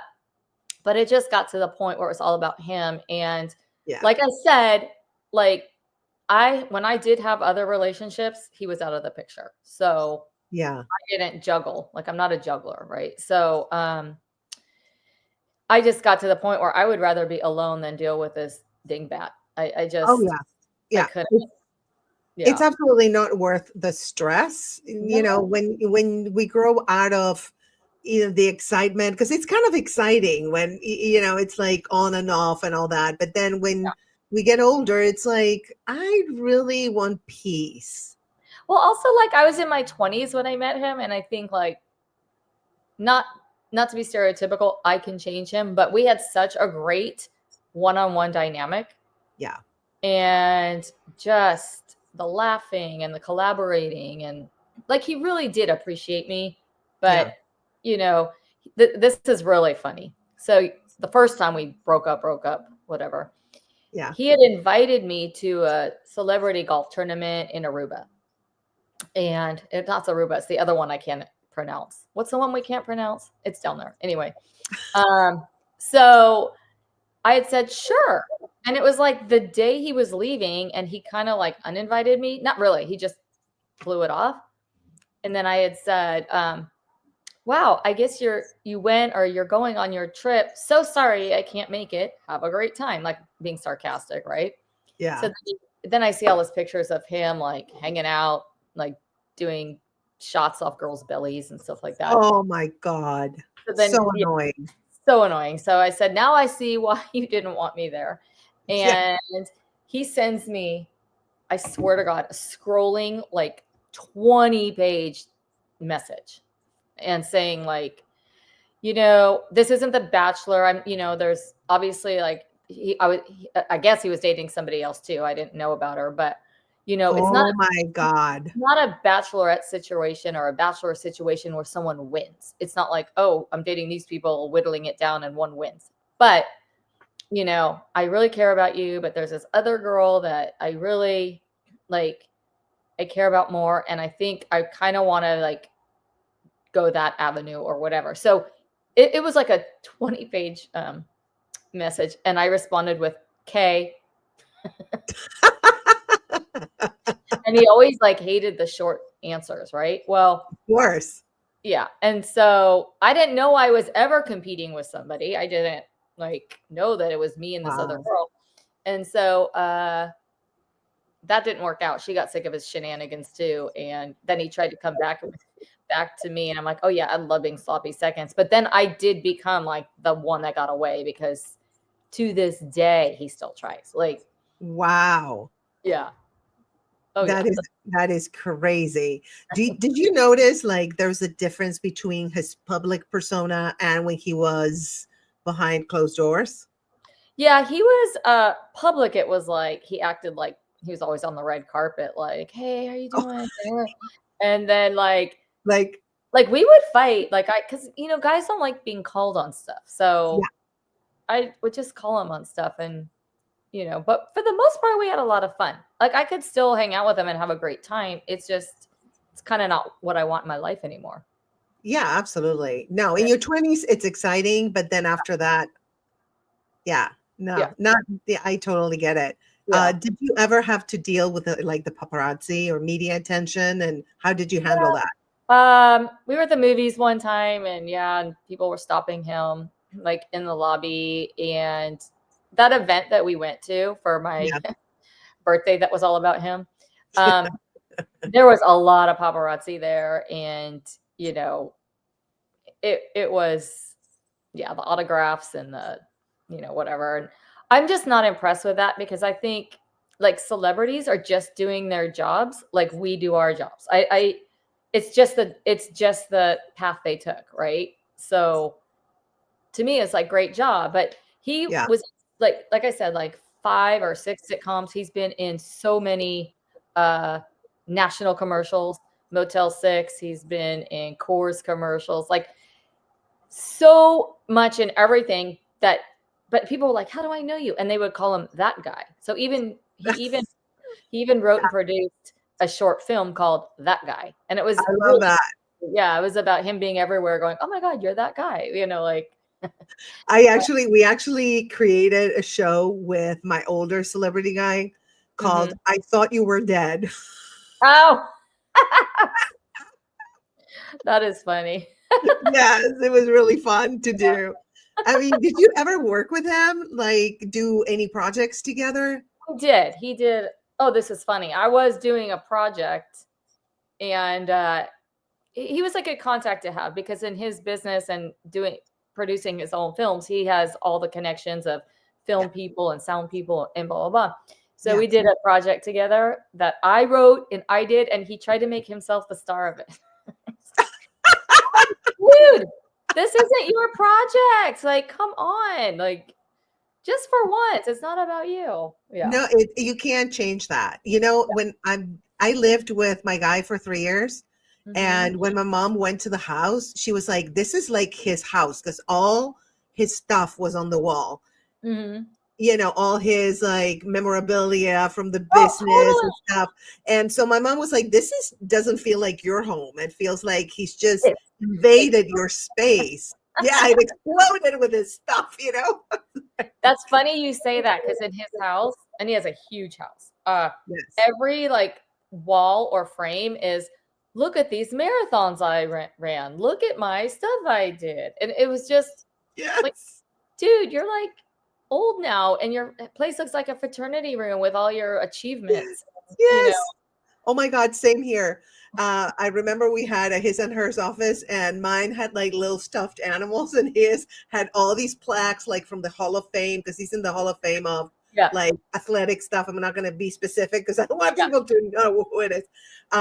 And so he had all this stuff like the awards and everything, and I was like, ay, ay, ay. And one of his friends actually, who passed away unfortunately, also a character actor, he came to the house and he was like, celebrity friend, Yeah.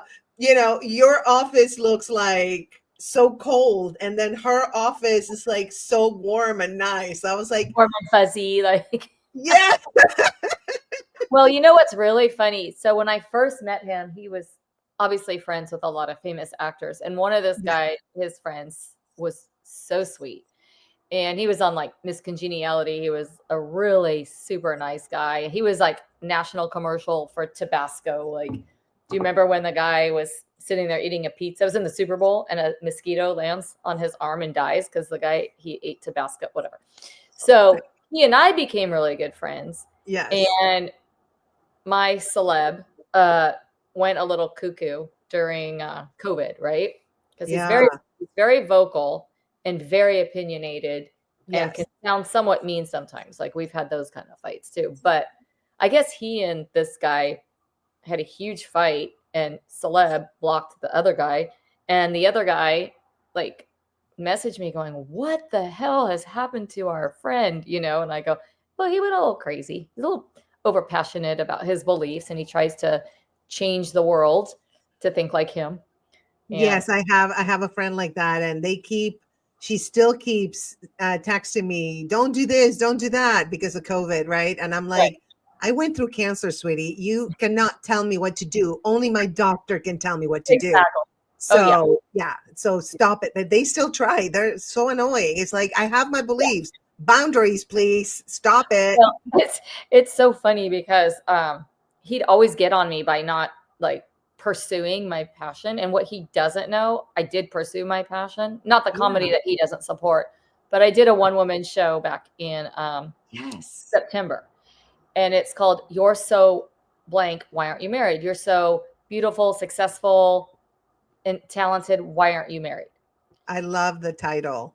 Yeah. And so it's basically my life story about why I'm not married, how I could have been married, how I dated these guys that were just my fault. I'm the common denominator, right? But he plays a big part in this show. And he doesn't even know it because he doesn't check out my social media yet. He just posted something how he's so angry at his friends in Hollywood that came out here. They're not pursuing their dreams. But I'm like, how does he know they're not pursuing their dreams? He's only paying attention to himself. Like, he has no idea that I pursued this dream that has been like in the works for 20 years. Wow. And he keeps saying like, oh, you didn't do it. But not only did I do it, he's the star of it almost. Almost, right? Are you planning to do like a short film or a film about the one woman show? I would like to kind of do what you're doing, like interview other great people that aren't married, but they're wonderful. Like, we know both a ton of comedians that are so successful, talented, and beautiful. Yes. Like, marriage doesn't define you, right? Oh, no. And that's I'm trying to alleviate that stereotype. And whether I want to do a short film, maybe if I can find the resources, but I'm going to rewrite the show a little bit. My ending has changed. And when I did it, I had a lot of my characters planted in the audience. So when I travel with it, those people won't be traveling with me. So I have to rewrite it to make it more conducive to a generic public, right? So Yes. that's kind of the direction I'm going. And to make this a running theme about marriage defining people, to interview the most amazing, successful women that are not married. I love that. Yeah. And I have a friend right now, she's married, and she is like, you are so lucky you're single. And she tells me the horrors of her marriage right now. Yeah. Yeah. And I can't imagine being in a home and sharing a space with somebody that I feel that tension with. Oh, absolutely. No. Oh, here we have a question from the audience. Celebrity Extensions. Hi. Thank you so much. That's my beautiful friend. She's my beautiful friend and next door neighbor. And she loves to tell people we're wall-to-wall neighbors, not just regular neighbors. I love that. And she says, you dated a lot of hot guys, Lauren. I love that. She's beautiful. She's gorgeous. She's probably dated hotter guys than me. Fun show. Thank you. Thank you for joining us. Yay. Well, it's interesting because I just like broke up with somebody, and I think it's a big part of my show, but I think that really scarred me to the core.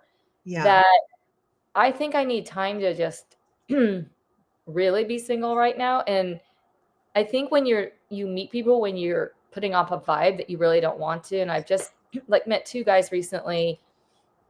They're nice guys, but I can't get myself to take this guard down and open up to them. Absolutely. So they're fun, they're nice, but I'm giving myself a little while.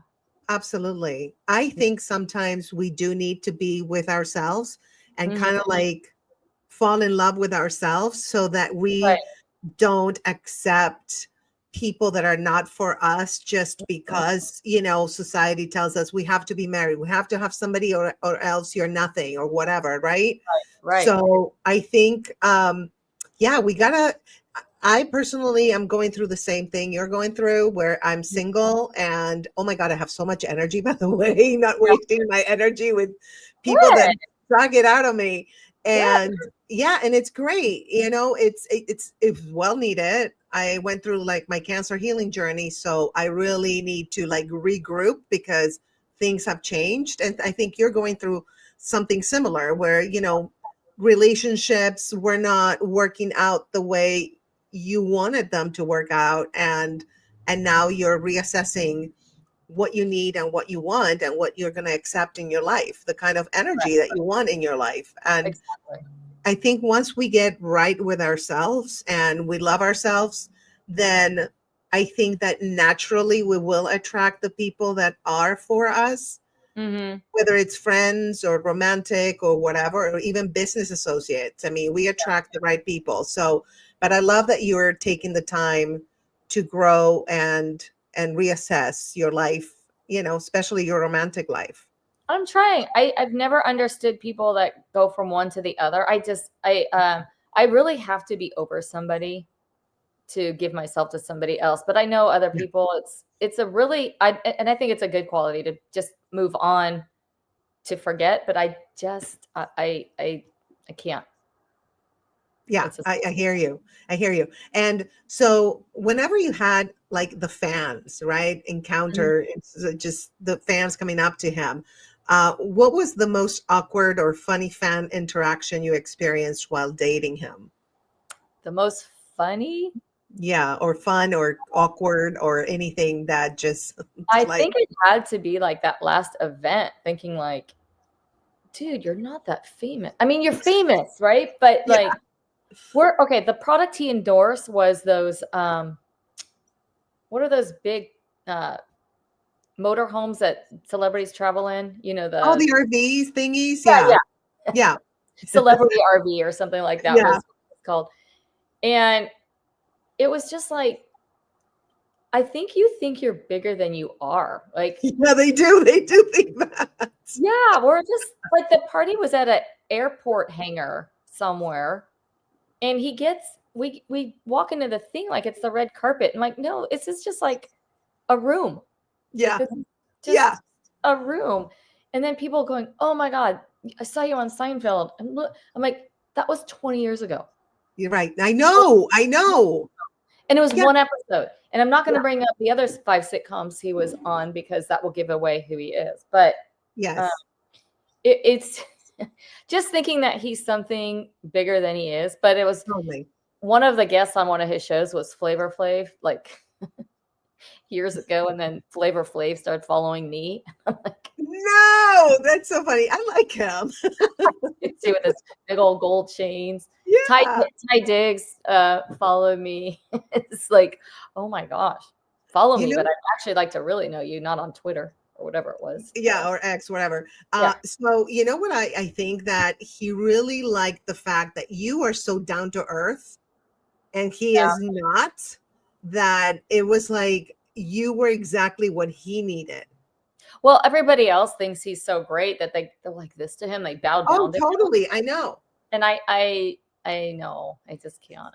That's something like I experienced while dating this character actor guy, Mhm. that people are so impressed by somebody who's just showing up on set and acting, and their work is like shown more Yeah. than what a firefighter is doing. Like now with the fires. That's they're what I'm the saying. heroes.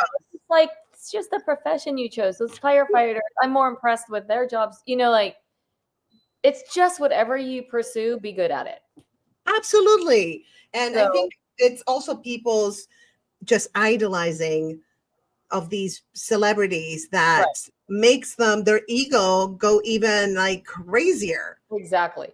It's Like, just just because blown out you're- of proportion. Yeah, just because you're a celebrity, you have no influence on my politics. You have no influence on any of that stuff, you know. So he's a really heated debater. So I just Oh, I can't do it. So no. was the guy that you were with the guy that I met you with? I met you at a comedy show years and years and years ago. Oh, well, it could be. This was 2009 to 2012. So it could Might have be. been. Yeah, it could. Yes, probably. Because Okay. he used to go to all my shows because he was a control freak. And he was And- older, right? Yeah, he was much older. And Okay. yeah, I think you met him. Mhm. But he would go to every show because with the excuse of, oh, I want you to be safe. It's like, dude, I've been doing shows way before you came into my life and drove. I'm sad. Yeah, and I can take care of myself. It's okay. But I Yeah. think it was more a control issue that he Yeah. wanted to make sure. And he was always scared that I would run away with a younger man. That was his, Oh, that's what Yeah. it was. yeah, It is the guy. Yeah. yeah. It is the guy, right? Now you know. Never know. We'll exchange names after, like Yeah. I'll tell you the guy's names, but not now. I don't want to say my guy's name. No, because- don't. But the irony of it, it doesn't matter because he wouldn't watch this anyways. Oh, yeah, I know, but But all we're of not my going to say. friends and his friends would. So yeah. Yeah, they know, but that's okay. We are not saying, as long as we don't say any names, we're covered. We're good. Yeah, we're good. We're just generically talking about Mhm. a romantic story that the person happened to be a celebrity. That's it. End of the story. Right? Yeah. So I was going to ask you, did you have any perks, by dating him, like luxury perks or exotic trips or VIP events, Never and- took me on trips because he didn't really go on a lot of trips. If he did, it was like guys' golf trips or whatever. And Okay. the Aruba one was the only one I was kind of supposed to go on.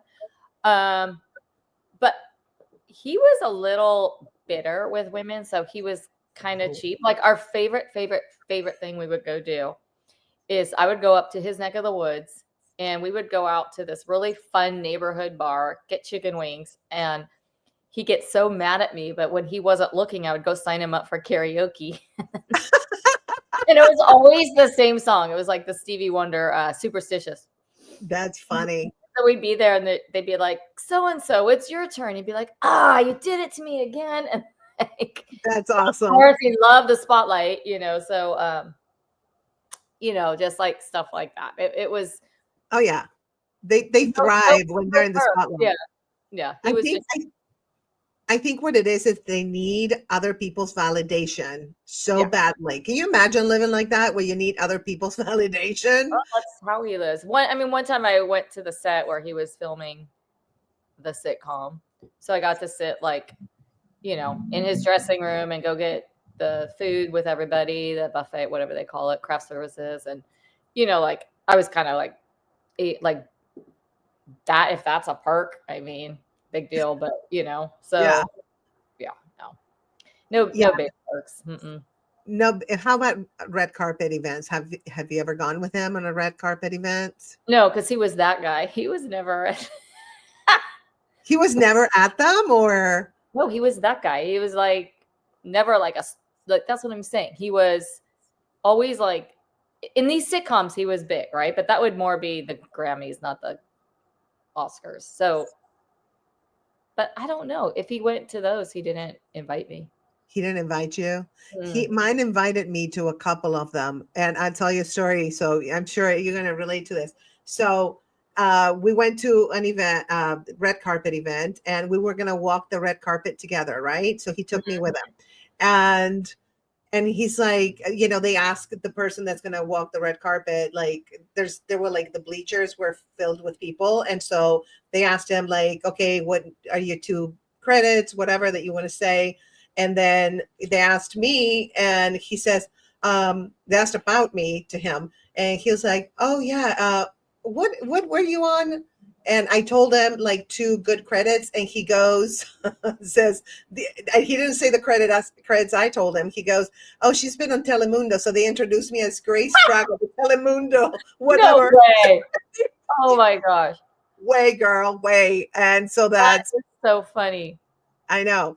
And then when they were like, the paparazzi were on the red carpet, they were like, who's the beautiful woman's name? I was like, Grace Fraga. Let me spell it for you. Yeah, that is hilarious. Yeah, he would like brag about me in front of his friends that I'm this comedian, but I am not going to sit through 9 other comics just to see you. They're so grumpy too. Did you find out? Mine was very grumpy. Well, it wasn't about him. So it had, like, he Right. Exactly. Yeah, no. Oh yeah. Oh yeah. Mine was also like, he was a comedian. He was a comic too. I don't want to say a lot because I don't want people to know. Oh. I have erased everything from my profiles and nobody, can find. But so yeah. So did he ever like make, and I think I know the answer, make your relationship public to where like they would see you with him and the tabloids would be like, oh yeah, hot girl with blah, blah, blah. Yeah, like, and then all his friends knew about me. Like, I think it was embarrassing to him that I walked away because he's like this Right. big, to do. Yeah. And I just, what's so funny?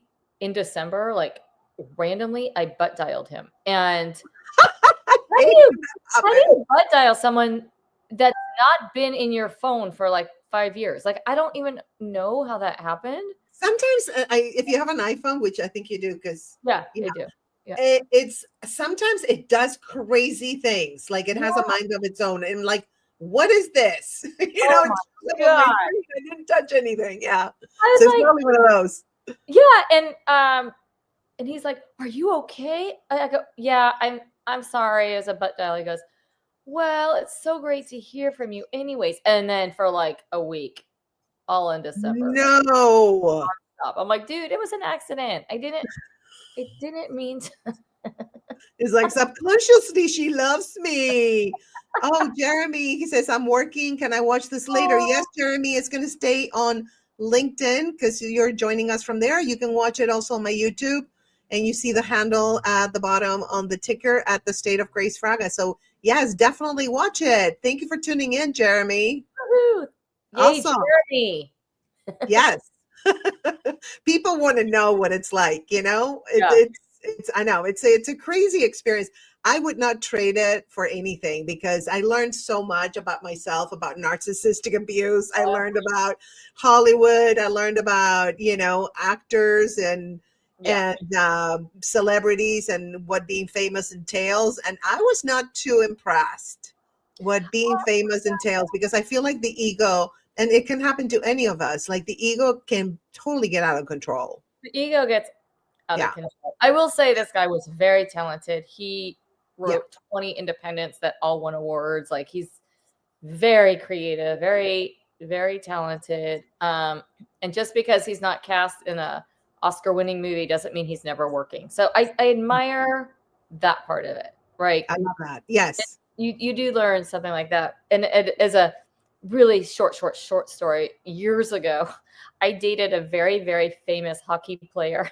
And I didn't know he was famous either, but he won Oh, you're so funny. Is it the World Cup or the Stanley Cup? I don't even watch hockey. Is it whatever the cup is? I think it's World Cup. Is one of them's hockey, one of them's soccer. But anyways, I didn't even know who he was. And then like the next week I saw TV where he won the best goal. He was the goalie on the New York Rangers. And it's like the funniest thing. But had I known who he was, I probably would have got tongue-tied, not, Absolutely. No, it changes everything. Yeah. It And really so- does. Yeah. Just oh my God, I met Tom Brady one time too. And my friend, he had just got drafted, so I honestly didn't know who he was. And my friend's like, come here, I want you to meet my friend Tom Brady. And I'm like, oh, nice to meet you. And I gave him my camera. Can you take my phone and take a picture of me and my friend? Oh my God, I love that. You have no clue. You're like me. I have no clue. A lot of times, not a clue, not even. I'm like, they look familiar sometimes. I'm like, but yeah. Really? And did you meet like a lot of celebrities through him? No, I just met him one night out. So my friend owned a huge sports bar back in Arizona, and they're really well connected. They know all the celebrities, and Tom had been there as one of their friends. And so they thought I knew who he was. Come, want to meet my friend Tom? Sure. Hi. Hey, Tom, can you take a picture of me and my friend? Yeah. And then I met the New York guy at a wedding in upstate New York. He was part of not the bachelor party, the rehearsal thing the night before. And he just like stopped me, bought me a drink, and we talked for like 8 hours. And I was like, oh yeah, like, oh my not God, even knowing who he was. Yeah, no, I totally understand. Like he would have to tell me this person did this, and they were pretty impressive. His friends were very impressive. Yeah. Not necessarily just actors, but directors and producers. Mm-hmm. And I'll be like, damn. And they were so nice. They were really nice. Yeah, very, very nice people. Had like celeb had a lot of famous friends. Like, yeah, what was that show? Veep. Veep. Veep.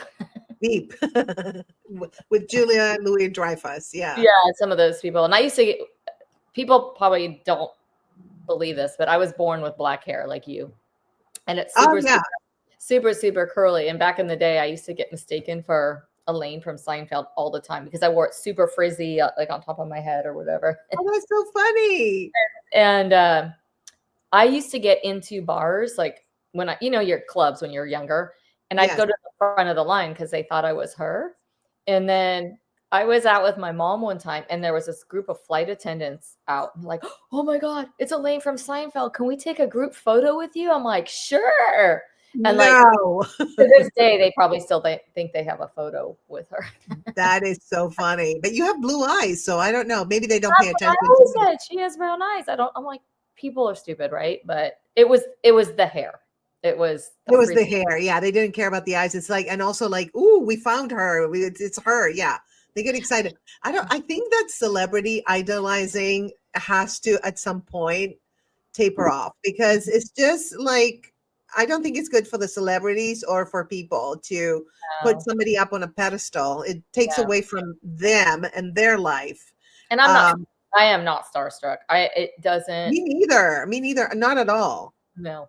I think it's because we live here, right? In Hollywood. I think so. We see them all the time. Yeah. Yeah. Or we meet them and we don't even know sometimes. Oh, that's true, right? Yeah. It's crazy. Yeah. So how do you think he handled like the pressures of being famous, and how did that affect your relationship with him? Pressures, like I think his thing was always he was a little disgruntled for never getting the huge part, right? But listen, his sitcoms were it went to his ego. Like Right. the ego is just insane. And he'll Yeah. still do references to that very, very famous sitcom that he was first on. Oh my God. But like you need to live in the present, right? So Yes, thank you. They do live in the past. Thank you. And Yeah. it's like, how about today? What are you doing today? What Yeah, you did 20 years ago, okay, good for Yeah. you. yeah. But what are you doing now to make the world a better place? It's oh my God. You now. Yeah. It's just all like I'm so glad he's gone. Like Yeah, honestly. totally. But they do try. They do try to get you back. Mine called me. He's married, and he called me, and I was like, what would your wife think about you calling me and telling me these things? And he was like, oh, Right. I swear to God. And then he called me 2 days later, and he's like, oh yeah, you're right. I shouldn't be talking to you. I'm like, duh. Yeah, I just want a regular guy. I don't want to. I'm like I don't. Well, I never dated a celebrity on purpose. Because of, I know, no, absolutely not. I think for like performers, dating like producers or directors or writers is a little better. Yeah. Because there's like an ego thing going on that my ego is not big at all, but it just felt like he was at some point I was like carrying a flashlight and putting it on him, like, okay, Yeah. How did it's yours all end? about you. Let's talk. Go for it. How did yours end?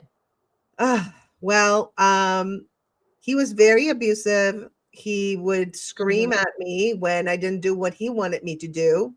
And so I put up with it for a long time without realizing that I was being abused. Right. Until a friend was like, I told her a story and how he behaved, and she was like, honey, you're being abused. And I was like, yeah, you're right. And it's not like I didn't know it, but I was kind of like trying to convince myself that he was going to be the guy that he was in the first 6 months when he pretended to be nice. And he was nice at times. I'm not saying he was always an ogre, but and so I had the I had the balls to end the relationship. And I left. I looked for an apartment and I left him. And he would call my friends. Can you believe she left me? And my friends were like, yeah, we can. Yeah, he would call my friends. He's like, don't call my friends, call your friends. Oh, by the way, it's Stanley Cup for hockey. Thank you, For celebrity. hockey, Stanley Cup. Yes, there it is. I put it up, but there, I'm glad you brought it up. So tell me, who was the most fun or coolest celebrity that you met through him? I think the guy, I can't say his name, but the guy who was on Miss Congeniality, and he's had many of his own shows too. He is just the nicest family guy. It proves that you can be a celebrity, Yes, a normal guy, because he's done so absolutely. many more things. His national commercials are just crazy. And without saying his name, I am sure all of you have seen him before. And just, I really like that proof that you can be normal and not just all about Hollywood and, you know, the attention that you get. Like you can be down to earth. You can be, you know, and he takes his job very seriously. So Very nice. Because yeah. it's a job. Again, it's a job. It's more public than other jobs, but it's just a job. Even his son would be like, I don't know what's the big deal about him, you know, thinking he's like all that, but he's just an actor. He's just doing a job. And I was like, he has a point. I know. That's why I like I'm watching like award shows, like being glamorized, like you know, like for these like Oscars and whatever. Cause it's like, you know, at your corporate job, do you get this like notoriety for being like good at your job and glamorized? Not at all. Yeah. Maybe I'm Not tainted. at all. I don't know. I don't know. I think people need to worship something to take attention away from their lives. And I think, but I feel like celebrity culture is kind of dying off a little bit. I think it's going to be more like independent producers and content creators. and half Hollywood, celebrity Hollywood. But I Oh, think for sure. the tables are turning. I think everything is shifting, and I like it because I want to see other perspectives of people that are regular like us. Well, I think social media has made it that way, and that's how Yes. Justin Bieber became famous. Like, and sorry, dude, the life of sitcoms is probably over. When's the Yeah, last it time you is. sat down and watched an actual sitcom? I Yeah, mean, like the multi-camera sitcom. yeah, Yeah. you know, and so he has to pivot, as they say, but I don't talk to him anymore, so I don't know what direction he's going. But I think, it has changed for a lot of people. You don't need to, send out resume, like everything, even the audition process is different now, right? Yeah. It's create your own content. Oh, That's where, that you're preaching to the choir. Absolutely. Definitely. If there's any advice we can give anybody who wants to be in the entertainment business, create your own content. Yep. And I think actually YouTube is the place to be, All of because it. all of it, absolutely. But YouTube is The place to be, for sure. is definitely the place to be. It's the top search engine. Yep. And people watch YouTube more than Netflix, Hulu, Amazon Prime, Apple TV, all of those. So I think if we put out good content to help other people, and also you can use your craft and your talent to help other people. Yep. And That you have is- to dabble in all of them. Like, I'm not gonna lie, I do TikTok all the time. Yeah. Whether you love or hate it, you have to I have love a it. there. I mean, everyone, you have to have a presence there, right? So my Absolutely. thing is, I gotta post less of my dog and more of me. Yeah, I know you post a lot about your dog. Hi, Little dog. honey. Oh, It's my silly cutie. dog. Yeah. Oh. Just because he's cuter than me, he gets a lot of attention. So Dog accounts, I'm telling you, they're very popular. you're TikTok famous. Yes, he is. Yes. No, I love TikTok. TikTok is kind of like the short form of what you can do on YouTube. Absolutely.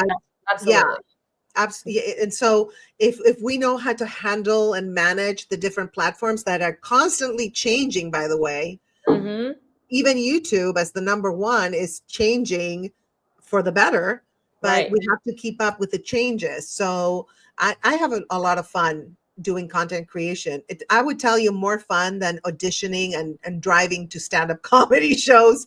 I love doing this. And you're good at it. I mean, I don't have a big presence on YouTube. I had 10 followers, but when Grace followed me, I have 11 now.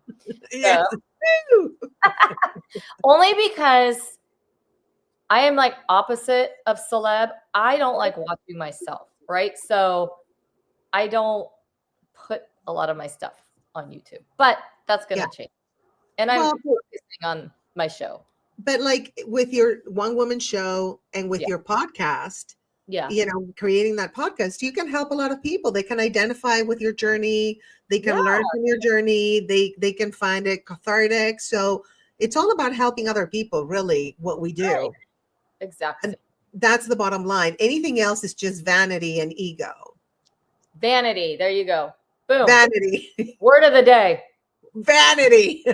Dating a celebrity / vanity. I just changed the banner. Oh my God. So I'm just going to hang out with common folk, peasants from now on. Oh, yeah. Yes, please. Well, real people, even if they're celebrities, real people, right? Like they're down to earth. Yeah. Yeah. And they don't believe their own BS because that's what they do. They believe their own BS, which is so crazy. And it affects their behavior and how they relate to others. But that's for another show. We can do another show about that. Well, when I get my show going, you'll have to be my guest. I would love that. Absolutely. Yeah. We can chat for hours for sure. Yeah. That's what I always loved about you, how down to earth you are. Like you're so real. You don't BS. No, I know. And I love that. That's not a good thing, but you're right. No, it's for me, and my world is good. Even if I don't like what you say, I'm like, she has a point. Likewise. I know. All right, I hear you. Yeah. So tell me, was it hard to deal with fans or other celebrities like vying for his attention, or you were totally cool with it? Yeah. Well, it didn't bother me because, I mean, it's what should happen if you're a celebrity, but there'd be times where he and I would be having a conversation or in the middle of talking and people would just come up. It's like, Yeah. and, to be in public where if you really want to date me and be with me, give me some sort of attention versus take all the attention, like Right. that's really what it was. It's always being in the back seat. Absolutely. Not literally in the back seat. No, I know what you mean. Yes. No, absolutely. That's how I felt too. Like he mattered more than me. And maybe it was also my issue that I felt that way. But they certainly help, he certainly helped me feel that way, even though he tried to make me look good by saying Telemundo was my biggest credit. I was on one of your shows. It wasn't Telemundo. You had it was like cable show, a cable right? TV. I had it. It was national. It was showing on Time Warner all over the country. That's what it was. That was years on your ago. Time Warner show. Yeah. Yeah, God, that's a long time. That's a long. Longer than I thought. Probably like 16, 17 years, maybe. Oh, 20, easy. Or 20. Yeah, we did that silly show where I met 20. you at that show. The Best Western on Vermont had a. Not everyone knows where Vermont is if you're watching from everywhere, but remember my God, I remember that. Yeah, there was a show there. Yes. Yeah. Oh my God. Years and years ago. This is like years and we go way back. Yeah, we go way back. That's super fun. Definitely.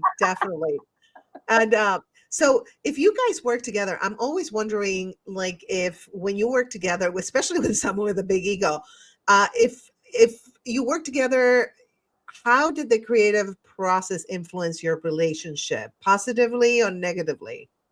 Well, here's the thing. I appreciated the efforts he put into his projects, but when it comes to my projects, let me do it how I wrote it. Like, it was just, I think he just thought he was always smarter or funnier. And I'm like, you're not.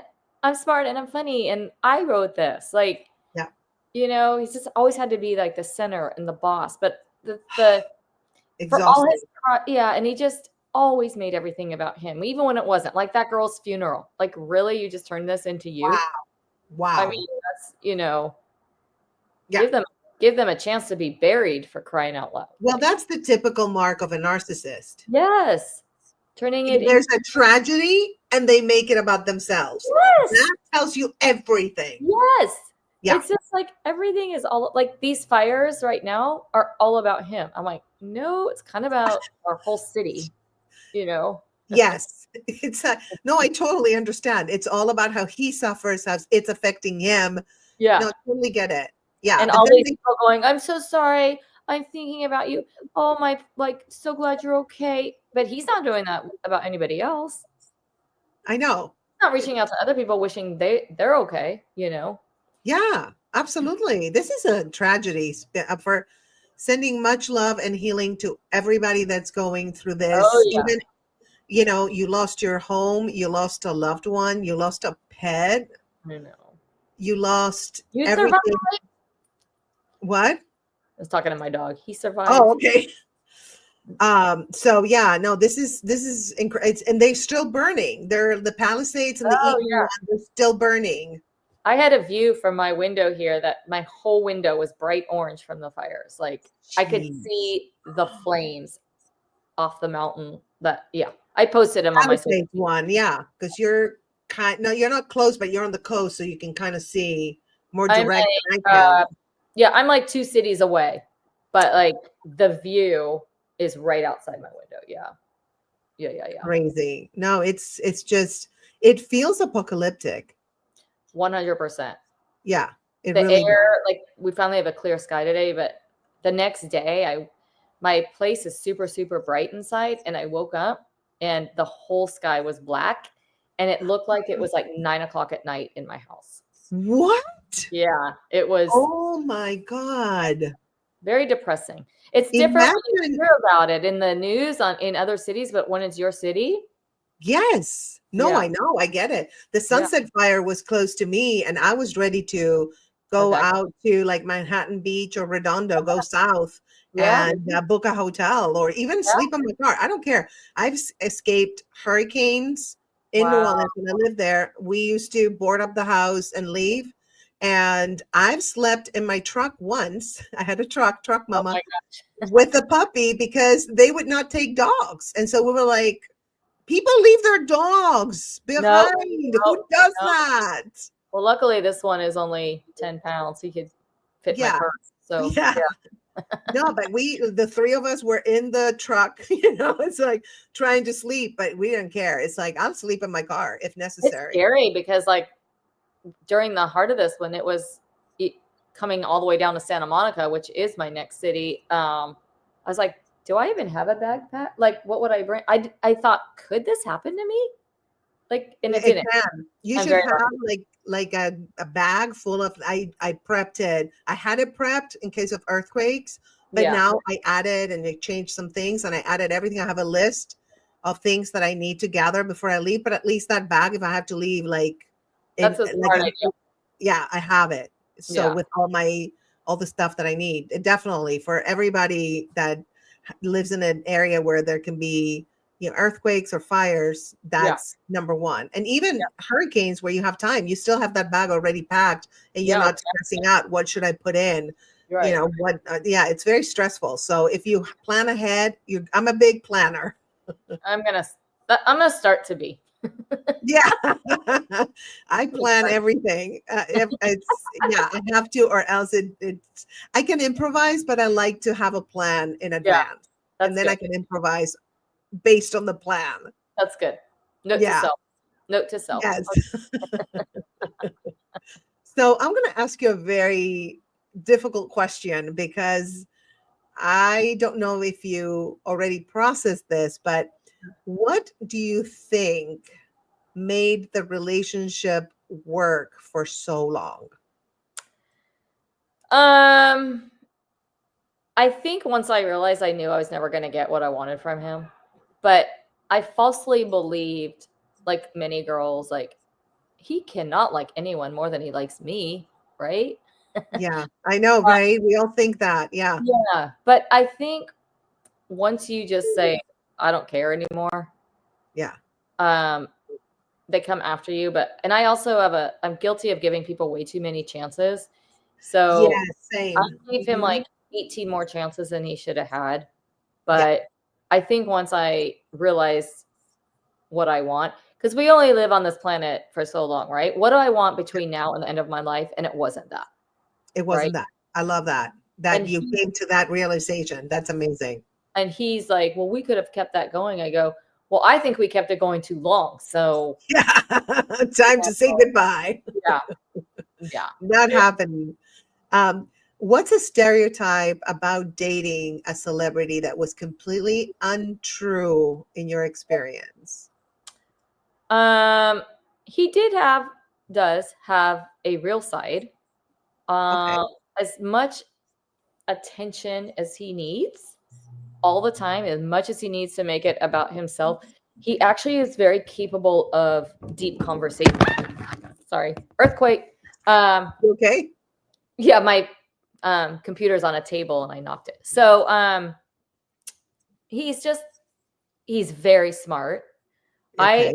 We both experienced going through our parents' death together, so there's that side. Yeah. Um, you know, I think with the narcissist, they have a really hard time having that compassion for somebody else. Yeah. Like like when by the time my dad passed away, I think I had gotten rid of him, but my mom died first. And when I was I'm going sorry. through that, he was like, yes, that's hard. Circle of life. Like he's so, What? yeah. But then he Wow. lost his parents, so he experienced it. And I don't know, he never like guys are different, right? They just kind of move on, like, oh well, not oh I well, but don't know about that. I think I think they do need time to process stuff. They just process it differently. I think Yeah. they internalize more. Yeah, a little bit. Yeah. I saw it in my dad. And then, yeah, my Yeah. dad internalized a lot. And then he got sick before my Yeah. mom Yeah. because, he had cancer and heart problems Yeah. and all kinds of things. Yeah. Because he just never expressed. He was not, I don't know if it was maybe also his temperament. He was not able to express what Yeah. he was going through. And also his generation was not encouraged to do that. True. That's true. So, Men yeah. were not supposed to cry. Men weren't supposed to. And I think Yeah. my guy was more like annoyed with the mess he had to clean up. Like his parents left him a big mess. So like, Mm, you know, that can just be hard. financially, and the house wasn't taken care of and blah, blah, blah, blah, blah. But yeah, I think you learn with these people, it teaches you to not express. Like, so it was a lot of just like, well, he's not going to care anyway, so I'm not going to say anything, like, Yeah, but absolutely. So we've been going on we can keep talking, I'm sure, but it's like an hour and 6 minutes. Yay. two blabbermouths. Yeah. Yeah, I know. Blah, blah, blah. So what did you learn from dating a celebrity that has stayed with you since? And would you date another celebrity again? Not knowingly. Yeah. I think what I learned is their ego makes them feel like they could get anyone. And I don't want to be part of everyone. Right. So you even see it today, even like, I mean, J-Lo and A-Rod and Ben and all of them, like, they're not immune from it either. They're just in the spotlight. But I want somebody that I feel so confident that they're going to want to be with me and not, this world is their oyster and they can have everything. And I prefer a regular man who's successful at what he does. I do not think I would ever date another celebrity. Yeah. It's just, and I'm not a celebrity. I hope no one ever like feels like that about me. I'm just doing my own projects or whatever. People recognize me sometimes, but not like, Yeah. woohoo. And I have my own credits and I do all this, but I don't see myself that way. Yeah, totally. I get it. Yeah. Yeah. I just want a regular, normal life. And I love my comedy and I love my projects and I want to do it because I love it. Right. Yes. Not because you want to be famous. That's not a good incentive. I think it's because you want to do it because it's your passion. And if you can help other people doing it, fantastic. So tell us a little bit about your one woman show before we leave. Yeah. So I wrote it. It's just about my life. And it's basically, you're so smart. You're so successful. You're so beautiful. Why aren't you married? Yeah. And I start off talking about my childhood silly romances, that led up to high school, that led up to college, then led out to why I moved to California and what would have happened if I stayed in Arizona where I grew up versus coming out here. I did not come out here to become a comedian. It just happened. So it's kind of like the detour of my life, but everyone has their own stories. So I'm not like different like that. But my mission is to get the word out that your marital status does not define you. And I kid you not, I was out watching football. This was before my show. My show premiered in September. I believe it was like August. And I met this guy out. Typical situation. You're like the funniest, most like, and you're beautiful. Like, why aren't you married? And the question, like, I don't get angry anymore because this is how people are conditioned. I go, funny you should ask. Because I'm writing this show and I'm premiering it next month. And he goes, oh, you must be a narcissist. What? Because I was writing my own show and talking about, blah, blah. I'm like, just people overuse that word, in my opinion. A little bit loosely, right? Just loosely. Like, I've known you for 10 minutes and you think I'm a narcissist. Like, you don't know me. Yeah. I'd be your best friend, supporter, talk about you all day long. Like, you don't even know me. But that kind of stereotype. So I just think it's a really good message to get out, Yeah. especially like to girls these days, because girls don't get married in their early 20s, have kids by the time they're 25 anymore. Like they're out. Absolutely. And you Right. don't have to do that. That's a societal thing.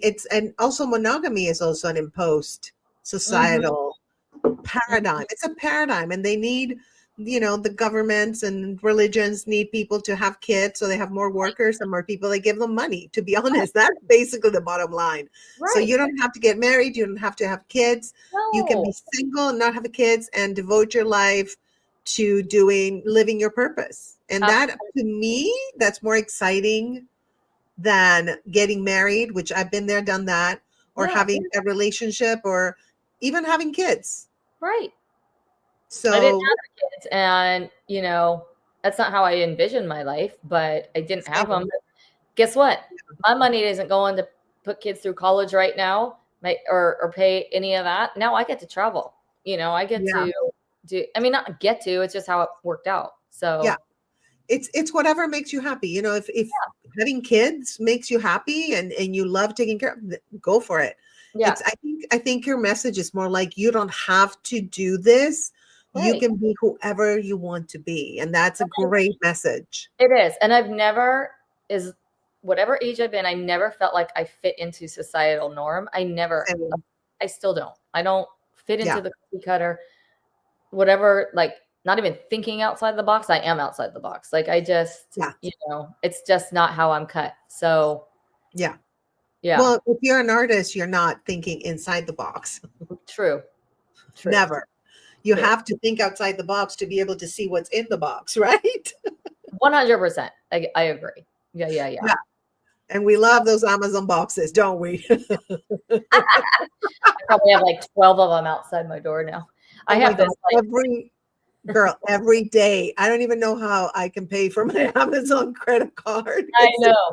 I have this Ring camera, and every day I see Amazon delivery boys out there, and half the time they're lost. They're like, "Oh, am I at the right place?" Because I live in a confusing building. Oh yeah, that's right. Yes. Yeah. No, I can relate. Delivering. I used to walk dogs, and Yeah. I would be lost sometimes, even though they give you instructions. And Yeah. so to have somebody help you, it's very nice when you're in those moments. Definitely. So where can people follow you on social media? Well, it's my name, Lauren Kirshner, on every platform: TikTok, YouTube, Facebook. I do have a show this Friday night. Oh shit! Shoot. No, that's okay. It's okay. I keep forgetting, but that's Friday. I better practice for it. It's at some brewery. It's in San Dimas. I mean, okay, well, people can go to your social media and you promote it. If you go to any of my social media, you'll see the flyer for it. It's something brewery, San Dimas, Friday at 7:30. Yeah. Okay. Sounds good. So you guys subscribe to her YouTube, and also follow her on Facebook, Instagram, X. She's all over, Lauren Kirshner. And look how it's spelled. Make sure you spell it right. Don't put a C in there. Don't you dare put a C in there. I used to. Everyone did. And don't call me Krishna. I mostly do Facebook and Instagram. If you follow me on YouTube, I might get up to 12 followers. So yay! One follower at a time. It's all good. To be honest, it's about engagement. More than anything. So don't worry about it. Yeah, not that one. All right. Thank you so much, Laura, for joining us. Thank you for having me, Grace. No, it was awesome. My pleasure. I love having you here, and maybe you can come back and we can talk about another topic. Celebrity Extensions wants to know if you like the Cowboys. Well, I love the Cowboys. Oh, here it is. Do you like? Oh, sorry, Celebrity Extensions. I didn't see it. I'm like engineering the show while talking. It's a little crazy. Let's see. Burning Bridge Brewery. Who looked that up? Thank you for whoever looked that up. Thank you so much. Thank you. Kathleen. Okay, that's where it is. So she probably went to my page. Okay. Very nice. Very nice. That's where it is. Okay, so your website is laurenkirshner.com, right? Simple. Yeah. Probably haven't updated that in a little while either. So, yeah, Okay, awesome. I have to put a set together for Friday. Okay, Tuesday. I know. We'll get to work, girl. Okay, I have to get to work. All right. Bye. Bye, guys. All right, you guys. So we're at the end of the show, and I'm going to show you a little video I made after we end the podcast about dating. And it's a lot of fun. It's a guide to dating. It's only $5.99 on the stateofgraceshop.com. You can get it there. And I also have a lot of free resources on the stateofgraceshop.com about narcissistic abuse, trauma. I have some about the cancer journey, and they're all free resources for you guys to just download and take advantage of them. So I hope you guys had a blast. I had a blast talking to Lauren. So I know dating a celebrity might sound like a dream come true, but as Lauren and I have shared today, it's not all champagne and red carpet. Whether you're dating someone famous or not, every relationship is truly about connection and trust and navigating life together, fame or no fame. So remember, the most important relationships is the one that you have with yourself, like we did talk about today. And when you're grounded in who you are, you can handle anything. Life, love, whatever life throws at you. Thank you so much for joining us today on Relationship Coaching Live. And don't forget to like, share, and subscribe, and let us know your thoughts in the comments. Until next time, keep loving boldly and living authentically. I love you guys.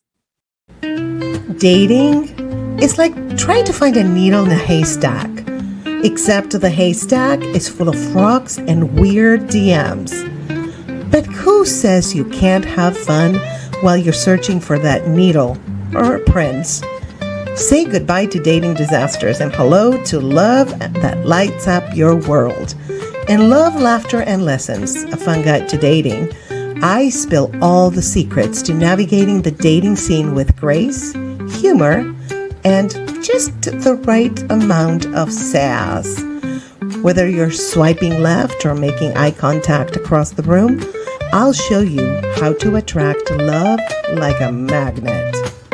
It's time to stop waiting for love and start living it. Get your copy of Love, Laughter, and Lessons, a fun guide to dating today, and let the magic begin.